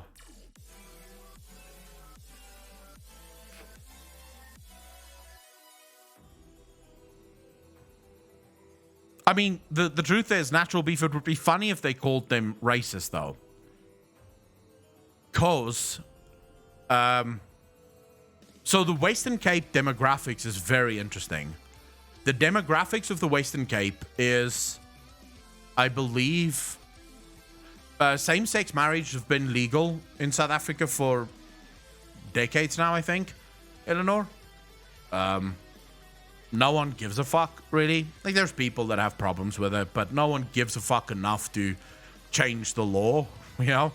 The only thing that is still sacred, and I would say luckily kept sacred, is that you can't force a church to marry a same-sex couple, which I've always been in favor of. I don't think you're allowed to force people to do things that's against their religion.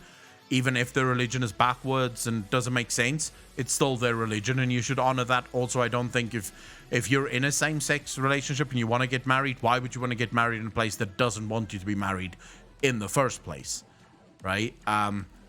So that sort of, you can't force churches, but same-sex marriages have been legal in South Africa for a long time. Yeah, but that's usually my view as well. If you have a problem with gay people, don't suck dick. It's simple, right? No one's saying you should suck the dick. Like, you can just not suck dick, right? It's really, look at me. I'm not sucking dick right now. So yeah, I think I don't know why people have a problem with gay marriage. Just like, who gives a shit? Surely they have a right to be married too. Just quickly see here. Western Cape demographics. All right, so the demographic breakdown of the Western Cape is as follows. 50% is colored people, right? 32% is black, 17% is white, and 1% is Indian or Asian, right? That's the demographic breakdown of the Western Cape as a whole. Of that, 50% of colored people, right? The vast majority of them want secession. So if the Cape secedes, calling the Western Cape racist would be like, wait, so you're saying that the colored people are racist? How is that even fucking possible? I would say that the colored people are the angriest people in South Africa because under apartheid, they weren't white enough. And now with the new government, they're not black enough.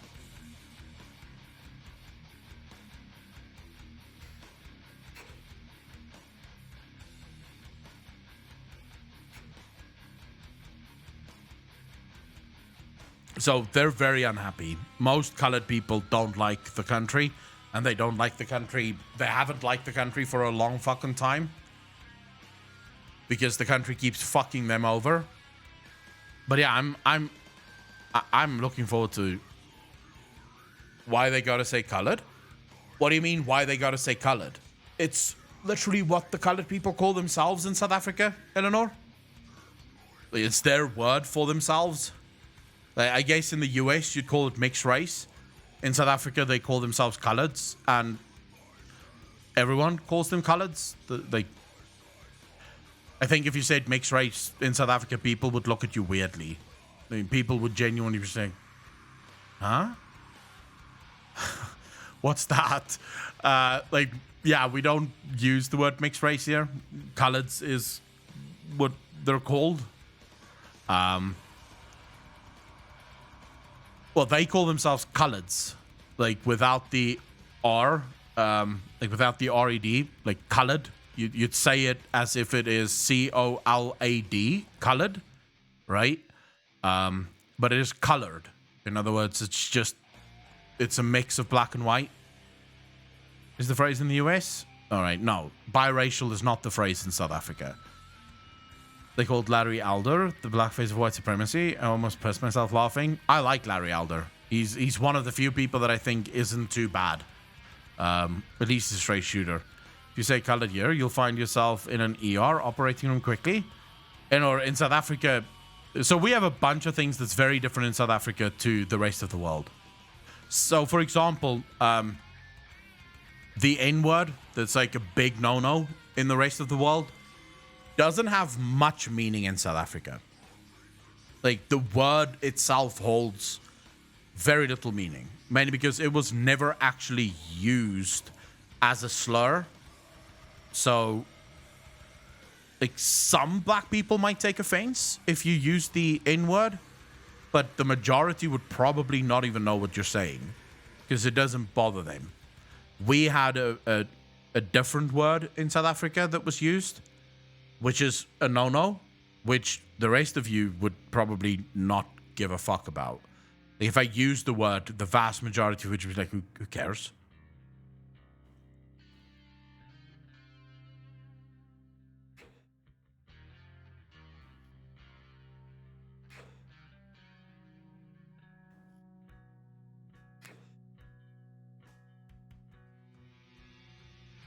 I don't watch the news either. Just running against Cali governor. True. Match will be fit will probably happen, but I don't think the coloreds of the Cape gives a fuck. Like, they genuinely don't care. they want out. They want to be able to self-govern, and I am so on point with that. Like, I was watching this interview with the leader of the Colored Congress. That's what the party is called. It's the political party. They call themselves the Colored Congress. And he said the exact same thing. We want independence because we want to rule ourselves. We know what we need. We don't need some white or black guy who doesn't even live where we live making rules that affect us. So for them, it's almost like they need to be able to govern themselves. And I think that's true for a lot of people. Like, a lot of people are fleeing to Cape Town specifically for that reason. So it's very interesting. Can I self-govern my house, for fuck's sakes? You should be able to, right? I feel very sorry for the colored people in Cape Town specifically. So the vast majority of coloreds in Cape Town live in a place called the Cape Flats. The Cape Flats, Mitchell's Plain, there's like a few suburbs where they live. These areas are... So the average life expectancy in South Africa for a colored person is, I think, 40.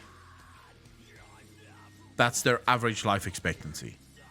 40 years of age. The reason is those areas are so full of gang violence. Gangs and drugs everywhere. The police doesn't even do anything about it. Like, most people just forget about their plight. And so it's nice to see that they're taking over themselves. They've now decided, you know what, fuck this. We want to be able to govern ourselves. We want to be able to get rid of these drug dealers. We want to be able to get rid of these people that is fucking up our kids because no one seems to care. The national government doesn't give a fuck. The provincial government doesn't give a fuck because no one is affected by the problems that we have. And so they want freedom so that they can choose how to deal with their problems. South Africa needs a bit of a shakeup. I agree. Damn, they fucking did as soon as they popped from the vag. Yeah, it's sad. You guys do know that some of the most brutal gangs in the world come from South Africa, and it's almost all colored gangs. We have, for example, the Americans, which is like I think they are the most brutal gang. I think it's called the Americans. Like they are stupidly brutal. Their leader is actually in prison. He runs the gang from prison.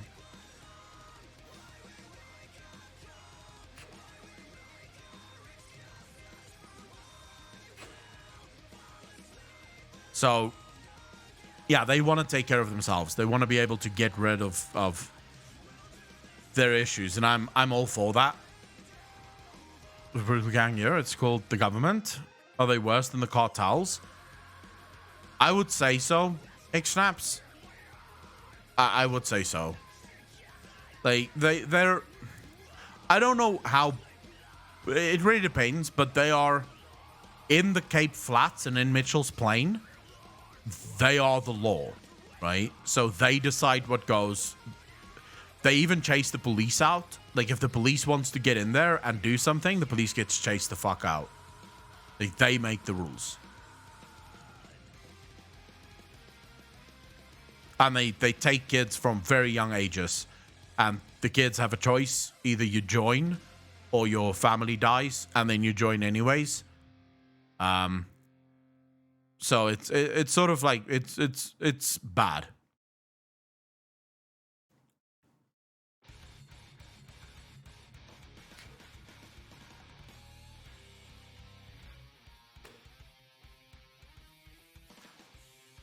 Yeah, I'm fucking rooting for Cape Independence, bro. It's gonna be awesome, and Cape Town is beautiful as shit. I just need to show you guys this pictures again. Hold up, let me show you just pictures of Cape Town first. Look at this city, and you tell me that it's not absolutely fucking gorgeous, dude. This is just one part of Cape Town, by the way. It's not even the whole of Cape Town yet. But this is like the Bay Area of Cape Town. It's just oh my fucking god. And where I want to live. So where I want to live sort of goes around that bend. If you look at the left-hand side of the picture there, as it goes around the bend, I want to live that side of the city. Right? This is actually one of the hiking routes. So people hike a lot in Cape Town. And you hike all the way up the mountain. And then this is the view that you have on the hiking routes. Or you can take the cable car up the mountain if you really wanted to. I'm trying to look if do I have to type it in again or... Yeah, there you can see like the whole of Cape Town. No, this water is very cold. So Cape Town beaches are not really for swimming. People very rarely swim in Cape Town. These waters are stupidly cold and they are shark infested as fuck. If you want great white sharks all around, this is the place to be.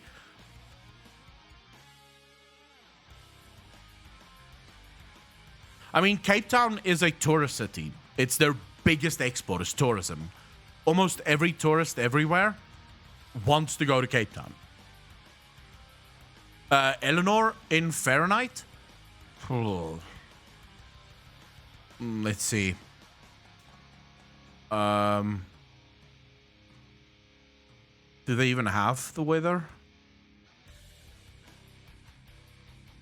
Are we gonna go? Are we gonna have to go down? I think we're gonna have to go down.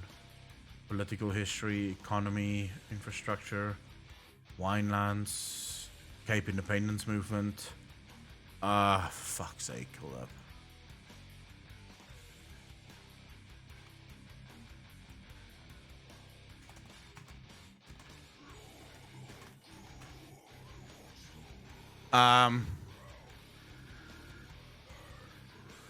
So they have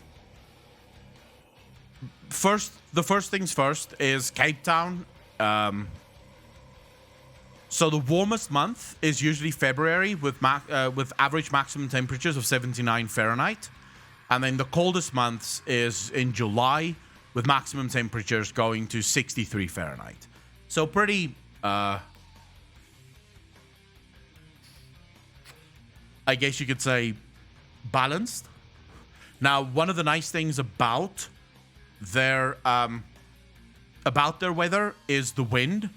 Like, they call it the Cape Doctor. Literally, the wind is called the Cape Doctor. And the reason they call it that is there's a wind that blows over the ocean into Cape Town and into that mountain range there. So, and it is fucking rough, and because the ocean is so cold, the wind that blows cools everything down. So it's usually cold in Cape Town, or colder in Cape Town. But someone asked about the winelands. So if you really had a lot of money, this is where you would move, just FYI. Camps Bay or Clifton, either one of these two. This is where the celebrities live. Look at these homes. Like, celebrities throughout the world buy homes in Clifton and Camps Bay. So you get like these, see there, beaches and shit. This is very expensive, by the way. Living here is just, it's stupid to live here. But then you have the Cape Wineland. So Cape Town is famous for two things, tourism and wine. So these are the Cape Winelands, for example. There's an actual, like, tours that happen every single week where you can tour the winelands of the Cape, and then you sort of do wine tasting at all of these different farms. But this is sort of the whole of the Western Cape is this, right? It's winelands everywhere. Wine and sheep. Joko, how you doing, bro? But yeah, the Winelands is also like fucking picturesque. Look at that. Tell me owning a fucking wine farm or a vineyard and having that view wouldn't be absolutely fantastic.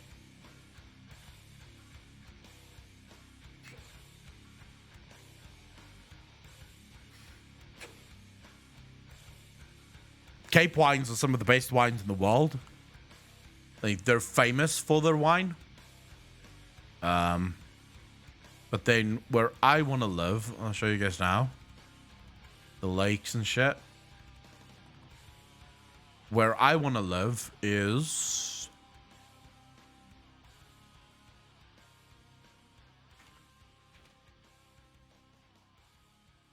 here.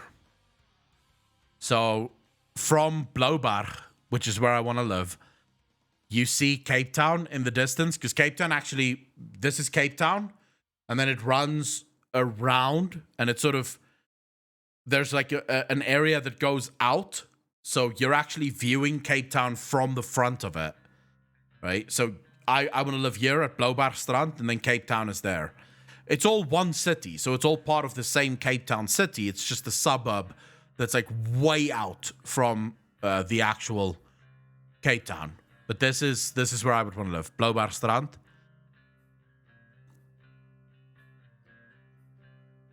I'm trying to see if there's like a good picture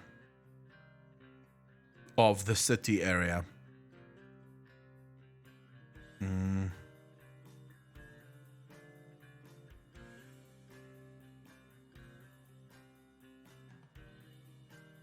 Yes, this is probably one of the best you're gonna get. But this is sort of what Blaubar Strand looks like.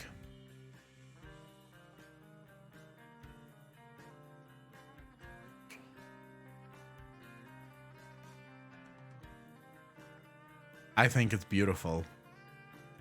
I think I could be really fucking happy here. I mean, who wouldn't be happy with this fucking view? Joker bro, it depends where you live. But yeah, I think if you lived in a place like Cape Town, you'd be very happy. I think if you lived in a place like Cape Town, you could yeah, be very, very happy. Cape Town is, I would say Cape Town is very international, but not as international as Joburg. Like, Joburg is a horrible place to live because there's no culture in Joburg. It's just sort of like whatever the fuck, right? Everyone has their own culture because it's mainly people who are there on business. So they're not there to sort of set down roots. Whereas Cape Town, people go there to live. So you have a lot more culture in Cape Town, and you get very different cultures. So there's, for example, I believe there's a Koreatown in Cape Town. There's like a Dutch area in Cape Town, like a massive Dutch area in Cape Town. Most of... so let's just go...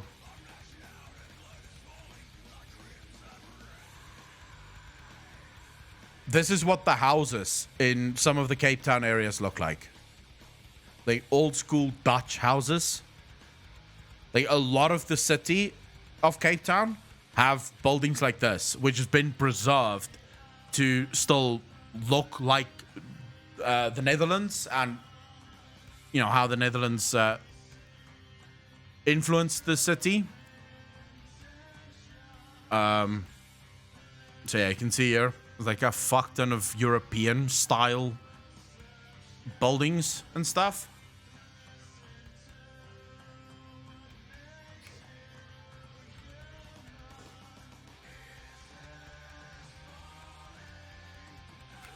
Picture is too big, wouldn't load. I imagine it could be nice living in a house like this. Like this one. Look at this. Like, imagine that was your house. Like, just fucking imagine you lived in that giant fucking Dutch home. But I want to go visit this place.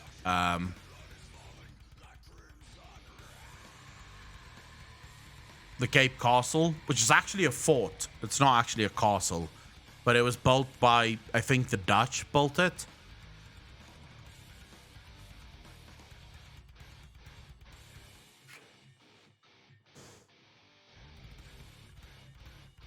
Awesome powers. Everyone hates the Dutch. Isn't that the French, though? Most people I know don't like the French. Yeah,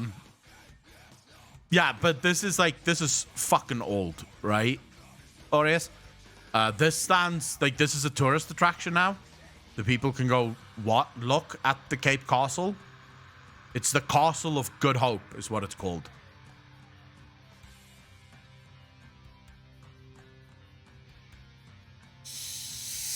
We all hate the French. There's so much in Cape Town. Like, let's just see here, because I know this is like a big thing in Cape Town. Cape.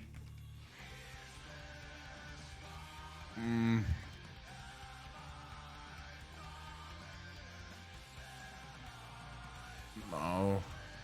It's just giving me tryouts. Let's say hiking. Alright, so you have these hiking trails all throughout Cape Town. Like, there's even one that takes you. You can take a boat out to what's the island called?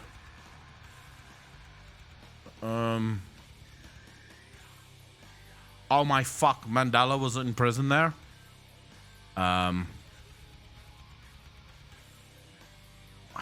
I'm just blank on what the island is called, but you can take a boat out to the island, and there's literally like trails that you can walk on that island, because everything in Cape Town is tourist, so they have so much for tourists to do, and then the people who live in Cape Town just take advantage of that, because, you know, why the fuck won't you? I think Cape Town is like one of the most active, people in the country, because people generally spend their Saturdays, their weekends just on hiking trails and shit.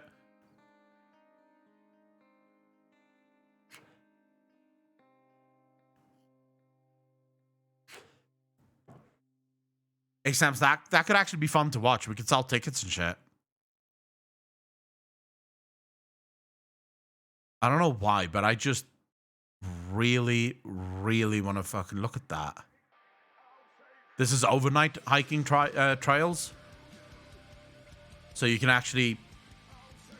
you sleep over in like tents and shit with the hike. Bro, I want to live here.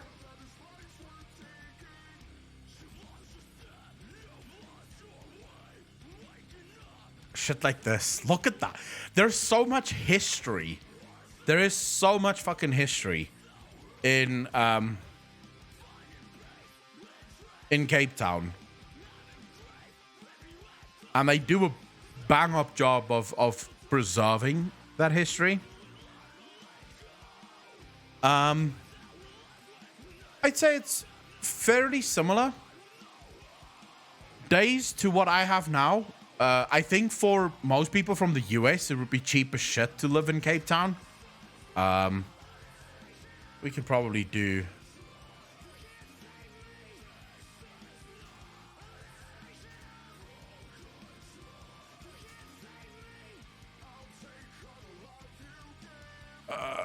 Okay, so... Summary about cost of living in Cape Town, South Africa. Family of 4, estimated monthly costs are $2,110 without rent. A single person estimated monthly cost will be $605 without rent.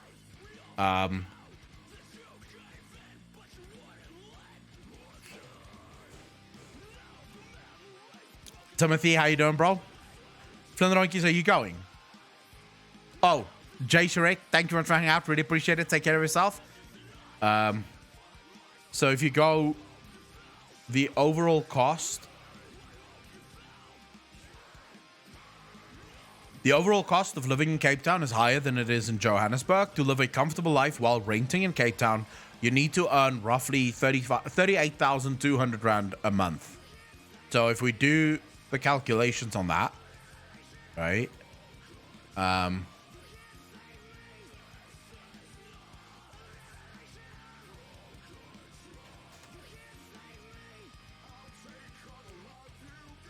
oh, fuck me. $2,600. So if you earn $2,600 a month, you would live very, very comfortably in Cape Town. Like that would be like a proper good living, with a nice house, nice yard, nice everything.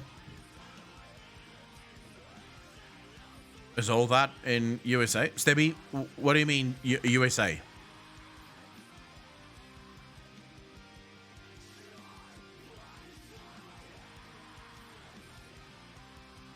I'm moving to Cape Town in January.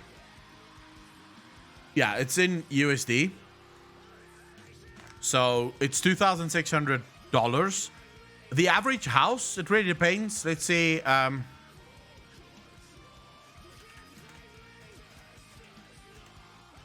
let's go Blowback, because Blowback is fucking beautiful. Let's do a couple of calculations here.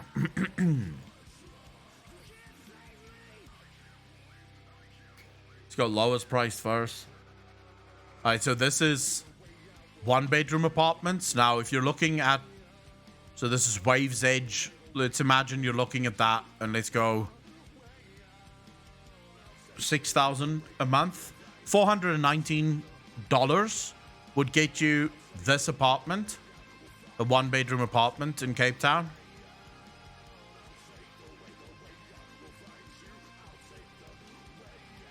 It's not bad. This would also probably be like, yeah, this would be rather expensive because look at the view.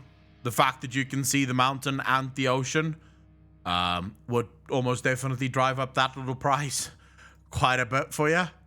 But let's move away from 1-bedroom apartments and see if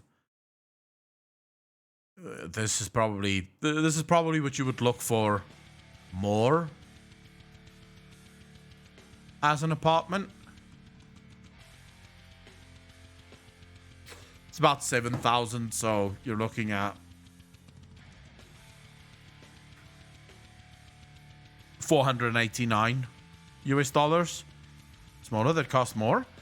So that's for rent. But let's imagine, okay, so imagine you're a family of 4. So it's you, your wife, and your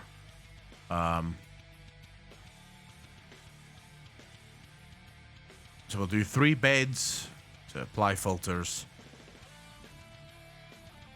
Let's go for this, right? So it's a flat, 3-bedroom flat. With all the amenities and shit probably added in. This is where you'll pay... No. What am I doing? You'll pay $874 for a 3-bedroom apartment.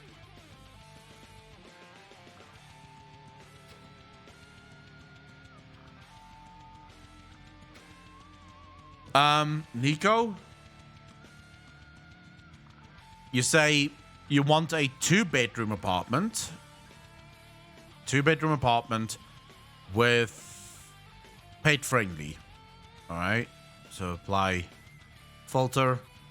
Bathrooms is usually 1. But okay. So also keep in mind that most of these is pets is sort of relevant. It's a relevant concept because a lot of the time they'll allow small dogs or cats, but they won't really allow large dogs, if you will. But let's say, let's go for a simplex, right? So a simplex is a freestand. 70 square meters. Yeah, 70 square meters. Land area is 240 square meters. It's got a pool. I fucking hate pools. Oh man, this is old school as shit. This is very old. but you are paying for the space. So let's go 10,800, right? So 10,800, $755.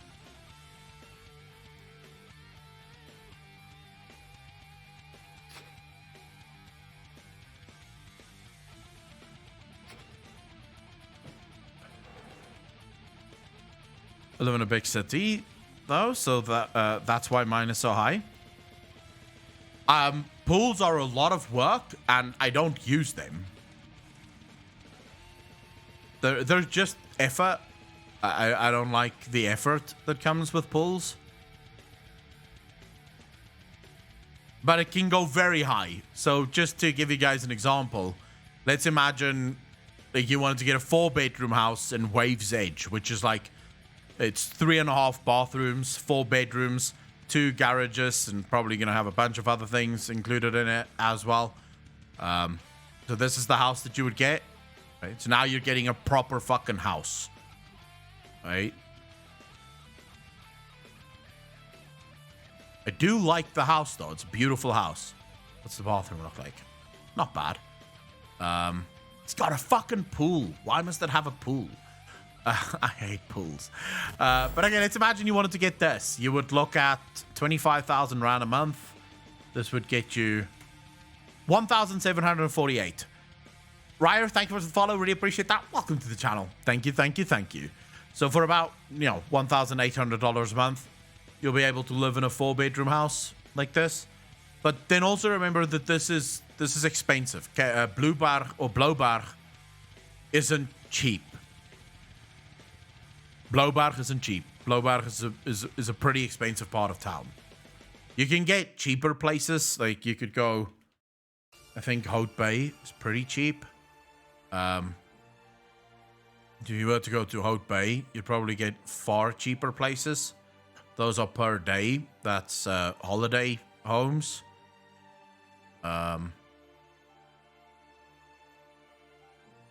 yeah, you can get a 1-bedroom house in Hout Bay for the same price as a 1-bedroom apartment in Blauberg.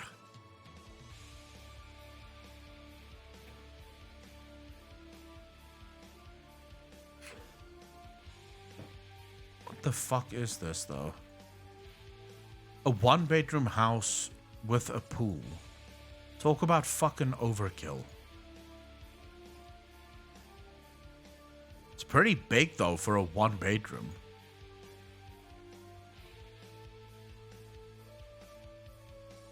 Hey, it's fairly fucking huge for a 1-bedroom. Yes, Mocha. I am. I'm moving to Cape Town in January. I'm looking forward to it. It's gonna be fucking awesome. It's gonna be so fucking cool.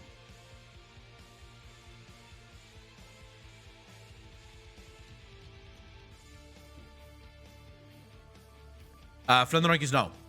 We'll start looking for a place closer to November, because that's when you'll start to see places that open up in January. Right now, almost all the places are immediately available or available sort of October, November, and we're only moving in January, so no point in looking for a place right now. The internet is very good. The internet is supplied by Talcom or Vumatal, and if I do get Vumatal, which I'm hoping for, I'm hoping that the area I live in gets Vumatal, because then for the same price that I pay now for 200 megabytes down and 100 megabytes up, I'll get 200 megabytes down and 200 megabytes up. If I wanted to go a bit higher, I could go for the 1 gigabit per second line up and down.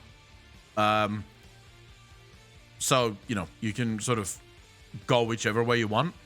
Apocalypse, the UK property prices are absurd. 12.8 is $895 I don't know. The internet in Cape Town is very good. Like, it's fucking top notch. It's first world standards. They even have, like, they're testing out a 1 terabit per second line right now on certain people. So, yeah, internet in Cape Town is fucking rocking.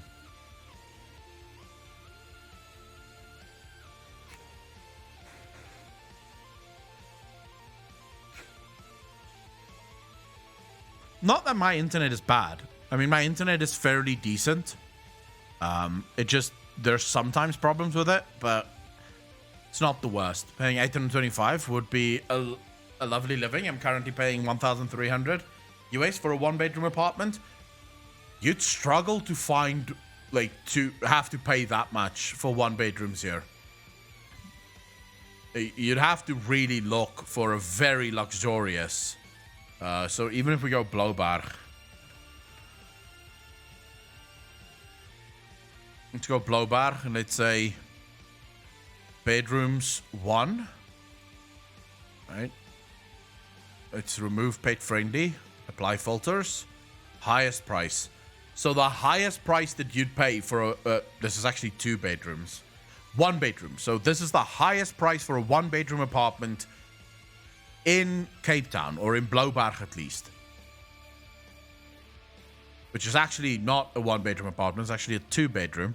But I imagine they say 1-bedroom because one of the other rooms could be turned into something else. But okay, so if you wanted a sea-facing one, so one that faces the sea, you'd pay a little bit more.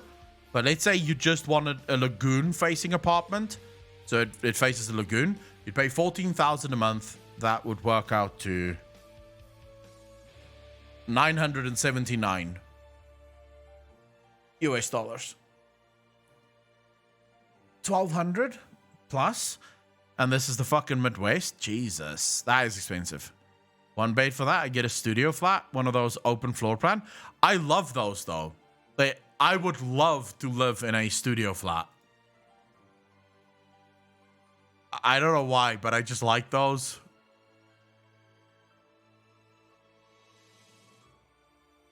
Although I think, geez, what the fuck? Oh, they have a rug. For a second there, I thought the floor was wrecked. But yeah, there's some pretty cool things that you can get.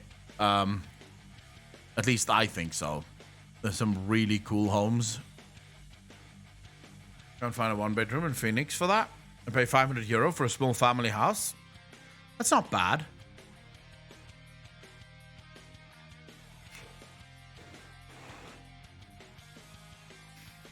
See, Apocalypse, this is why you don't get married. You don't have to deal with that shit.